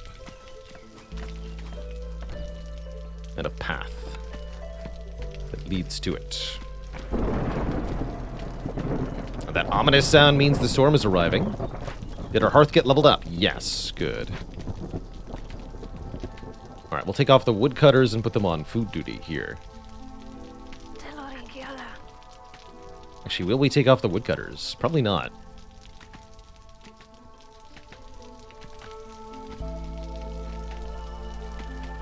Well, let's do one fewer. Got plenty of wood here. During the storm, the resolve of all of our villagers is lowered substantially, with the amount of lowering being affected by the hostility rating of the forest, which scales with the number of villagers that we have, as well as the number of glades that we've opened. If hostility gets too high and your resolve drops to 0 or lower, then villagers will start to leave your settlement, and this is a very, very bad thing.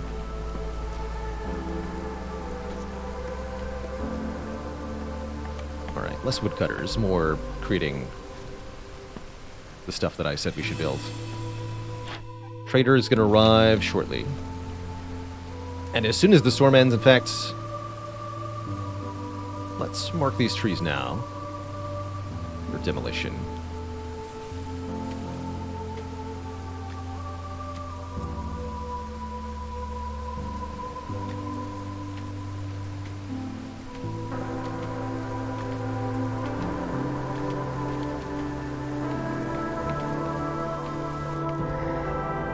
Okay, so here is the Dangerous Glade. Dangerous Glades contain a Dangerous Glade event. You have to do something specific before a certain amount of time elapses, or you face grave consequence. In this case, the consequence, lose all amber and wine and gain an impatience point.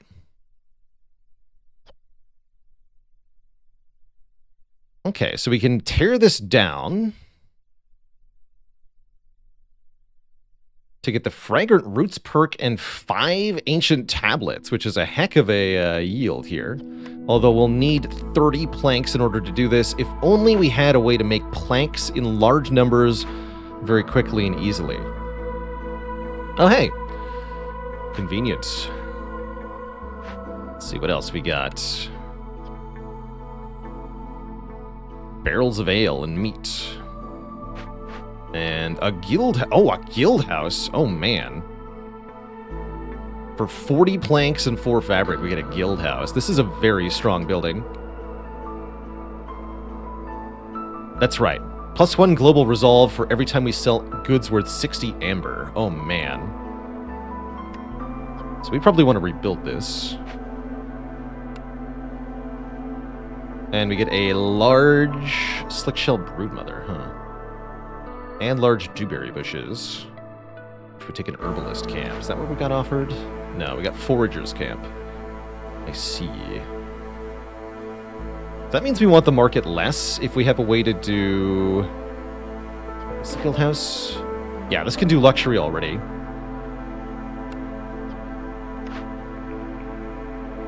So that makes me more tempted to take cookhouse. Let's do that.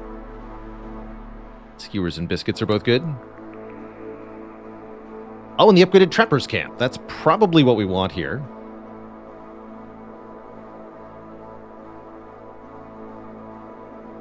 Manufactory being able to make training gear and packs of provisions is also quite interesting. But we have a large... This requires the upgraded trapper's camp. For lots of meat and lots of leather. Those are both pretty useful. So I think better to grab that now. Let's do that. Okay, so those are our starting blueprints then. We still need to be able to deal with this crypt. We can absolutely not calm the spirits, so we need to get 30 planks. Or 15 fabric. So, it is time to start cranking out planks then. Limit these to 30, please. Don't make scrolls or packs of trade goods.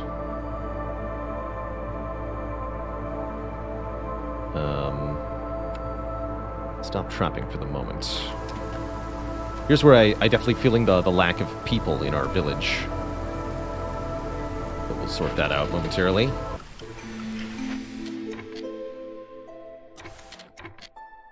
So, newcomers and a new perk are here. Over-diligent woodworkers gain 3 barrels for every 10 planks produced. That's pretty hype. Lumber tax gain amber for every 50 wood produced. Or Safe Haven, minus 40 hostility for every hearth upgraded to level 2 or higher. We are planning on doing additional hearths, so Safe Haven is going to be quite good. That said, free barrel production is very cool.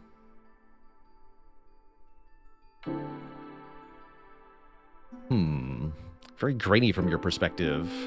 That might be the bitrate being insufficient to convey the visual detail of the game, or otherwise means that you're seeing the stream at a reduced quality somehow.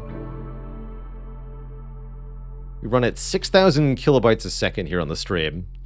If your internet can't handle that, then you'll either get a lower quality version, a lower resolution version produced by Twitch, or you'll suffer stuttering.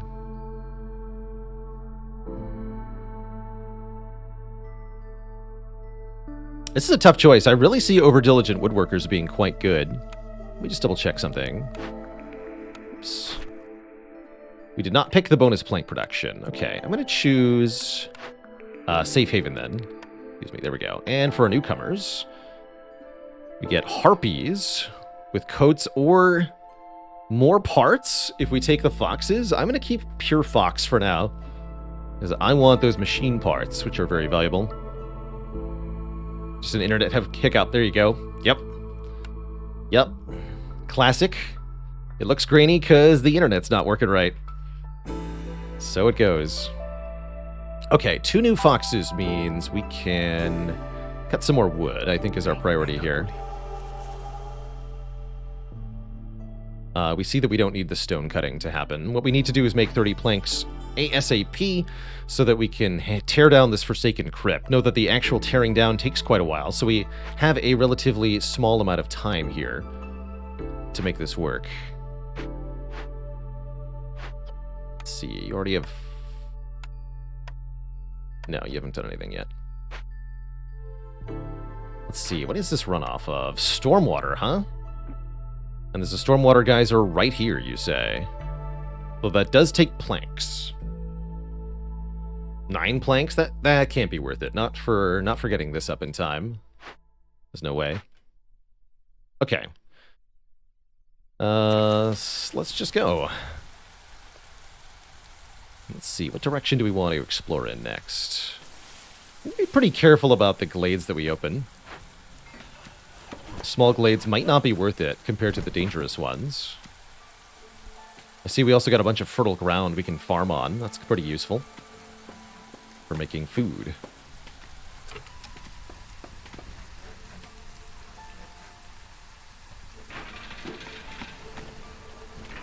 So let's see, it takes 2. What are we doing here? 5 planks so far. That's not counting the 6 planks there. Okay, Farlif is here. Hello, Farlif. Farlif does have planks. And other things besides. Good. That's promising. Farlif also sells perks that can give us permanent bonuses to things, but they're often not worth it. At least not on this difficulty level. 4.16, huh? So here we can trade goods that we have for goods that Farlov has. We're going to take some planks from Farlov here. We have a few extra parts, so I might sell those.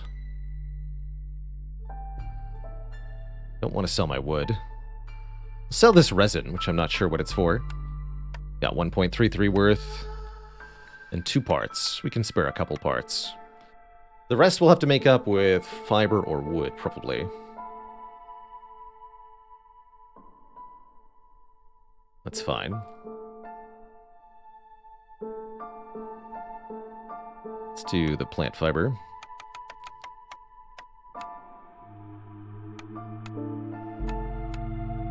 Trade. Okay.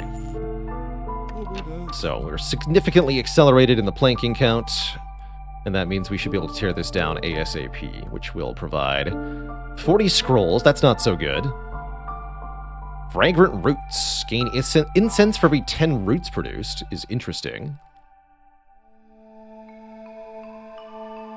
Currently we do not produce roots, but that could change. And 5 ancient tablets, which is incredible. These are extremely valuable.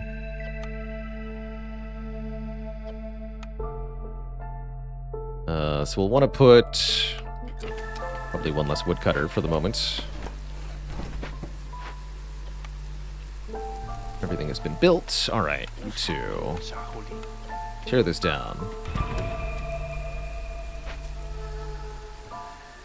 Ultimately got a really easy to handle event from the difficult thing, so that's good. That's quite good.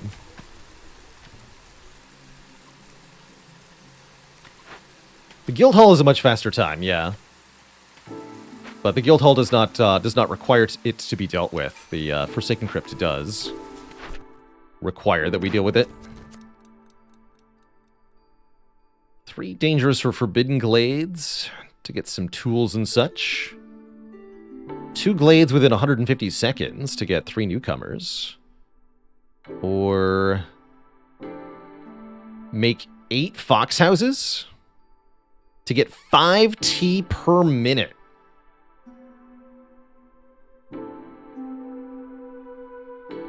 Seems nearly impossible to do.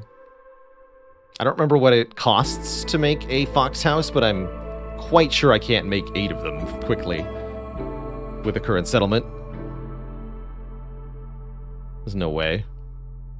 Much as I would love to get 5 tea per minute.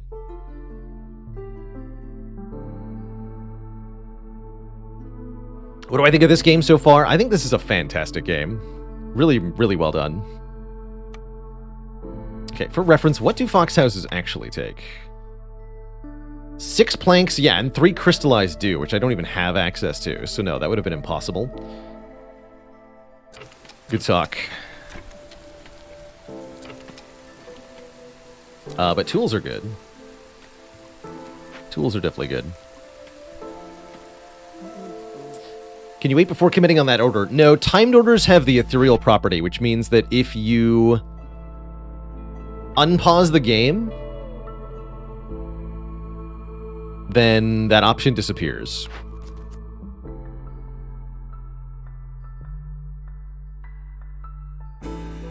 Trade routes. Okay, yeah, let's do trade routes. This is really expensive.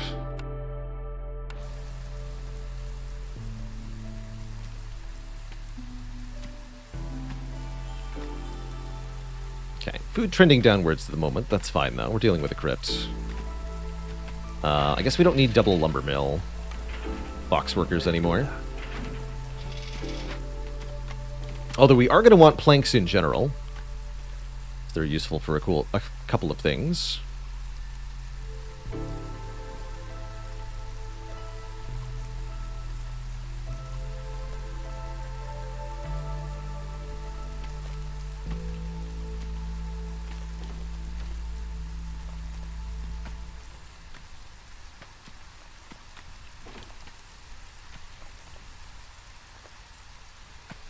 I think our goal this game should be to make the foxes that we do have exceedingly happy. our very tiny population. Okay, we'll get minus 40 hostility when we upgrade this. So we need 4 more decorations of green and blue. Create another donut.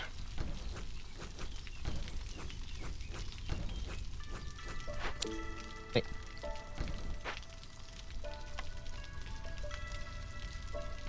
Don't like the flower beds. Give me some night ferns. These look cool.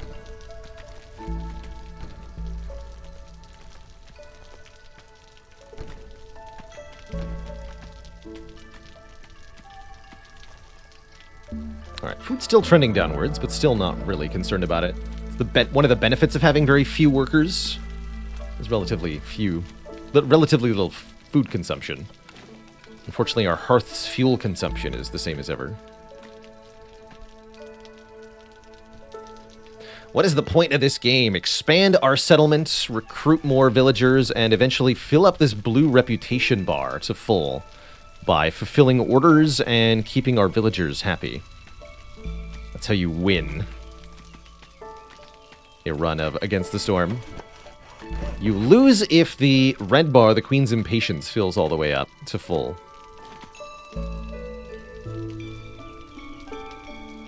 It's a failure. I see. No one is available to work. Okay, one less woodcutter then. Yeah, the red bar fills with time. 0.21 impatience per minute.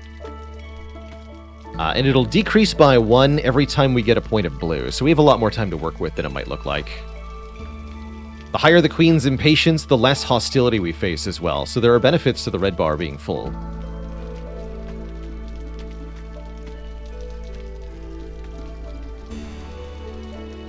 Alright, our one builder is building. Good for them.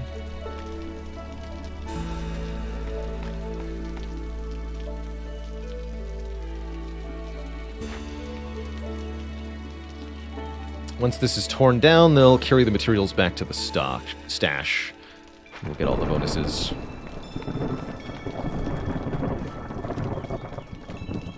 So once again, we can just have people doing their thing through the storm here. This is a really cozy pace, actually. I like it. With the special modifier, again, on this map, hostility not increasing over time, I think that means we get to play through more years, and therefore collect more cornerstone passives, which will be quite nice indeed. Yeah, we don't even suffer with resolve in the second storm. That's rare. Alright, Crypt dealt with. We now have the permanent bonus of Fragrant Roots.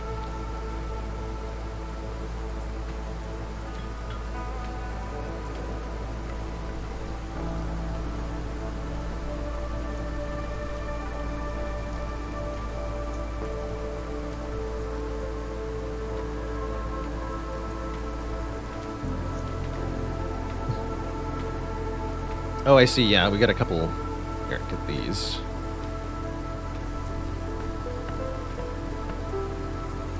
Playing with any special modifiers on this map? Yes, Rage Maw. We have a different hostility. Let's see, where is it? Flooded Mines. Hostility does not grow with each passing year. You can't even see the tooltip here. But we get 2 more hostility per villager. So we're going with an intentionally smaller settlement and taking our time, seeing how this goes. Can the lumber mill make crystallized dew? No. It can make scrolls and pack of trade goods.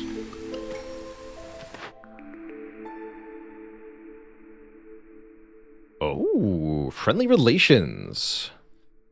Get global resolve for every 3 levels of standing with other settlements via trade routes. Bed and breakfast. This time it's the guild who's gonna pay you. Gain 10 amber every time a trader arrives. Neat. Very neat.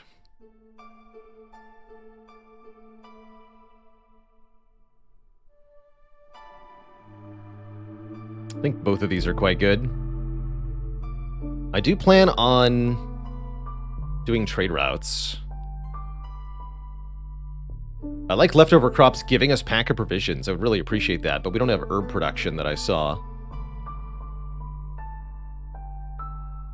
Oh, we can decline the cornerstone and choose a pouch of amber instead. I didn't see that they added this. You can now take amber instead of your picks. Curious. I just want to verify, though. What are... There's no herbs here. Okay. Let's take friendly relations. I want to stack resolve bonuses and make the foxes very happy as a way to win. So beavers and harpies are the other species. Bring on the beavers.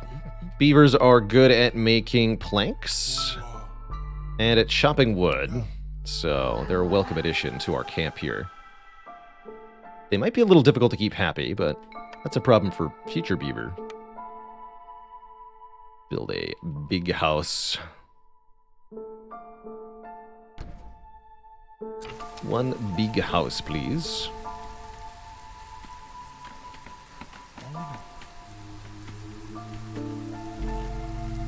And we'll get our food production up in just a moment here.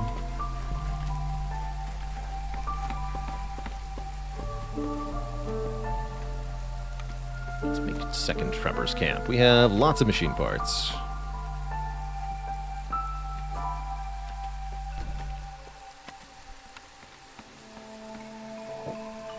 See, there's also mushrooms we can eat. Okay, so that event was conquered.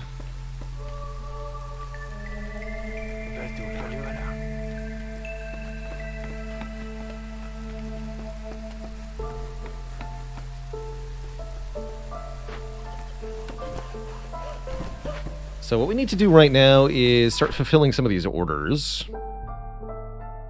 So you have to chop 2 glades in 150 seconds. You can do that pretty easily. We also want to start trading some goods. And complete another dangerous glade event. So I think what we're going to do is break into this glade next. After the next storm? I don't see any reason we shouldn't do it now, actually. Hello.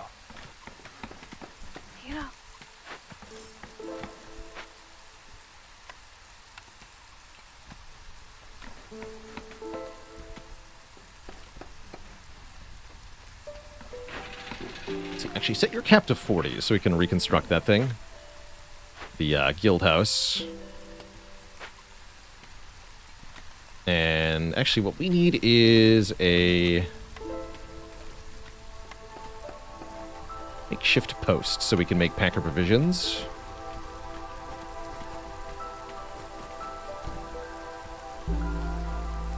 And begin doing trade routes to get money. Food is still an issue, though. Our one builder has nothing to build. Please cut more wood. Oh, right. Now we need the post. You do have something to build. And speaking of traders, Zorg is here. Note that these 5 ancient tablets could be passed away for 20 amber worth of stuff, which is, well, that's a lot of stuff. Zorg sells food and some basic supplies. I think trading away these ancient tablets will also be... Let's trade away most, not all. Let's get some fabric. 1350 for the whole lot. Cool, let's do it. That way I probably won't have to make our own fabric for quite a long time. And that'll be just trading a lot of goods for our bonuses. Might as well pick up some food, too. What's the cheapest food source? 0.31 for porridge. 0.33 for pickled goods. Buy the pickled goods. They love pickled goods.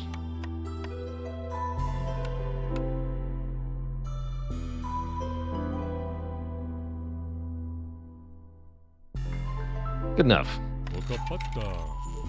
Thanks. So yes, that meets booming economy here. Although we don't actually have 10 amber yet. We'll deal with that later. So we can deliver this. We get 1 point of reputation, which lowers our impatience. Oh yeah, and gives us 10 amber, so we can also fulfill this one immediately if we want to. That gives us a point of reputation, which let us pick a new blueprint as well. Beanery can make porridge and pickled goods. Say no more. We don't need stinky guild house. I want beans, man. And it can make crystallized dew as well. That's pretty hype. We need clay and rocks and resin and water to make crystallized dew. At least we can make it. Heck yeah, give me beans. Porridge is made with shrooms or vegetables, and again, water. So we'll have to hook up that storm geyser. I'll take a beanery. Thanks. We need bricks for that, though. Zorg, do you have bricks? Hello. No. Oh, hello. Zorg does not have any bricks. Because he is a stinky. I also got one harpy here. Put her in the ancient hearth. And what are the rest of you going to do?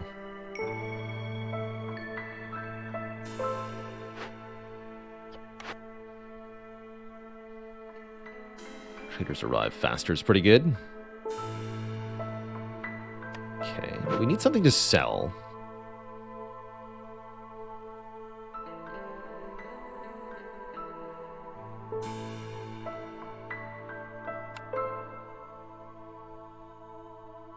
I will make one beaver house. Yes. I'd like the beavers to be easier to keep happy. I'm not sure this harpy is going to stick around for long. What's a harpy house take? Okay, we can make that as well. Let's keep our lesser races happy by giving them specific housing.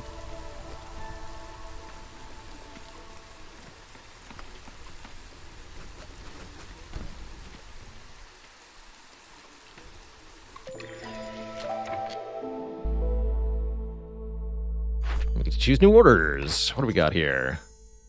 Complete 12 trade routes to get bonus pack of good production. Or complete trade routes to get tools and money and water skins. Feels like we need parts less.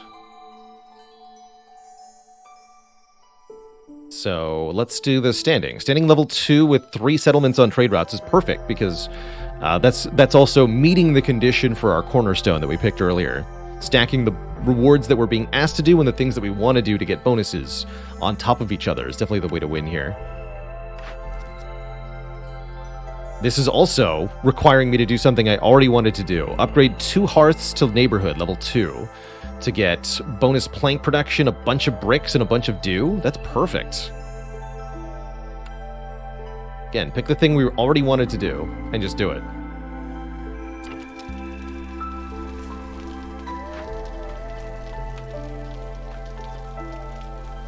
I'm not sure I want to break that open. Okay, what are these 3 foxes going to do then? You can put one of them to work cutting wood.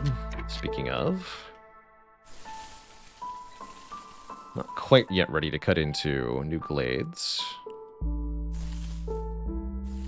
We'll do it at the very beginning of next year. I think the others are going to start rebuilding this thing. We have 14 planks. Apparently I've used them up. Lots of wood, though. That's a good sign. Yeah, that reminds me. Don't burn the oil. We need more food.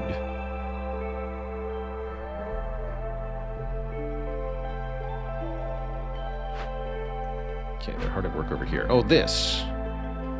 Make one of these.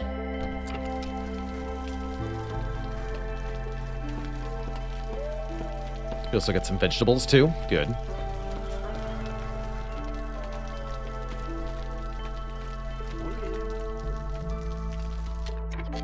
Oh my. Whoa, okay.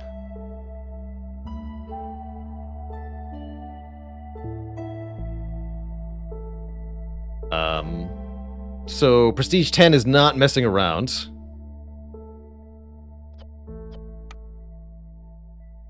One Blight Rot Cyst is enough to overcome the hearth now.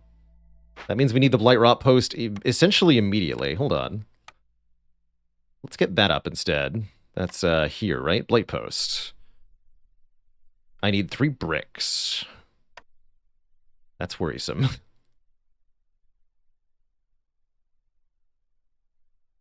And this needs to not go up either.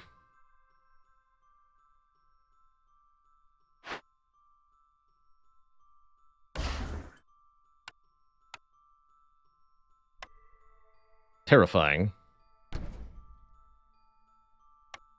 And get me the crude workstation to make some bricks. Sure hope we don't starve. Terrifying. Farluff is gone. Farluff is gone. He's coming back, though.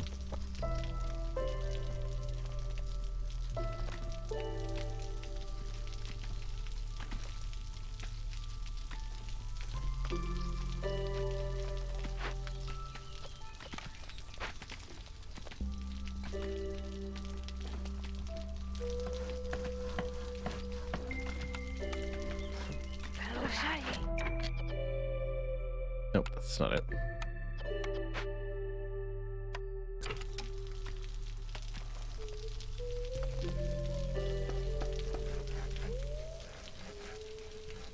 There we go. Just bricks, please. Thankfully, we have enough to make enough. Set these to limit 10. Not that we're going to hit that. Does the rewards for this help me at all? They does give me food in case we run out. It's good to know.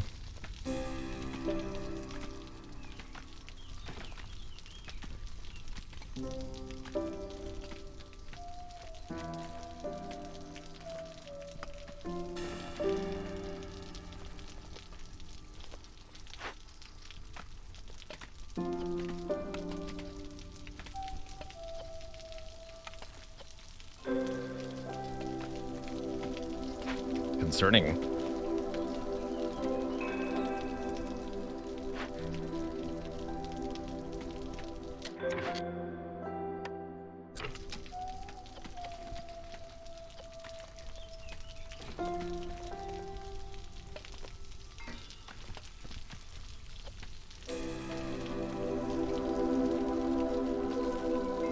Deliver those. Build this thing immediately. Oh dear. It's not even done. This is very bad.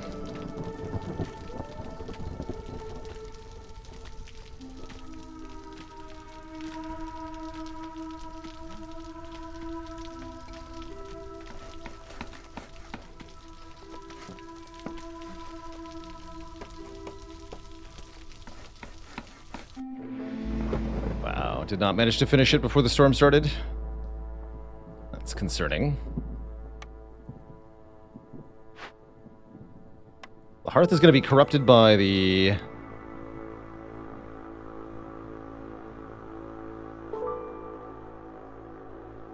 Light cyst, yeah, plus 900 per minute.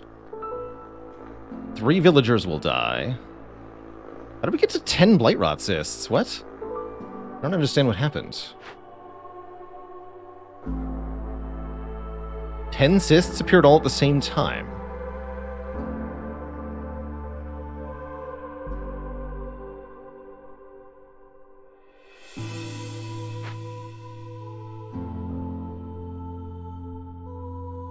Don't understand what happened.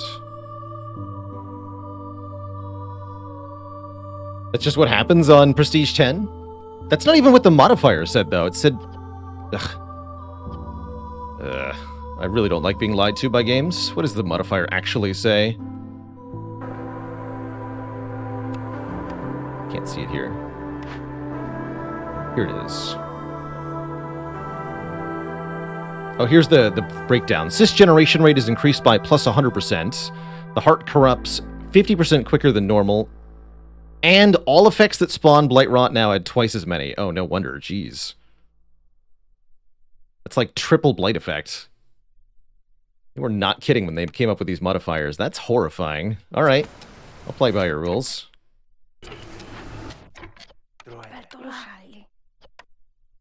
Just limit these to 10. So yes, 0 fuel, 10 sis. Good luck, everybody. Also, resolve is low. We can sort that by having less woodcutters here. Talk. So this bar will indicate the corruption level of the hearth here. They're not even starting. They're not even starting. Don't take that! Idiots.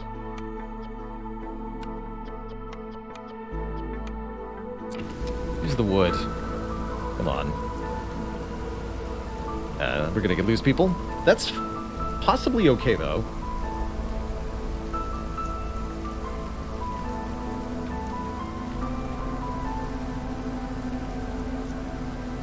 Oh, I fucking didn't unassign them. How did they get unassigned? That's not what I told it to do.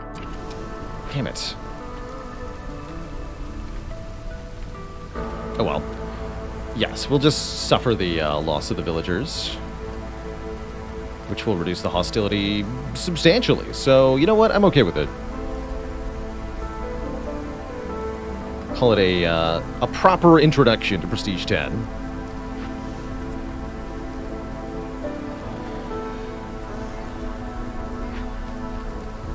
Blah. Well, that's a cool effect, actually. Yes, we did lose the Harpy. We lost the Polite Fighter, too. Here, come back. So, 3 dead. Impatience gained. But not all is lost. Wait, you can have nobody working at the Ancient Hearth? What? What do you mean? You killed the Ancient Hearthkeeper? That's just rude, man. Put a beaver on the job. That's funny. Alright, we're gonna, for better or worse, we're cutting into this glade now. The session is pretty scuffed, but it's all good. So we'll have to be really aware of that, actually. Year 3 is not to be underestimated on Prestige 10. Let's see here. We want this thing. Solve my food problem.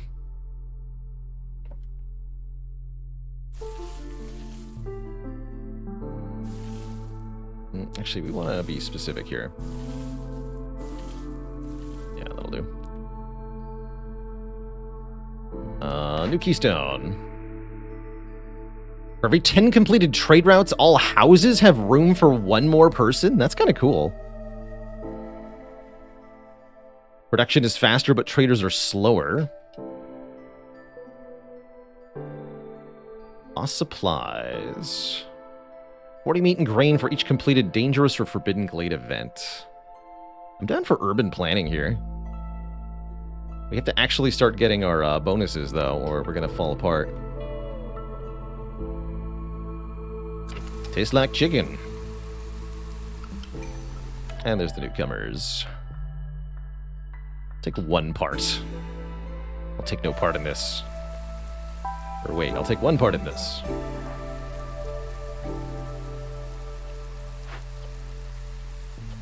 To blank. So we do want to rebuild this now as well. But let's not focus on that until we see what's in the dangerous glade. For now, our priority is to cut into this.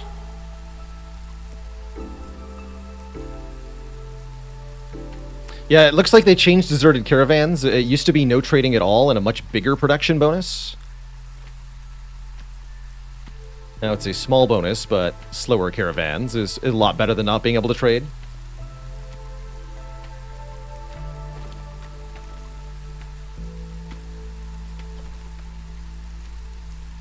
Alright, do we even need people on the Blight Post? We should build up some fuel reserves. They're doing okay work at the moment.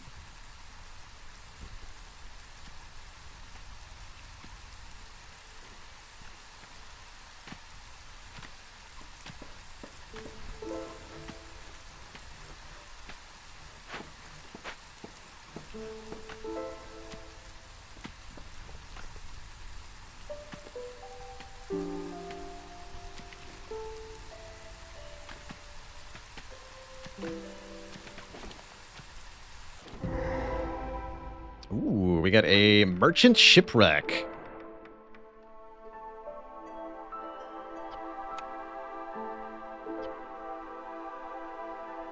Need coats to search the upper deck or search the lower deck with tools.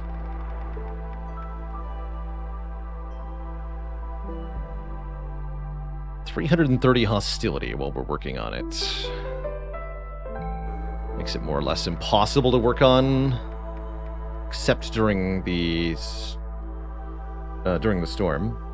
Yeah, this is a painful event. Looks like we'd like to search the lower deck. That'll take 12 tools, which we can get because we're gonna cut into the glade. So we'll have the tools with which to do this.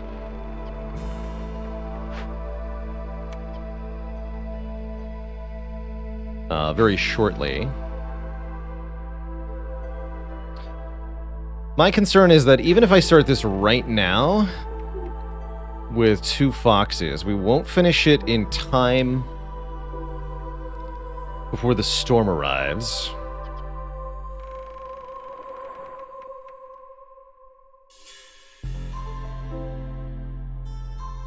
Destroys a random cornerstone. If we miss the timer. Noted.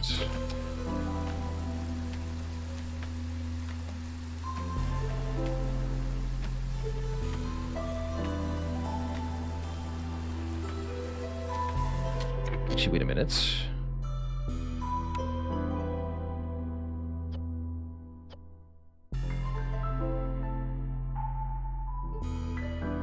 Might have been work speed increased. We have 80 Cimero.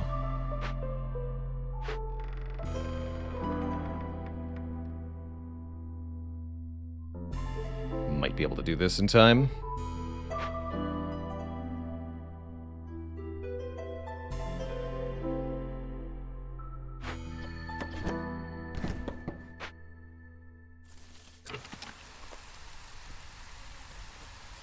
Let's see here. When's the trader arriving? 3 minutes.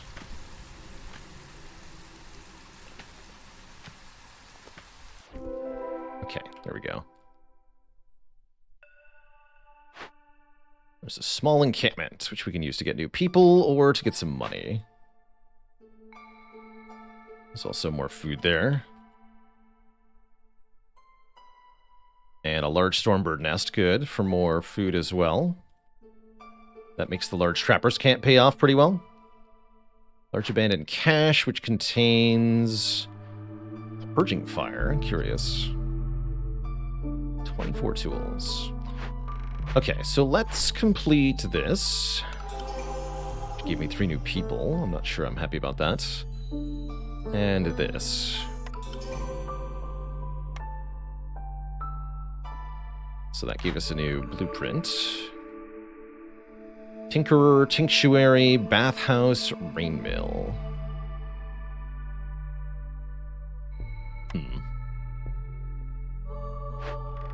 So let's see. With 2 foxes working, time estimated is 5 minutes and 29 seconds. That should be fast enough, actually. I think we start now to get the 30 amber. That's going to be an immediate spike in hostility. But we stay in positive resolve. Good luck, everybody. Let's make a path out here just to help out the brave souls who are performing.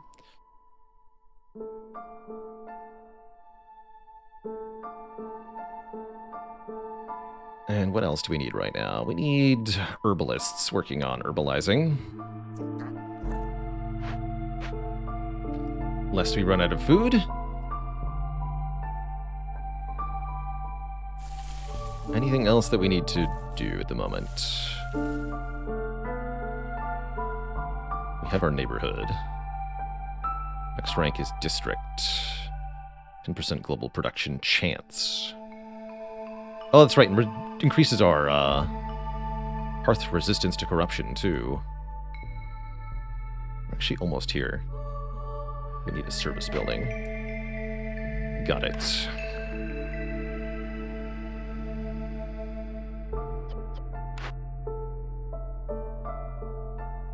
That's pretty good, actually.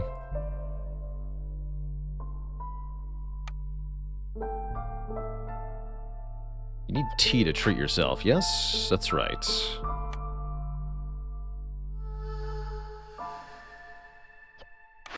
Actually, being able to produce wine might be nice. Although we don't have the ingredients for wine, which makes it challenging.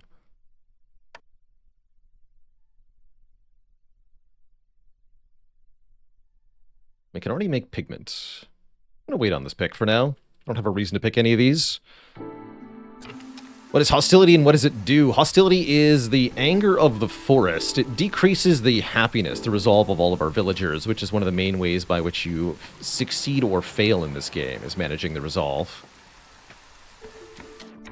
Let's see, we have tons of fuel. Way more wood than I'd ever expected. And this fellow at the lumber mill is idle currently. Well, got a job, sir. Your job is building a path. And then salvaging this thing. Rebuilding it more accurately. And so we can see in a minute how this is doing. Relative to when the storm will arrive. Looks like it's not going to be in time currently, right? Storm is in 4 minutes. Okay. This happens in 5 minutes. That's not good enough.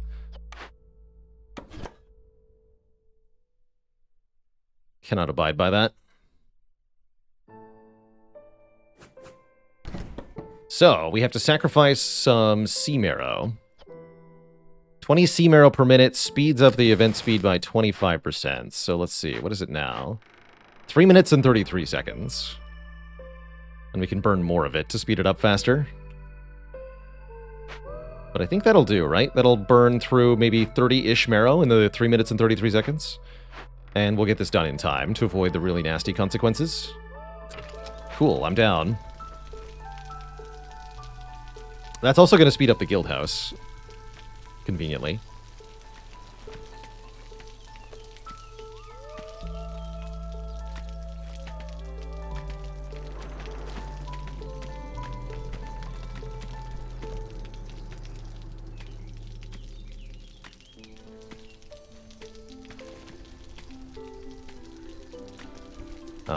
We do still have the workers at the Blight Post. They're kind of sitting idle, actually. It's a little concerning. Can I do anything good with them? What's the smithy doing for me? Like tools and coats and trade goods. That's kind of nice, actually. Might want to rebuild that as well.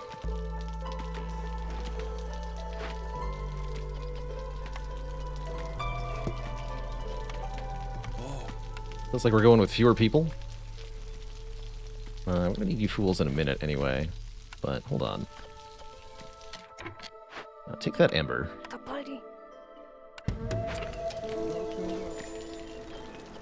Oh, Farliff's already here. Hello, Farliff. What do you got?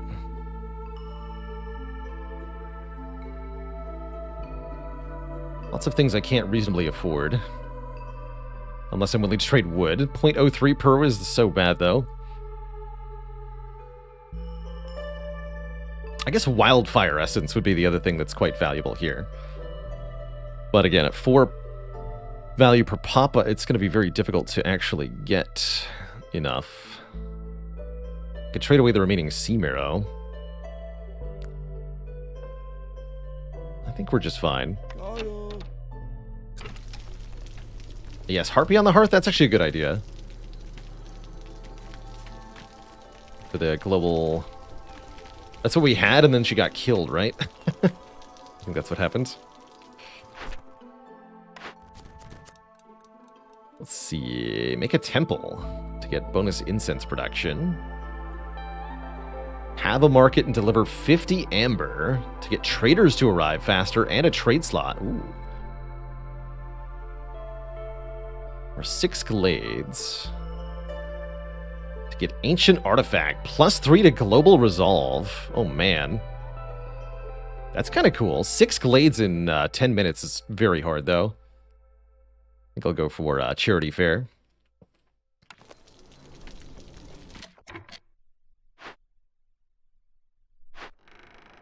Let's see, minute 50, minute 24. If I stop sacrificing now, what are we at here? Minute 50, not quite.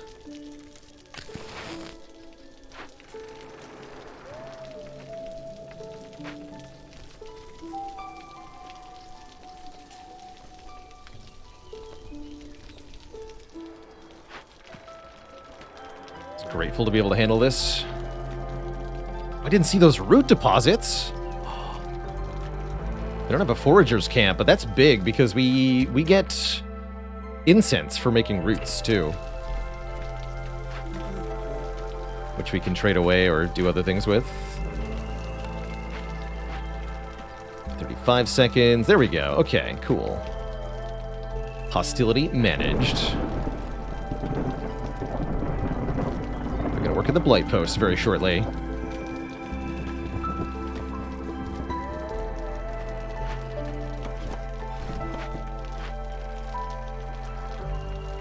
Although that also creates 30 amber, right? Okay, hostility reduced. Even further. Gaining reputation won't lower impatience, so we should deliver right now, if we're gonna deliver. 25 coal. I don't actually need that right now. Reducing our impatience will lower our hostility, which is not necessarily something... which increases... decreasing impatience raises hostility. That's what I'm trying to say. So let's not for the moment.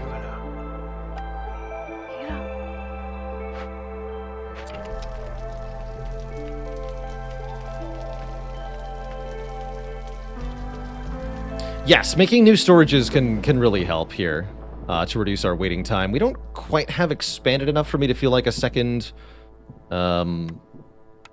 warehouse is worthwhile. These take 2 parts each, which are not easily acquired, and they cannot be moved once you make them, which is also a pain. Okay, just the foxes are low. That's reasonably fine. How can we sort that out for them?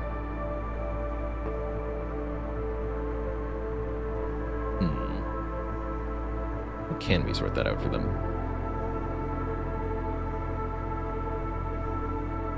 Like working with the rainwater.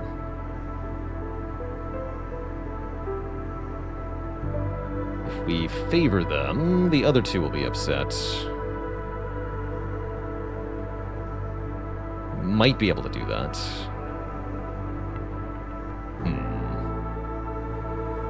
Oh, we can further lower hostility here. Maybe that's the play.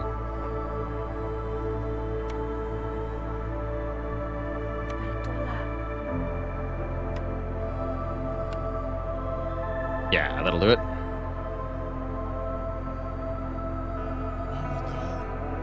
Cool. Have fun, guys. Alright, hopefully 1 blight post with 3 workers on it and 10 fuel stockpiled is enough. Otherwise, we're going to have some other problems here. Yeah, I think that's enough.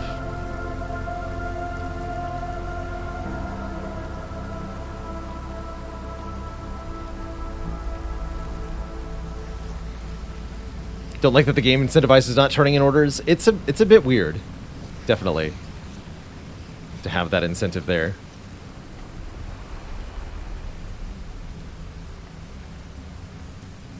Definitely a bit odd. Okay, so we're going to build over in this direction. I'm going to grab this dangerous glade next, I think.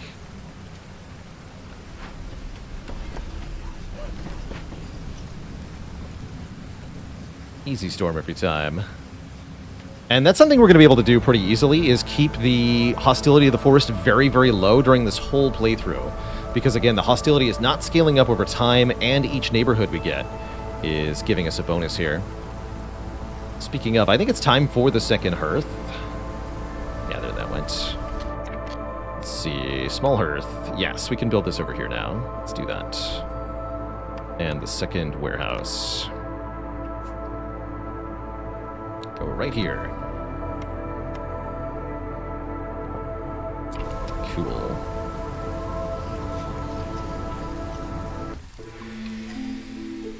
All right, we made it through the storm. Excellent. New cornerstone. even more wood production. Less hostility from woodcutters. Gain 2 amber for every 6 pack of trade goods that we make. Or sacrificed resources last longer. Was this a sponsored game originally? No, this was a community game vote game. Speaking of, you can help me pick a new game to try out on stream this month through our June game vote. Linked up right there. I think I'm going to take value-added tax.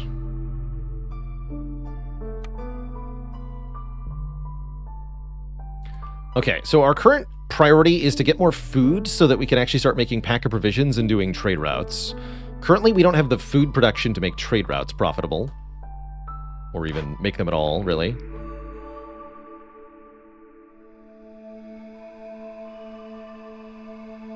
I'll take the bathhouse. Herbs, berries, mushrooms. Am I correct that this is what we need for... Forster's Hut's also pretty good. But if I'm seeing this right, yes, this requires the herbalist camp. Alright, you got it. Herbalist camp it is. Make me a big berry.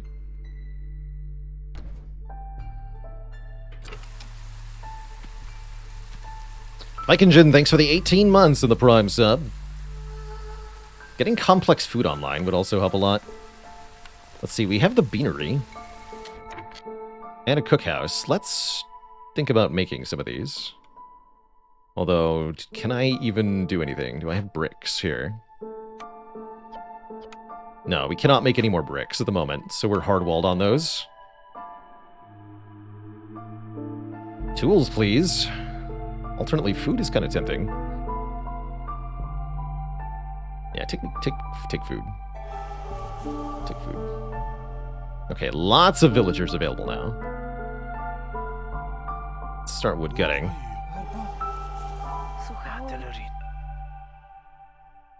Like I said, we want a woodcut over here, I think.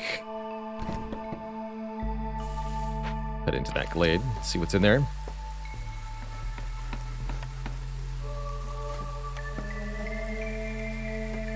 Still have only 2 harpies. Might be worth making another beaver house.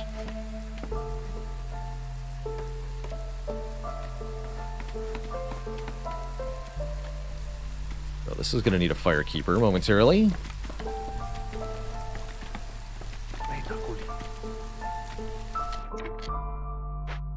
And then some houses.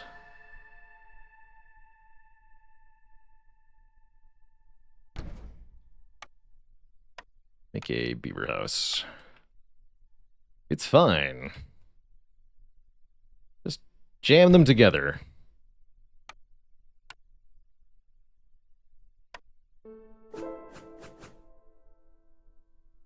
Make horizontal donuts.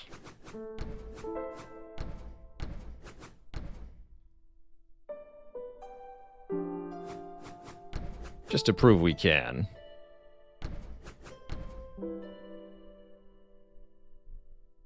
And we're gonna need more of these decor too. Have some lamps.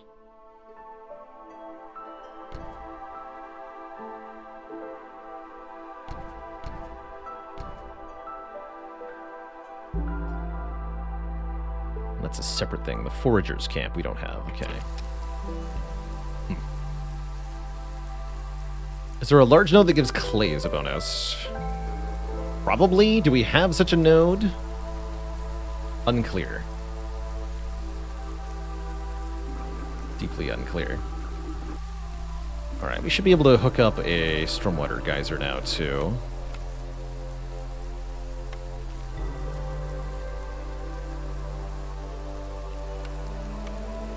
Where's that? Under geyser pump here. Do that. And we'll hook that up to the lumber mill.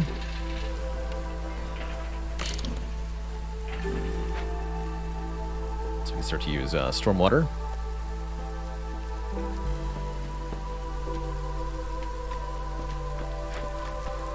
Yes, there's somebody there. Okay.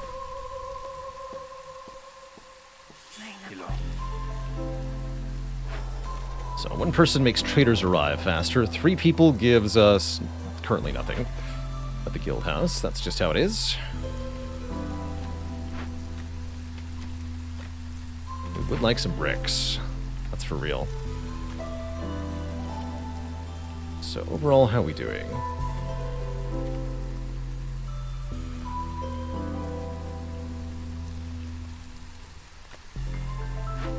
Life is okay.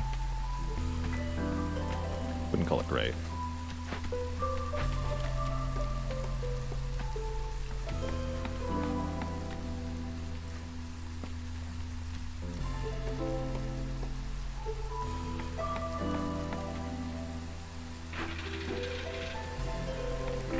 But the beavers are hard at work here.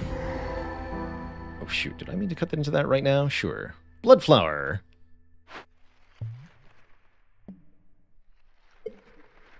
Cooked and raw food disappears while we're working on a bloodflower. They have a tendency to uncontrollably spread. And they make people sick. You make me sick. So the issue with the bloodflower is that you'll run out of food pretty quickly while working on them.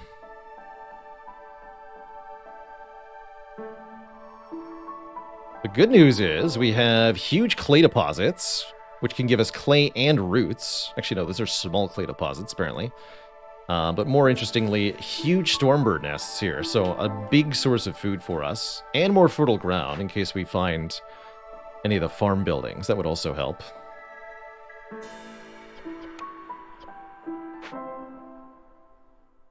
Seemingly out of the good stuff otherwise.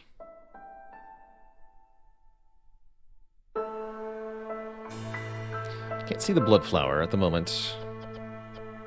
It's alright. I think we just want... Yeah, there it is.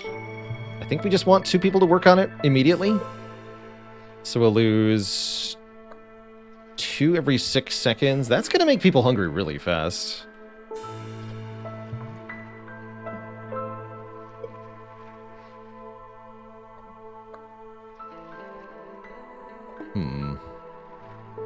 Here goes. Find out if this destroys us or not.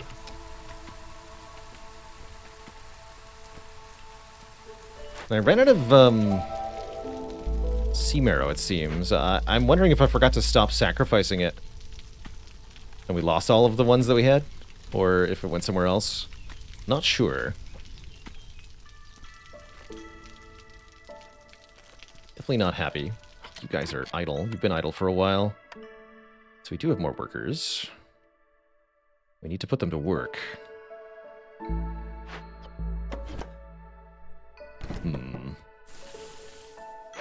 You're concerned here. We have no bricks for the warehouse. Ah, crap. Oh, no. That's right, we can store food in the makeshift post by starting,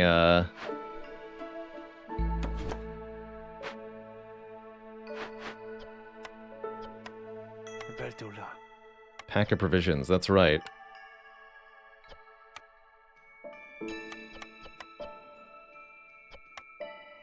So yeah, just store some eggs for now. It's not raw. Food.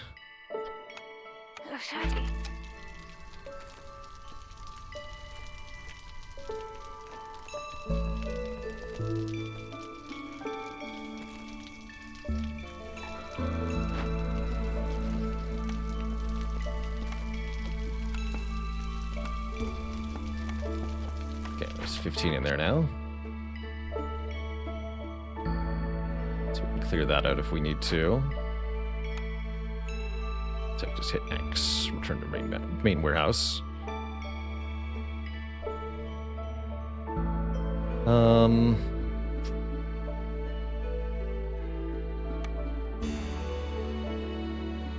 We've got more camps here.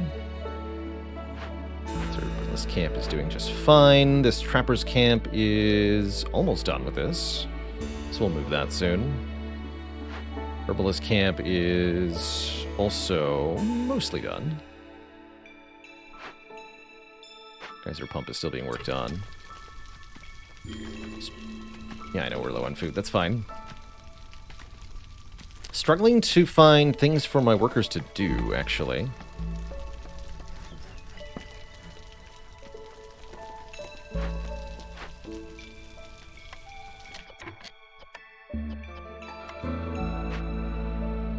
Deleted the Stonecutter's camp. It's not worth trying to go get clay right now. Although I need that for the bricks, so maybe it is.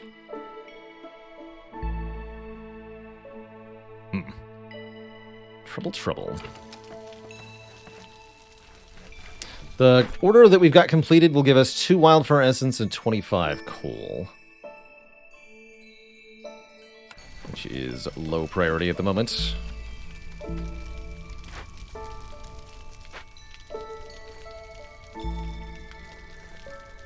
How does the game get more difficult as you progress through it? There are stacking difficulty modifiers, kind of similar to the Ascensions of Slay the Spire, that you must contend with. Yeah, both of these require bricks as well. Okay, so that's our main problem right now, is no bricks. And until we have bricks, we really can't do much of anything that's useful. Could build one more beaver house, though. Ah, good, and this finished.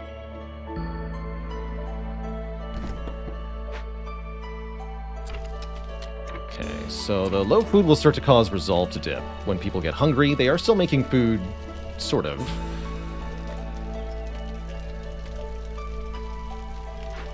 What are we doing here? Okay, so far not too big of a problem. We'll order idle villagers to harvest flax?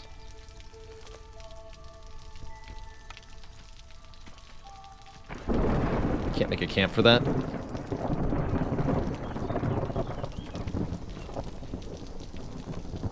Yes, this game follows a roguelite format. Each session is intended to be self-contained. Its own little expedition of sorts. I guess your guys are going on the Blight Post. Deal with that in a moment. Alright, as we pause for the beginning of the storm, I'm also going to take a quick bathroom break here. I'm in dire need of a short break so that I can think. So I'm going to refill my legs, stretch my water. Back in a couple minutes, Twitch chat for more Against the Storm. Don't go nowhere, everybody. I will be right back.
Okay.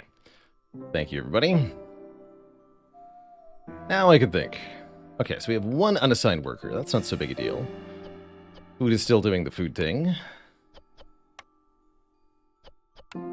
Tons of stockpiled wood. It's the only really positive thing going on at the moment. Oh yeah, and we need to lower hostility down to ideally 1. And we can... Oh yeah, we've already got an ancient fox hearthkeeper. My bad. That'll do. Yeah, hostility 1 still. For the 5th year storm, that's insane. That's actually cheating, it feels like. Okay, so we need to mine this. That's what I'm seeing here.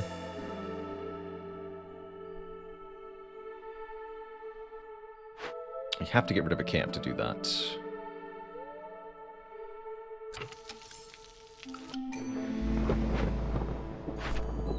We can choose our last order here. Have 22 harpies? Not happening. Complete 5 trade routes worth at least 17 amber. Or have 2 hearths at level 3 within the next 10 minutes. To get a smithy and a box of planks? No. Let's try export hub. Okay, we really do need to reach, start doing trade routes. We're just best friends with the forest. It's true. Let's see, so they're delivering. Resolve is still low. Oh yeah, because people are probably hungry. Let's dispense the food back.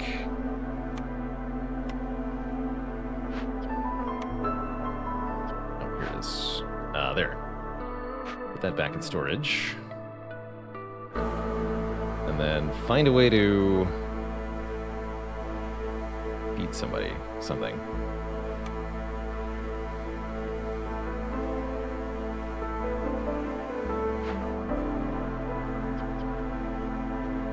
Which is empty.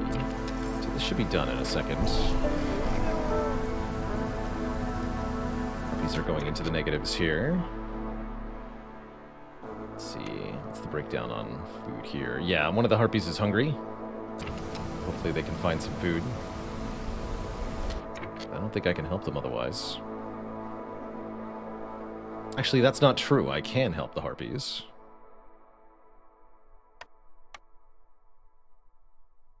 Yeah. Oh. By putting them on a job they're gonna like. We have no water in the tank. Hold on. You also like this job. Howdy.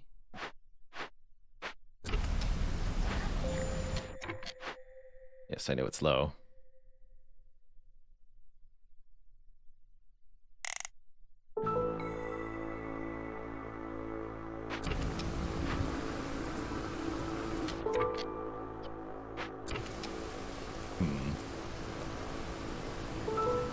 So Harpy will leave in 29 seconds. Boxes are not doing their job yet. Going to the workplace. What else makes Harpies happy? Cloth. Have any cloth specialization buildings? No. We can favor them as a last resort. That'll work okay.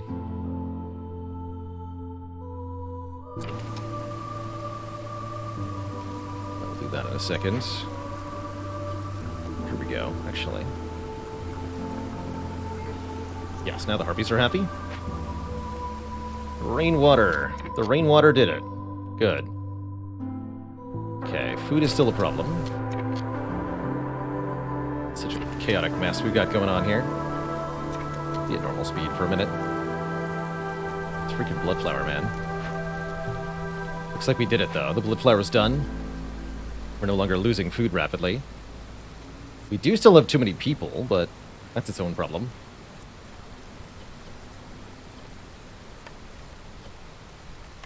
Oh yes, and this finally finished. Okay. So we can either directly move it or demolish it. We're going to demolish it. Not that. It's fine.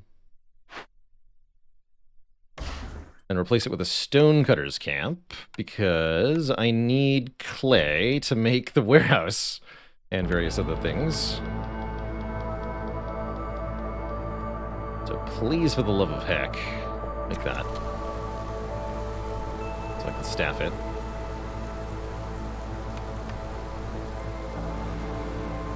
And we need to unlock a, let's see, we can complete an order. We need to unlock a farm building.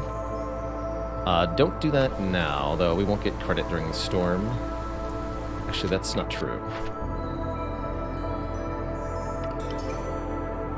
Deliver that. These aren't farms, but I could reroll. Is anything here really important? Not really. I want farms. I'm gonna reroll here. Bakery, Provisioner, Grill, Distillery. Bummer. At least Provisioner is a better recipe on pack of provisions, which is nice.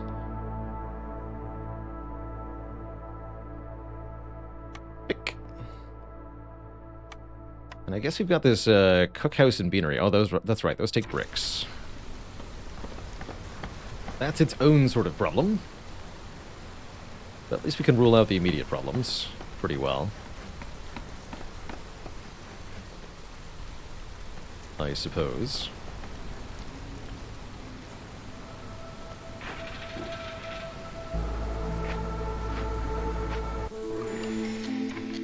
And a trader has arrived.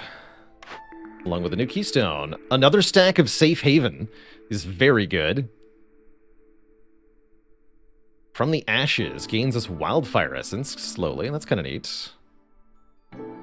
40 water skins for every full reputation point obtained through High Resolve would help us make lots of wine. Family Gratitude's pretty good as well. But I'm really eyeing Safe Haven as a hostility reducer. Let's take another stack of that. That's minus 40 hostility, half a level of hostility right away. And as soon as this gets upgraded a bit more, it's going to be more than that.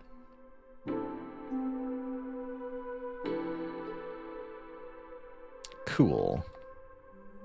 We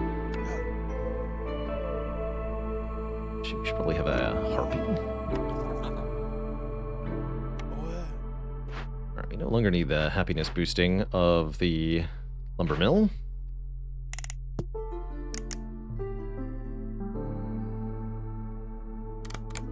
There we go. So currently have 31 planks. Don't have that many things to make trade goods with.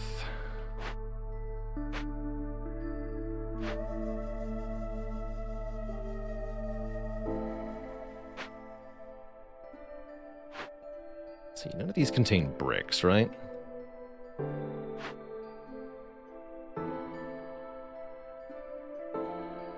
Life capacity on Glade events is not bad. Yeah, essentially none of that is worthwhile. Okay. Let's have our woodcutters back.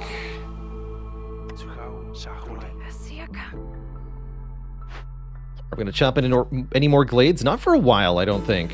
We are pretty happy with what we've revealed.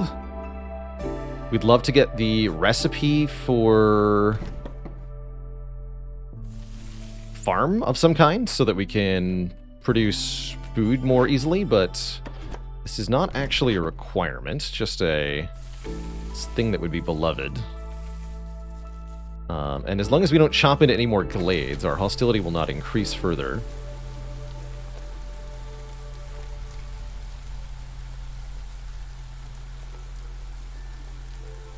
Okay, we don't need you nerds on the geyser pump. What we need is things that I can assign people to that are helpful. We can only have so many camps because we're so limited by parts. Oh, 11 parts. Well, that seems to be a nice solution to that problem. I'll take it. Cool, now we can have 2 more camps at the same time, which is really nice.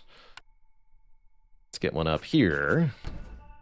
Food is still an issue for the moment. We just accepted new people, which means, yes, new.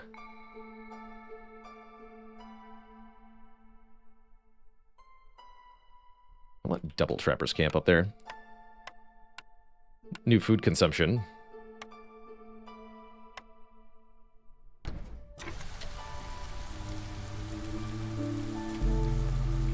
Yeah, those parts certainly were convenient. I was just complaining about that, actually. Bliss, what do you even have? Did I talk to you yet? Planks, coats, wine. Wine might be nice to buy. It's nice and cheap, too. Contraband. Oh, man. Additional +1 to all villagers for 30 amber here. We notably have 30 amber. So I can buy +1 global resolve. That's pretty sweet. Global resolve is one of the ways we're going to win this scenario. But I also do not mind buying wine. and tea outright. Could also buy more wildfire essence to make a third hearth. I can already do that, though.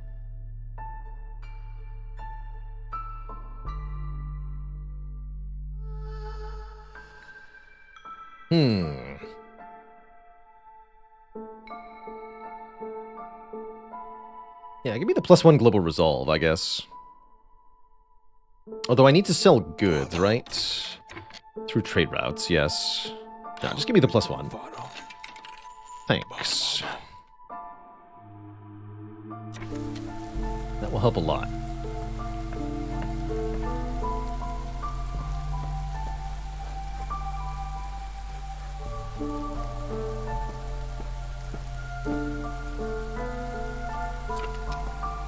And we're out of food.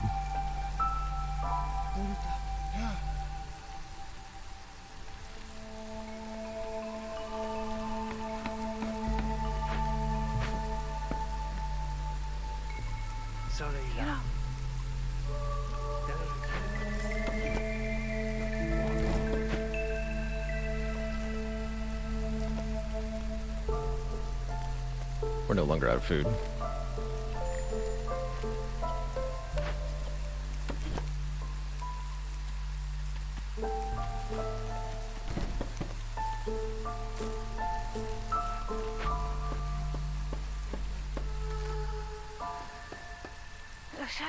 Okay. That's a bit more under control now. Let's see. Please make more bricks.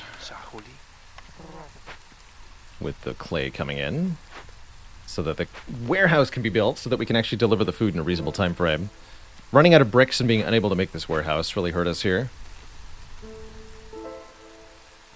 That's part of what went wrong.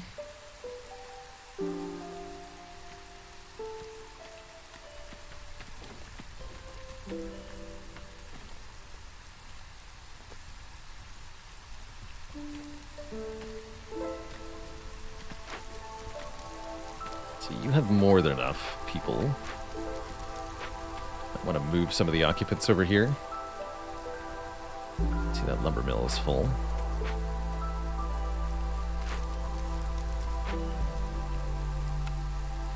Make another big shelter then. Should make 2 more. Housing capacity is going to go up eventually. I think that's with trade routes. Need food for that.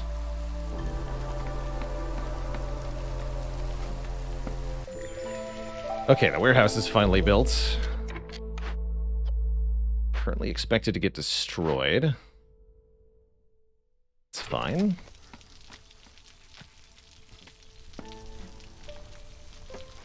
Okay, this warehouse being here will help tremendously.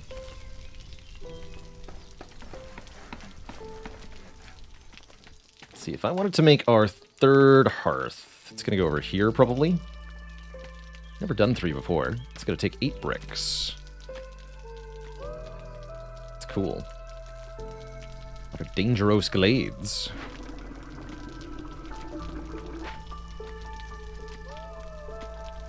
I like it.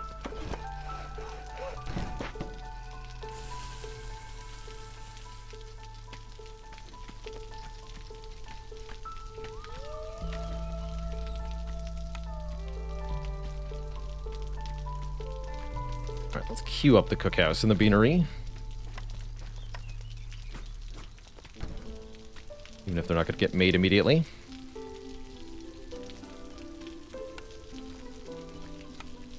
And we should also slap down the provisioner.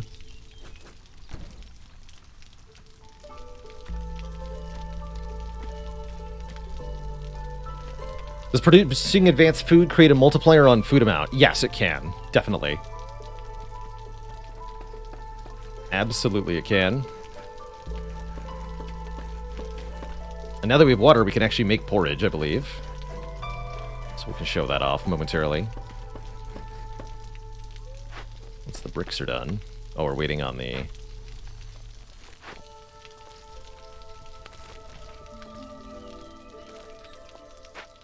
Waiting on that. Well, that just makes sense.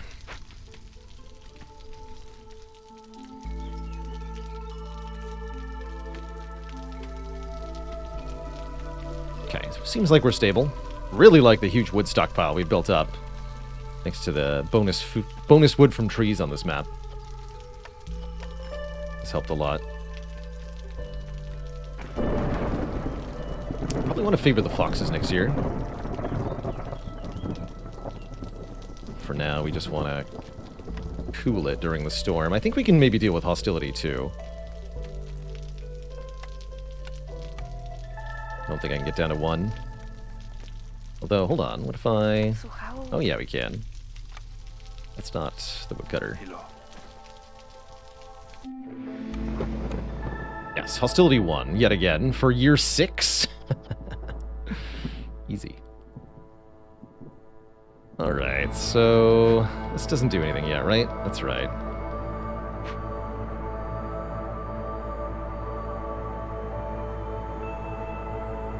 You're all hard at work.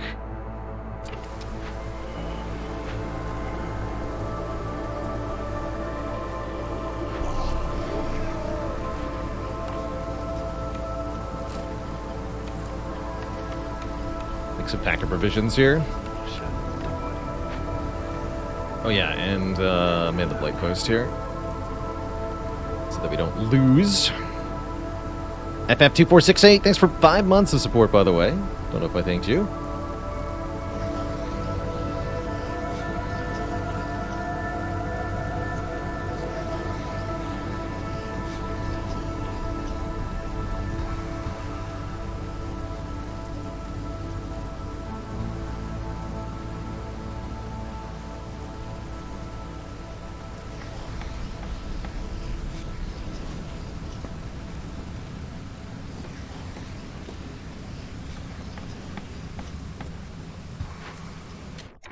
So, the cookhouse we can make skewers at, but only if we have food types that I don't actually have. Or biscuits out of flour. 8 flour plus 3 real food equals 10 food. Flour can be made from any of this. 7 food equals 10 flour.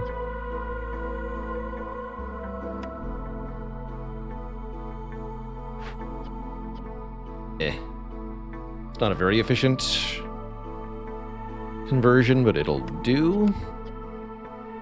Didn't realize you could turn copper ore into pigment.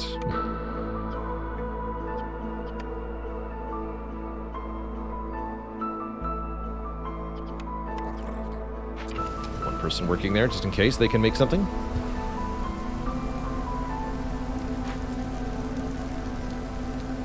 So this is ready to be upgraded. We just need more people. It's a catch-22, isn't it?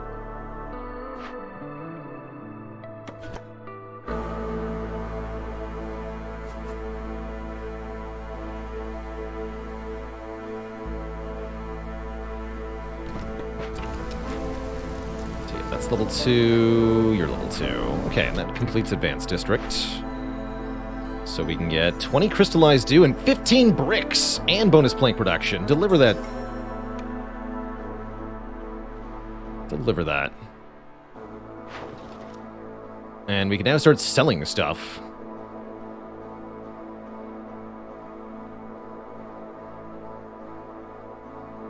Should make pack of trade goods.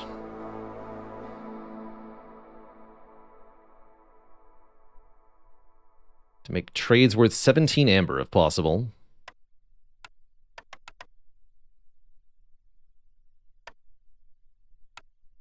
Don't have enough fabric to do this one.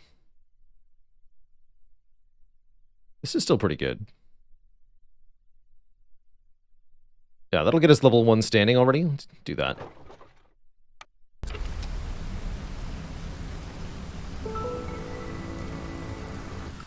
Alright, the storm's over. Easy peasy.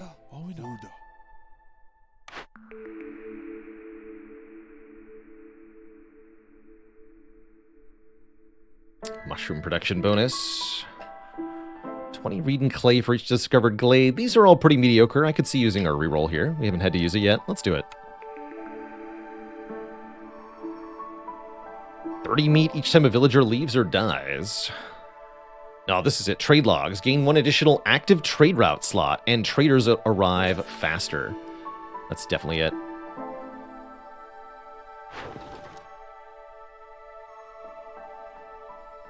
It's a pretty bad deal on leather. Oil, though. Oil I'll sell. Nobody's at the makeshift post. We are provisioning at the provisioner, though.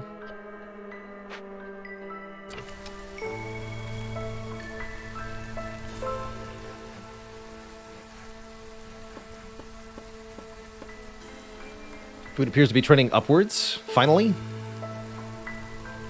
Most of our workers are assigned. But then newcomers arrive. 47 coats. 5 beavers. Or 39 meat. 39 stone is kind of nice. Take the meat and the stone. And let's favor the foxes. So we should gain a lot of reputation here. Let's see. 0.49 per minute. Yeah, that'll be good. So that should get us another point of... That should get us another blueprint before the end of the season, in fact. That's good. Let's see. Beanery. We can make porridge. So again, porridge. 4 real food equals 10 edible food. Pickled goods. 5 real food becomes 10 edible food. Set 50, 50 here. Do I want to make crystallized dew? We could. Resin plus rocks plus stormwater equals crystallized dew. Sure. Set a limit of 30 on that, too.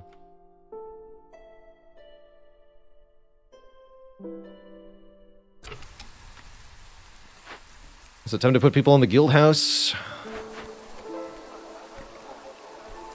No. Currently getting 0 bonus. We have not traded much goods at all yet. But we're going to be able to change that soon.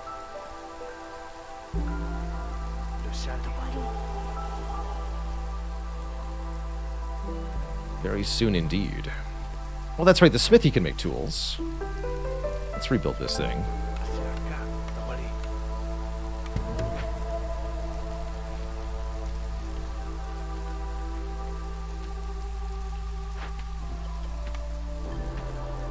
Okay, you can also use berries for the packs of provisions.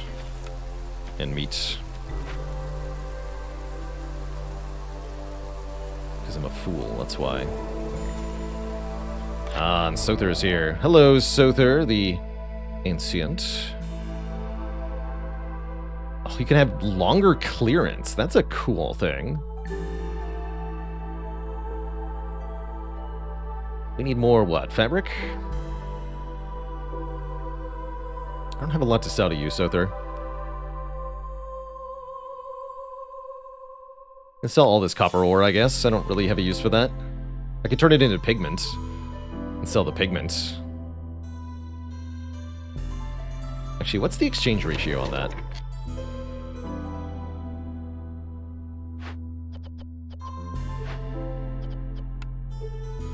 Four copper ore becomes 10 pigment. Okay, that's a and it's 0.04.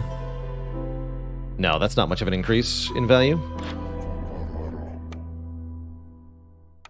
Don't bother.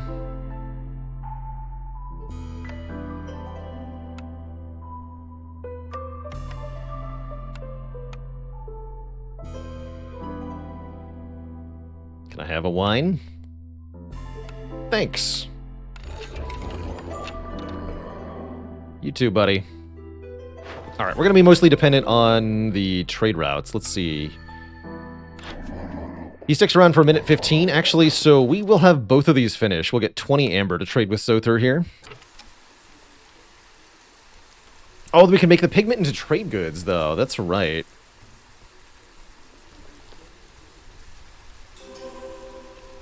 That's the smart play. You're 100% correct. Hey, and there's our reputation. Ugh. Tavern is good.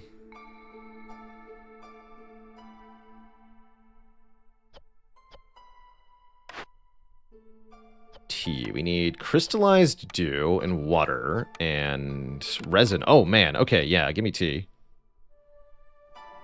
Tea house. Hell yeah, tea house.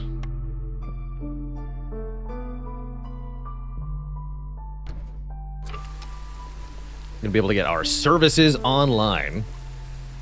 And that's gonna be a big deal. Ooh, the foxes are no longer happy enough, though.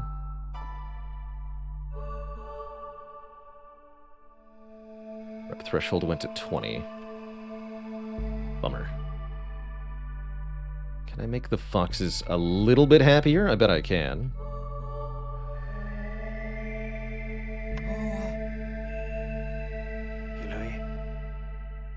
Not quite enough.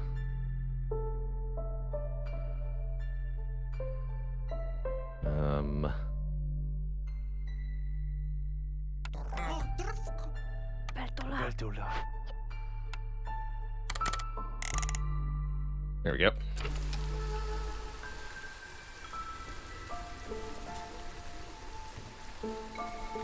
0.66 per minute. That's a lot.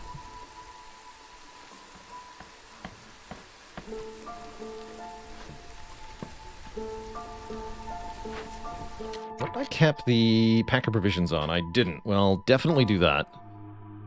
Likewise, kept the flour at 50. Tea! Who wants some tea? Tea and porridge. We can make water skins too, sure. Cap all of these at 50. Just make anything you can. How's it going? Turning in sound. The music in this game is super relaxing. In a truly delightful way. It's a good time. Oh shoot, he left with my... before I spent the ember. No! Oh well. Not the biggest of deals. Aha! Ancient tablet for 13. If only we could sell more than one. Still, sell this. 11 minutes? One is enough, I guess. And I could sell parts as well for 3 amber? That's really not worth it. Oh yeah, there might be an auto pause before trader leaves. That would be convenient.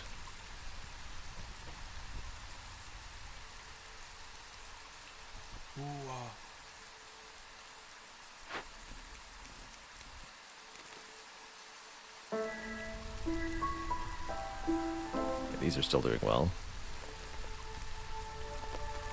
They get bonus meat too. That's great.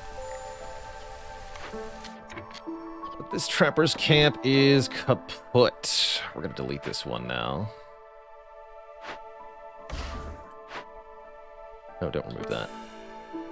Make the building that gets it. We talk.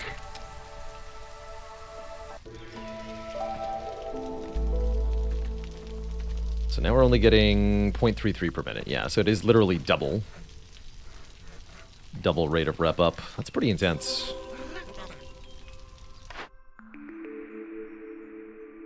Supplier, leather worker, or explorer's lodge.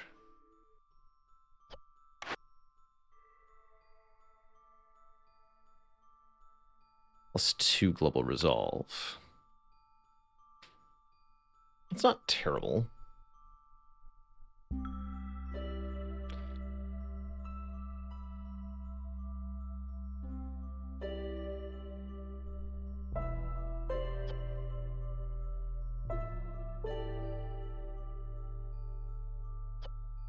We can already make pack of trade goods at the smithy. Sure. Speaking of...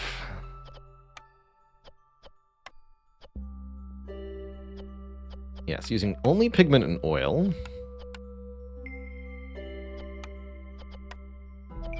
Also, we can now make tools, which is excellent.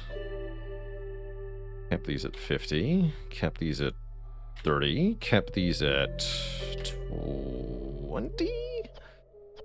And put people to work here.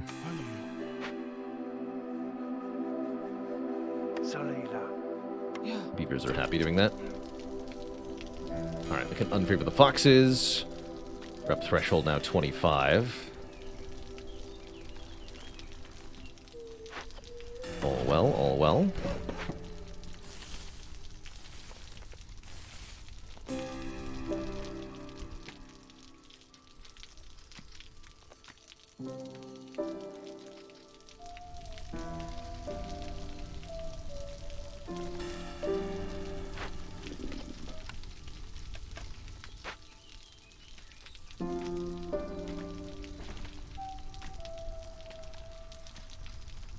So we just need to complete more trade routes. Doesn't necessarily matter what they are.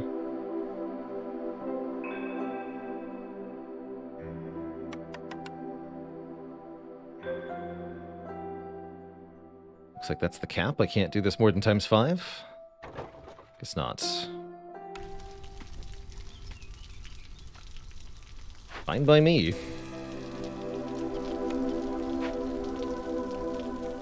Let's go on Sinfire. Work harder at the beanery. Do it. Seafood's taking a bit of a nosedive. Probably. Yeah, I'm gonna stop making more packs of provisions in a moment. That'll help.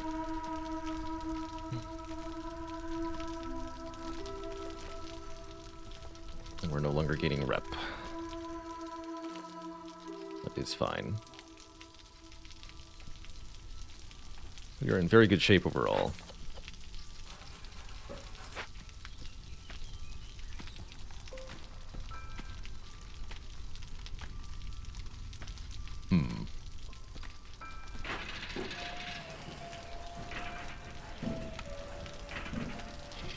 Oh, I see.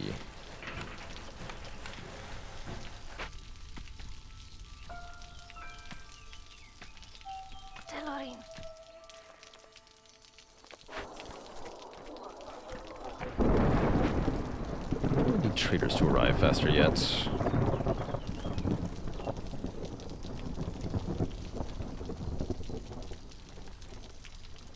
Two more rep for another blueprint.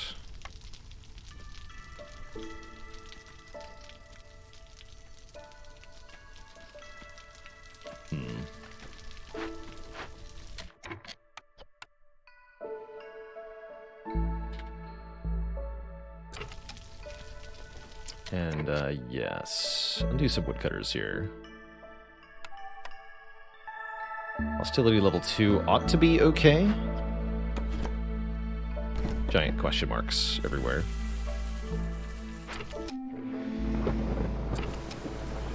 Harpies seem like they'll be pissed off. Yes, the harpies are pissed off. But only a little bit.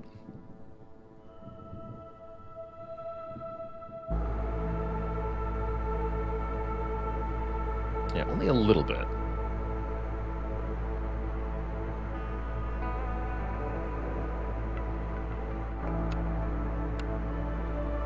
I guess we should build a... Let's see, this is 25% global production. Let's build this.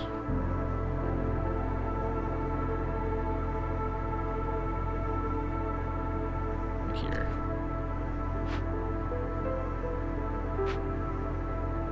But that doesn't answer how I'm going to make the harpies happy.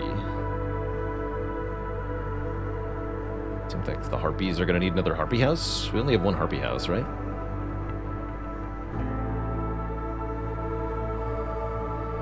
Yes. Make this here. Of course, we don't have the cloth for it yet, but that'll sort itself out momentarily.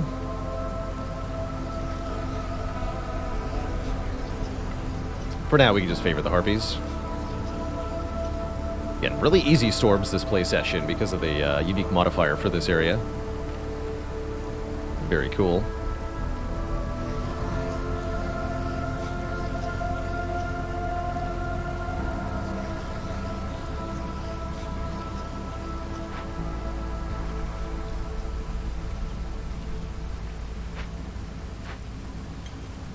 Virgin tea are happening.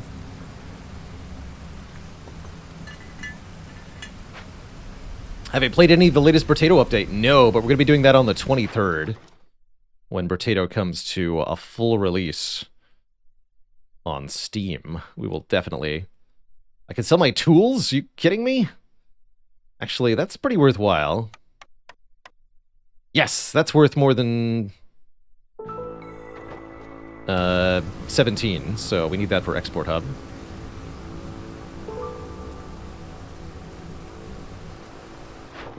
Let's see, these very slow trade routes are going.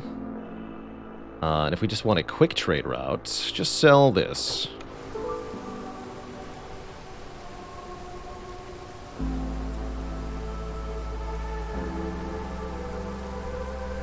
The trade routes are starting to really pay off here. Let's see, what were the bonuses we get for trade routes? That's right, Global Resolve goes by 1 for every 3 levels of standing, so we're going to get Global Resolve ups shortly. And I feel like there was another bonus of some kind. Not sure. I think it's time to get our third hearth.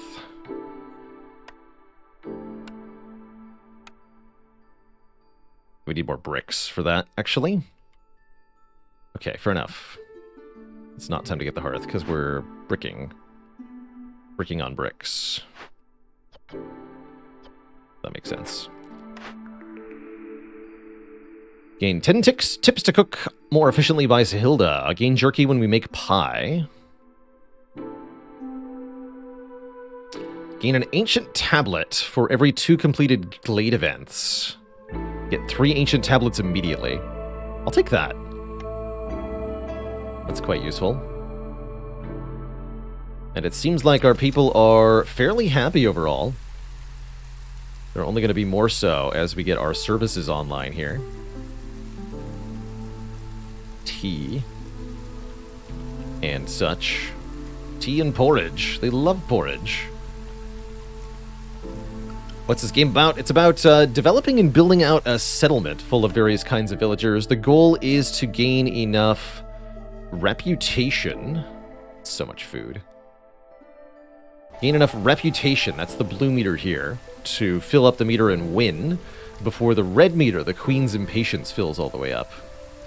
So it's a race against time, so to speak.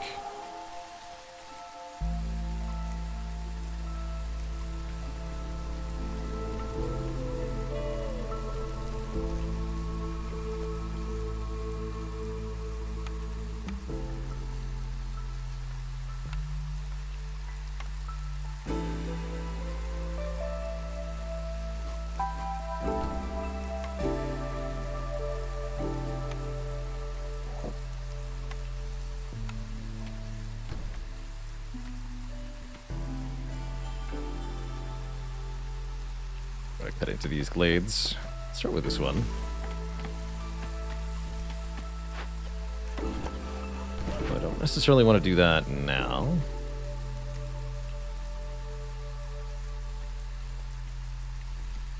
It could really mess with me, actually. Zorg is here. Zorg, do you have food? I wouldn't mind some food. Zorg does have food. Zorg can make traders arrive faster. Can make farmers carry additional items. Oh, Zorg can sell us the ability to make farms for 27 amber. That's huge. We absolutely would love farms, Zorg. Something we've been lacking this whole time. We could also get herb gardens if we want roots and herbs, which I think we do, rather than vegetables and grain, although I can make flour out of that. I think it's the same either way.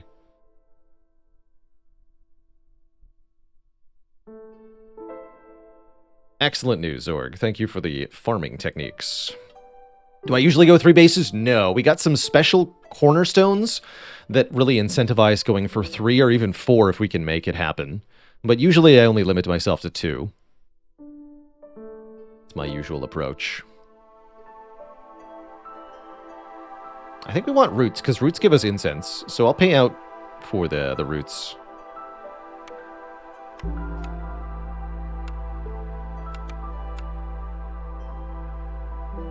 That's right, and you upcharge for amber, you stinky, stinky Zorg.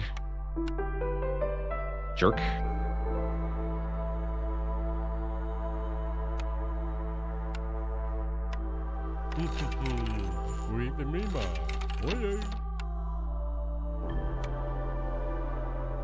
And we can put up 3 of these. Easy peasy. Cool.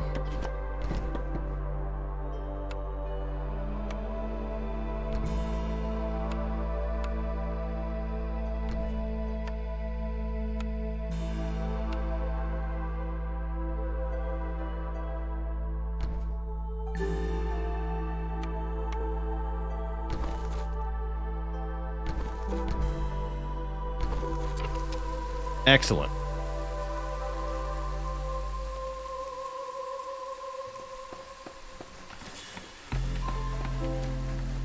Look at them all go.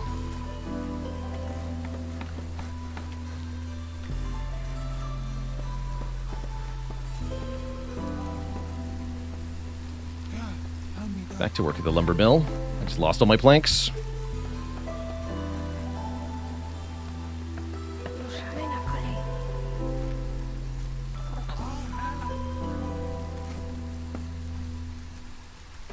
Won't be able to plant a whole lot before the next season starts, but we can get something done.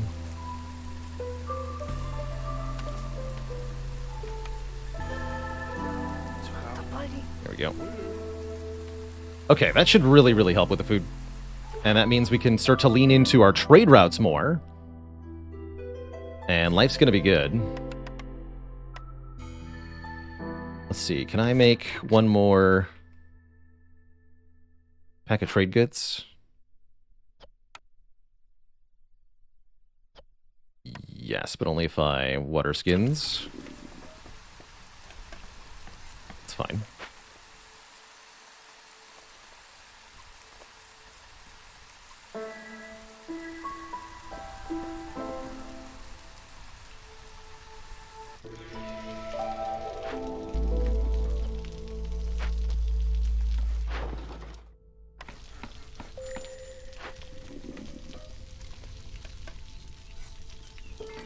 Okay, send them on a trade route. Times 5.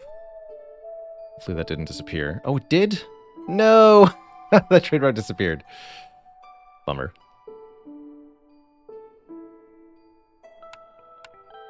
This sells for 14. That's a lot.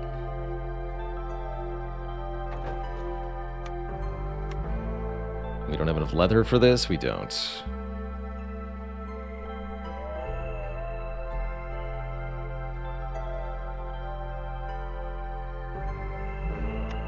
Alright, so we have the order complete here. Cellar. We get 15 amber, some more bricks, and bonus leather skin production.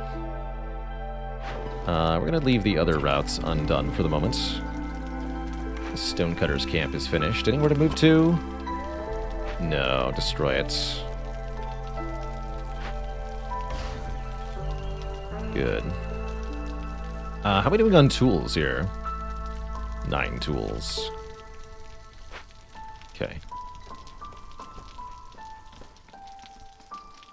Okay, feels like we are starting to get our feet under us here with the settlement now. Our bonuses are starting to kick in. Life is starting to get good.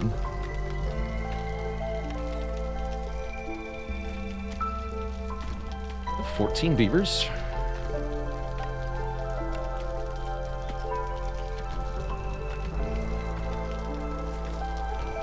Some more beaver houses. Oh yeah, mini decorations. Let's go 4 lamps.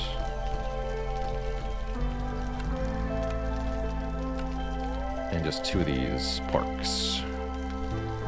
No need to overcomplicate. What about you? How are you doing on people? 16 out of 20. Probably just want to move some people. You are also out of stuff. Oh, that's a bit more of a worry here. Okay, we definitely need to chop into these glades. Not yet.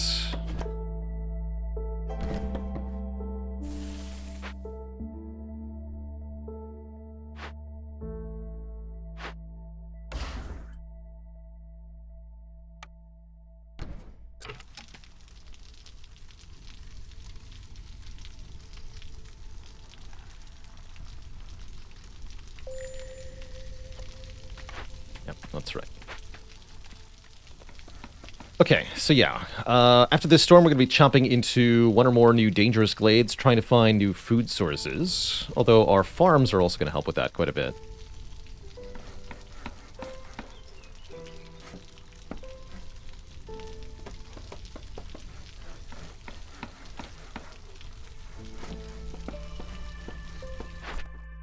See, do we have bonus plank production yet? Yes, we do. Alright, I want planks as a trade good. Set the plank limit to 200 instead of 40. Make 200 planks. Just do it.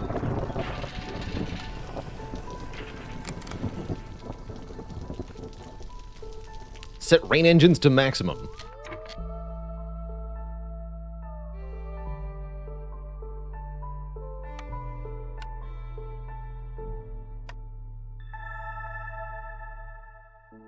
Okay, getting rep during the storm will not lower impatience. That's good to know. Let's see, are you giving me a bonus now? Yes. Talk. What about the bathhouse? Also yes. 25% global production speed is a big deal. Thank you.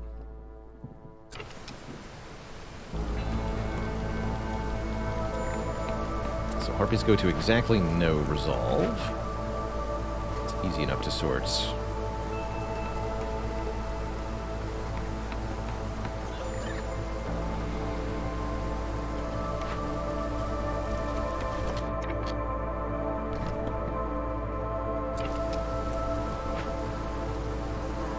Okay, everybody's happy. Definitely the least threatening storms I've ever had in this game. Thanks to this modifier. 12 planks. Now we're talking.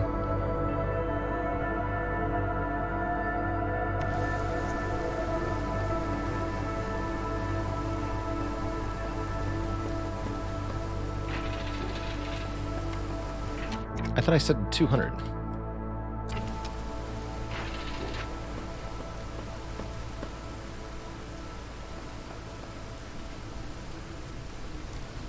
Tools. This herb garden is staffed, right? Yeah, okay. We have 13 tools now, because the smithy's hard at work. Coats are keeping people happy. Life is good. Life is definitely good. Alright, you nerds. Time to chomp into that dangerous glade.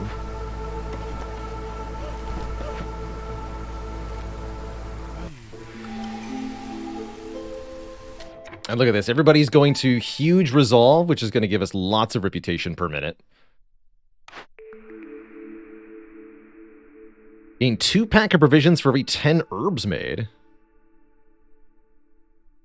That is what we're growing, right? Yeah, it's an herb garden. Oh, heck yes. Give me free packs of provisions. That's going to help with the trade routes. Speaking of... Excellent. Pack of trade goods are back. There we go. That's worth at least 17. Sell it. What else we got? 10 bricks? No way. I could sell a bunch of our parts? No. 3 per is not enough.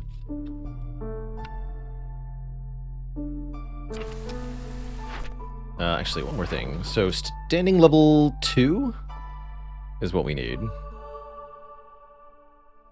So we'll have it there. We just need to promote with Smoldering City. Or Docksat. Again, this doesn't even get us all the way there, so don't bother. I like my parts where they are, thank you. Currently no builders available.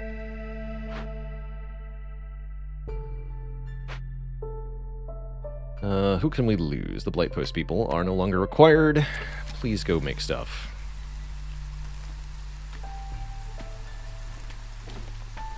So we're gaining now 1.41 reputation per minute, which is enormous.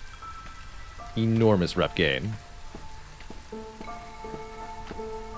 Oh, we didn't accept the newcomers. 13 amber and 52 mushrooms or 62 bricks. I'll take 62 bricks, please. Again, that's the effect of the... what's it called? Generous gifts. Newcomers bring more goods with them for every hearth level gained. We're currently at plus 160%. And that'll only go up here as more people get housed by this hearth.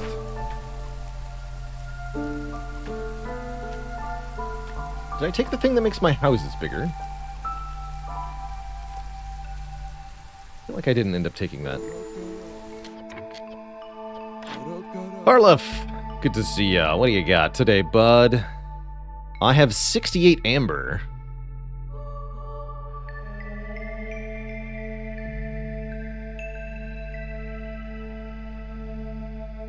And I would like to buy your cloth. I have all the bricks in the world now, so I don't need that. We can buy the tools and use them to open caches. That can end the game pretty quick. Let's do that. Let's buy a bunch of tools. Oh yeah, this is only actually 34 worth. But I got planks to sell. Might as well just sell these also.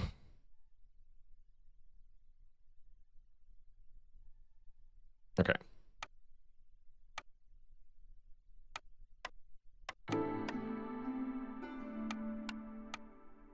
That'll do. And that's a whole bunch of trade goods sold, so that probably gave us another point from the guild house of reputation permanently. And we now have enough tools to crack open one or more of the caches lying around. Let's start with this large abandoned cache. 30 amber and a point of reputation. Another point of score here.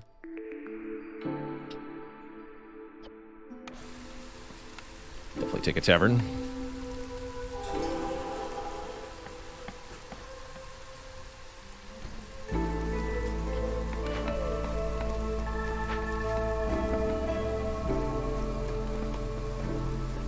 Food seems to be plummeting.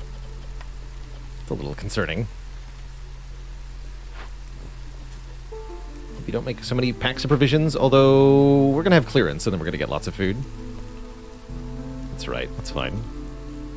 Yeah, it messes you up that 1 amber is not worth 1 amber. Not anymore. Used to be, but difficulty nerfed it. Very rude.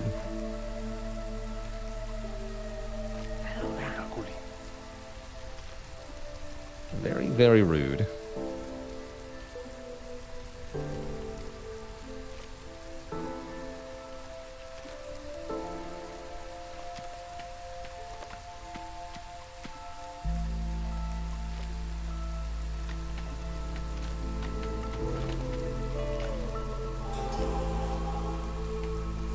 Another point of rep. The guild house. The forum. Clothier or the grill. 15% chance of bonus production from forum. Sure, I'll take forum.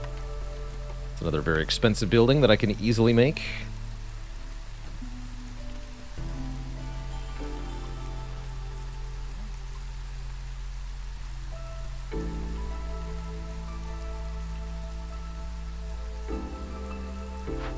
You two nerds are no longer needed.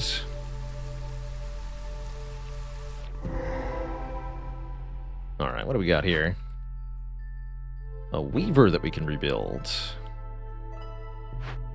And a forgotten temple of the sun. Destroy all trade goods in the warhouse if we don't trade with the sun. +3 global resolve if we praise the sun. Let's praise it. Praise the sun with trade goods. Actually, no, we've got 30 incense. Use the 30 incense. Do it. Huge sea marrow deposits, by the way. So make a stonecutter camp as well. And what do we got here? Ancient tablets. Interesting. Was there any food here? Just some farmable land. That's a little concerning. Can see that the whole running out of food thing is going to be a problem shortly.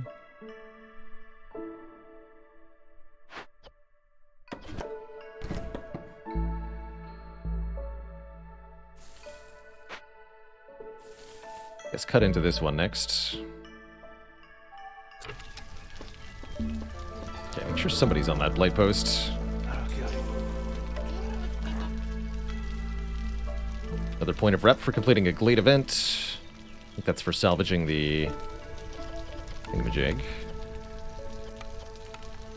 1 tools.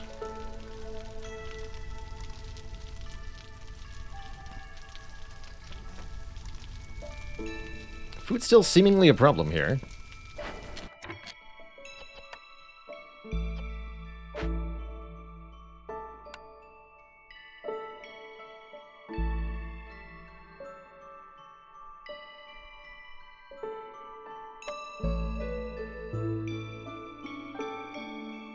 Where's that tavern gone? A tavern and forum. I want forum first. For the bonus production chance. That should just be 15% more yields from everything. Which is a big deal. Oh boy, and we ran out of trapping. Oh, I see what happened here. Okay, we're actually in a bit of a problem now. Food-wise. Who's our next trader? When did they get here? Cooked and raw food. Zorg is coming. Will not arrive before the storm. We should probably call Zorg immediately here. We have 20 amber. Yeah, call Zorg immediately. Zorg, I need food. Zorg, help me. Zorg!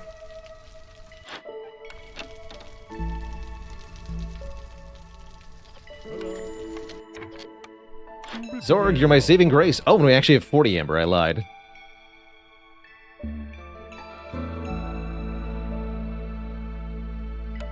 Well, you take all this then. And you give me your food. Specifically your cooked food.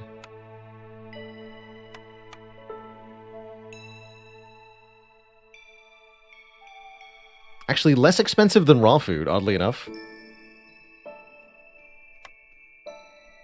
Don't think I understand, but I'll take it.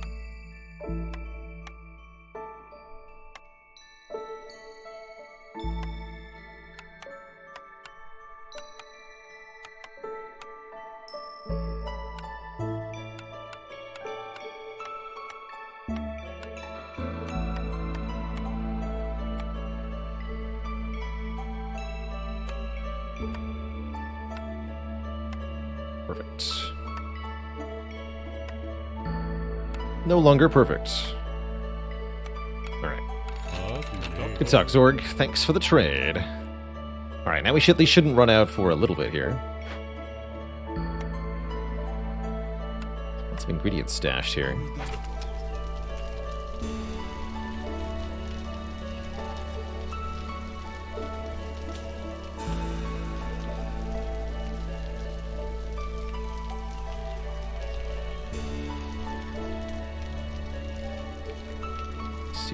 Cutting with much intensity at the moment.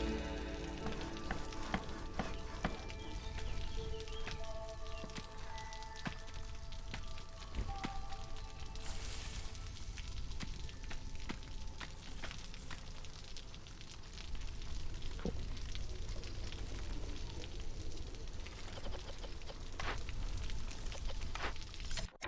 Oh, that's right. These are both running. Okay, let's just delete these.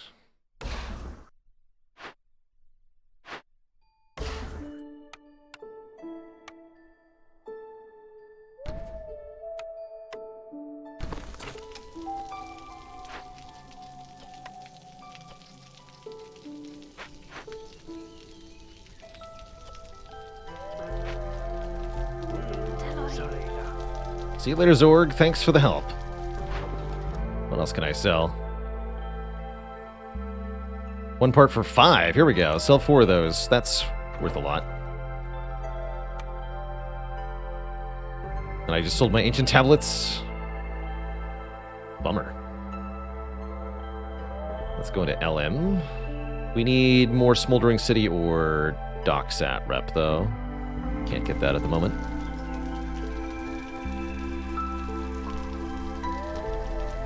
5-4 per minute. we're well on our way to winning here. Might even be able to do it next year. Although, again, the food situation is concerning. Oh, hey. Ancient templates.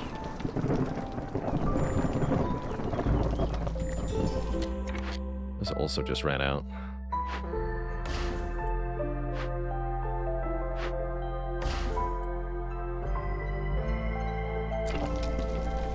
Cool.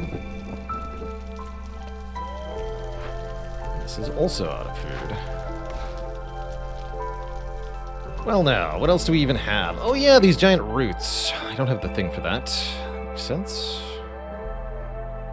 We have actually strip mined every other resource. We must expand if we want food.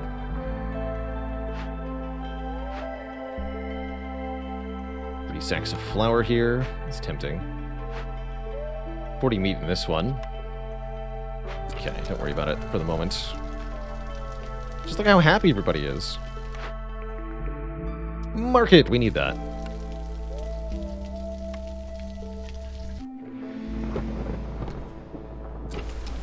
Hostility 4. Can we lower that? Sure.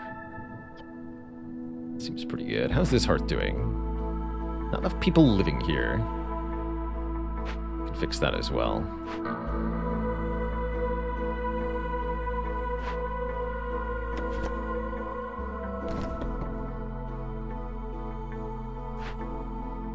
Oh, there's too many people living over here, I see. Move this.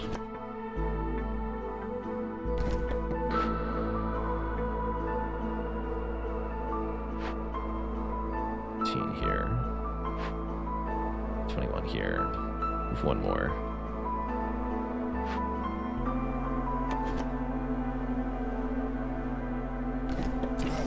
Okay, so this is now also a level 2 neighborhood. Oh yeah, and we have a tavern. Make everybody even happier. You seeing this right? Harpies are at something like double their threshold? Yes. Yes, you are. That's the power of tea. You're getting treated. It is quality. And we can make more harpy houses now, right? No, we have no... We have no fabric at all. Valid. But yeah, the harpies are at double their threshold, and we're gonna win pretty fast here.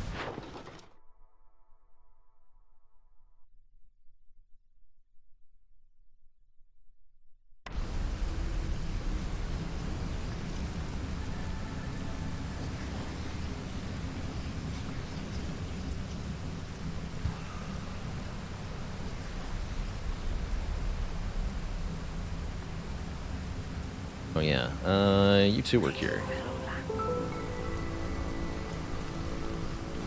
Just got more rep. Didn't lower the impatience though. Finally, that no contact had an actual effect on us. All right, probably our last cornerstone here. More goods produced in the herb garden. Yes, please. We're almost out of food again, which is concerning. Yes, we'll level up the smoldering city.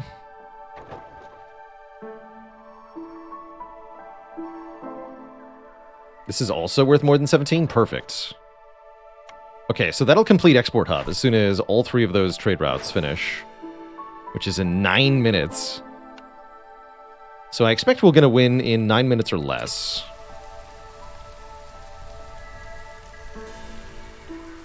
But will I run out of food before that happens? That's an important question.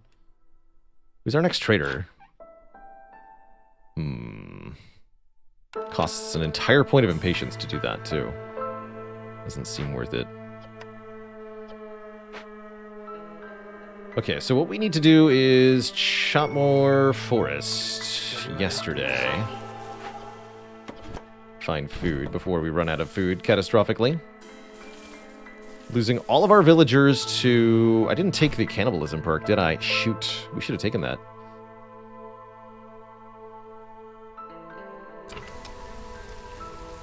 Oh, newcomers might have a crap ton of food with them, actually. That could help a lot. Because we're at plus, what, 240%? We have minus 240 hostility as well. Where is it?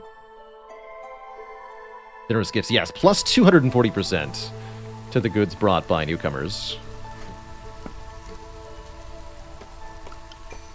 Here they are. Reeds are not food, unfortunately. So I don't think we're taking new people. New people are new mouths to feed, and I cannot feed them. So let's not.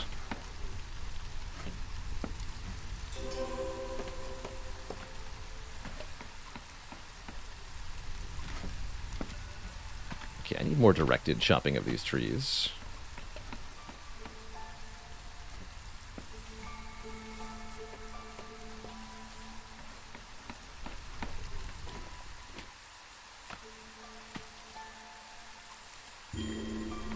Yeah, no kidding, I'm low on food. We've determined this. But we're also only 1 point away from winning, so... even if we start to starve, I don't think it's going to matter here. As we just need 50 amber, which we'll be at momentarily. Actually, I'm just going to times 3 this. As we're going to win in a second here.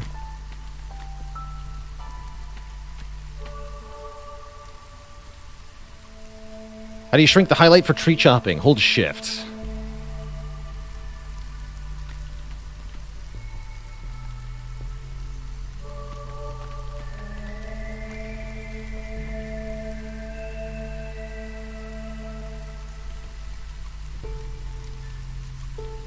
That's right, you can hold control to mark while avoiding glades. I forgot about that. And there we go. We actually complete 2 objectives at the same time, which brings us well over the mark for a victory here. GG.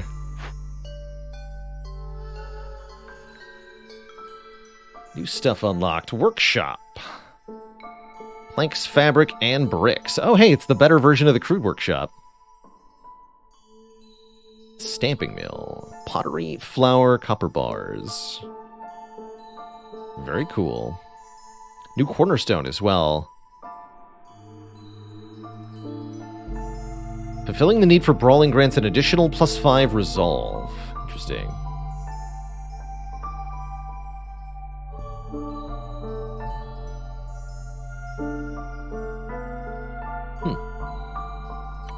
Very cool. Very cool. Back to the world map. That's right, why care about food when you can simply win? I'm sure all the villagers had a lovely time after that happened.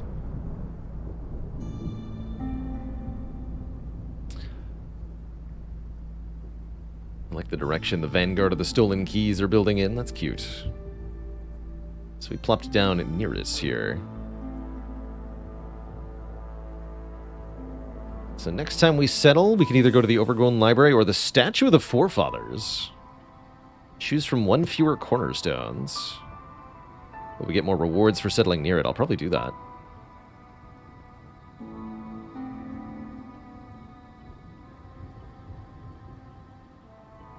Cool. But Twitch chat, that's going to have to wait for another time. I am out of time here today. So what we're going to do is buy a couple new cornerstones on the passive unlock tree here. And then say farewell. New cornerstone. After each storm, all stored wood is removed, and you get 50 insects in return. That's curious. Seems powerful if you use it well. See you later, Biggleby. That's right, 4 fathers. That's how many dads we have. 20% more resources. Unlock the starting ability of humans. Reveal the location of the nearest fertile soil. That's kind of what I have. +1 to active trade routes. 50 coats for having harpies. That's pretty good as well.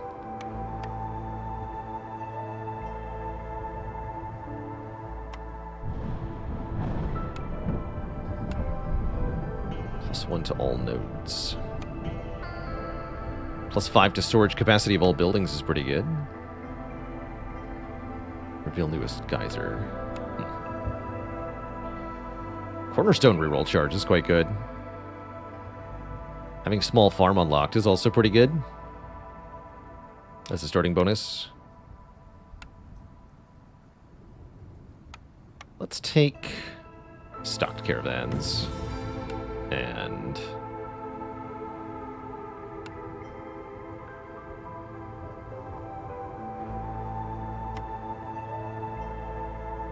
more Citadel resources is going to be worth it. Get us deeper into the tree here. So, next time we play, we're going to be doing Prestige 11. Ominous thunderclap, indeed. Should be quite a time. Viceroys are obligated to establish settlements until the Blightstorm is almost upon them. My understanding is the next major patch for this game is going to completely replace the cycle system, so maybe we should finish out this cycle this week by playing one more session of Against the Storm and try to collect some bonus resources from that before the map, this overworld map, gets replaced entirely with a new system. Quite curious to see what they're going to do with it. I think there's a beta patch you can check out if you're really curious. Anywho, that is for another time. I am out of here, everybody. I hope you all have a wonderful, wonderful evening. Let's see, is there anybody on that I would like to host or raid today? I don't think so. Alright, Twitch chat, I'm out of here. Thank you so much for watching. Have a wonderful, wonderful evening. Till next time, this is Baylor signing off, saying stay cozy, be kind to one another, and have a good one. Toodaloo, folks, and good night.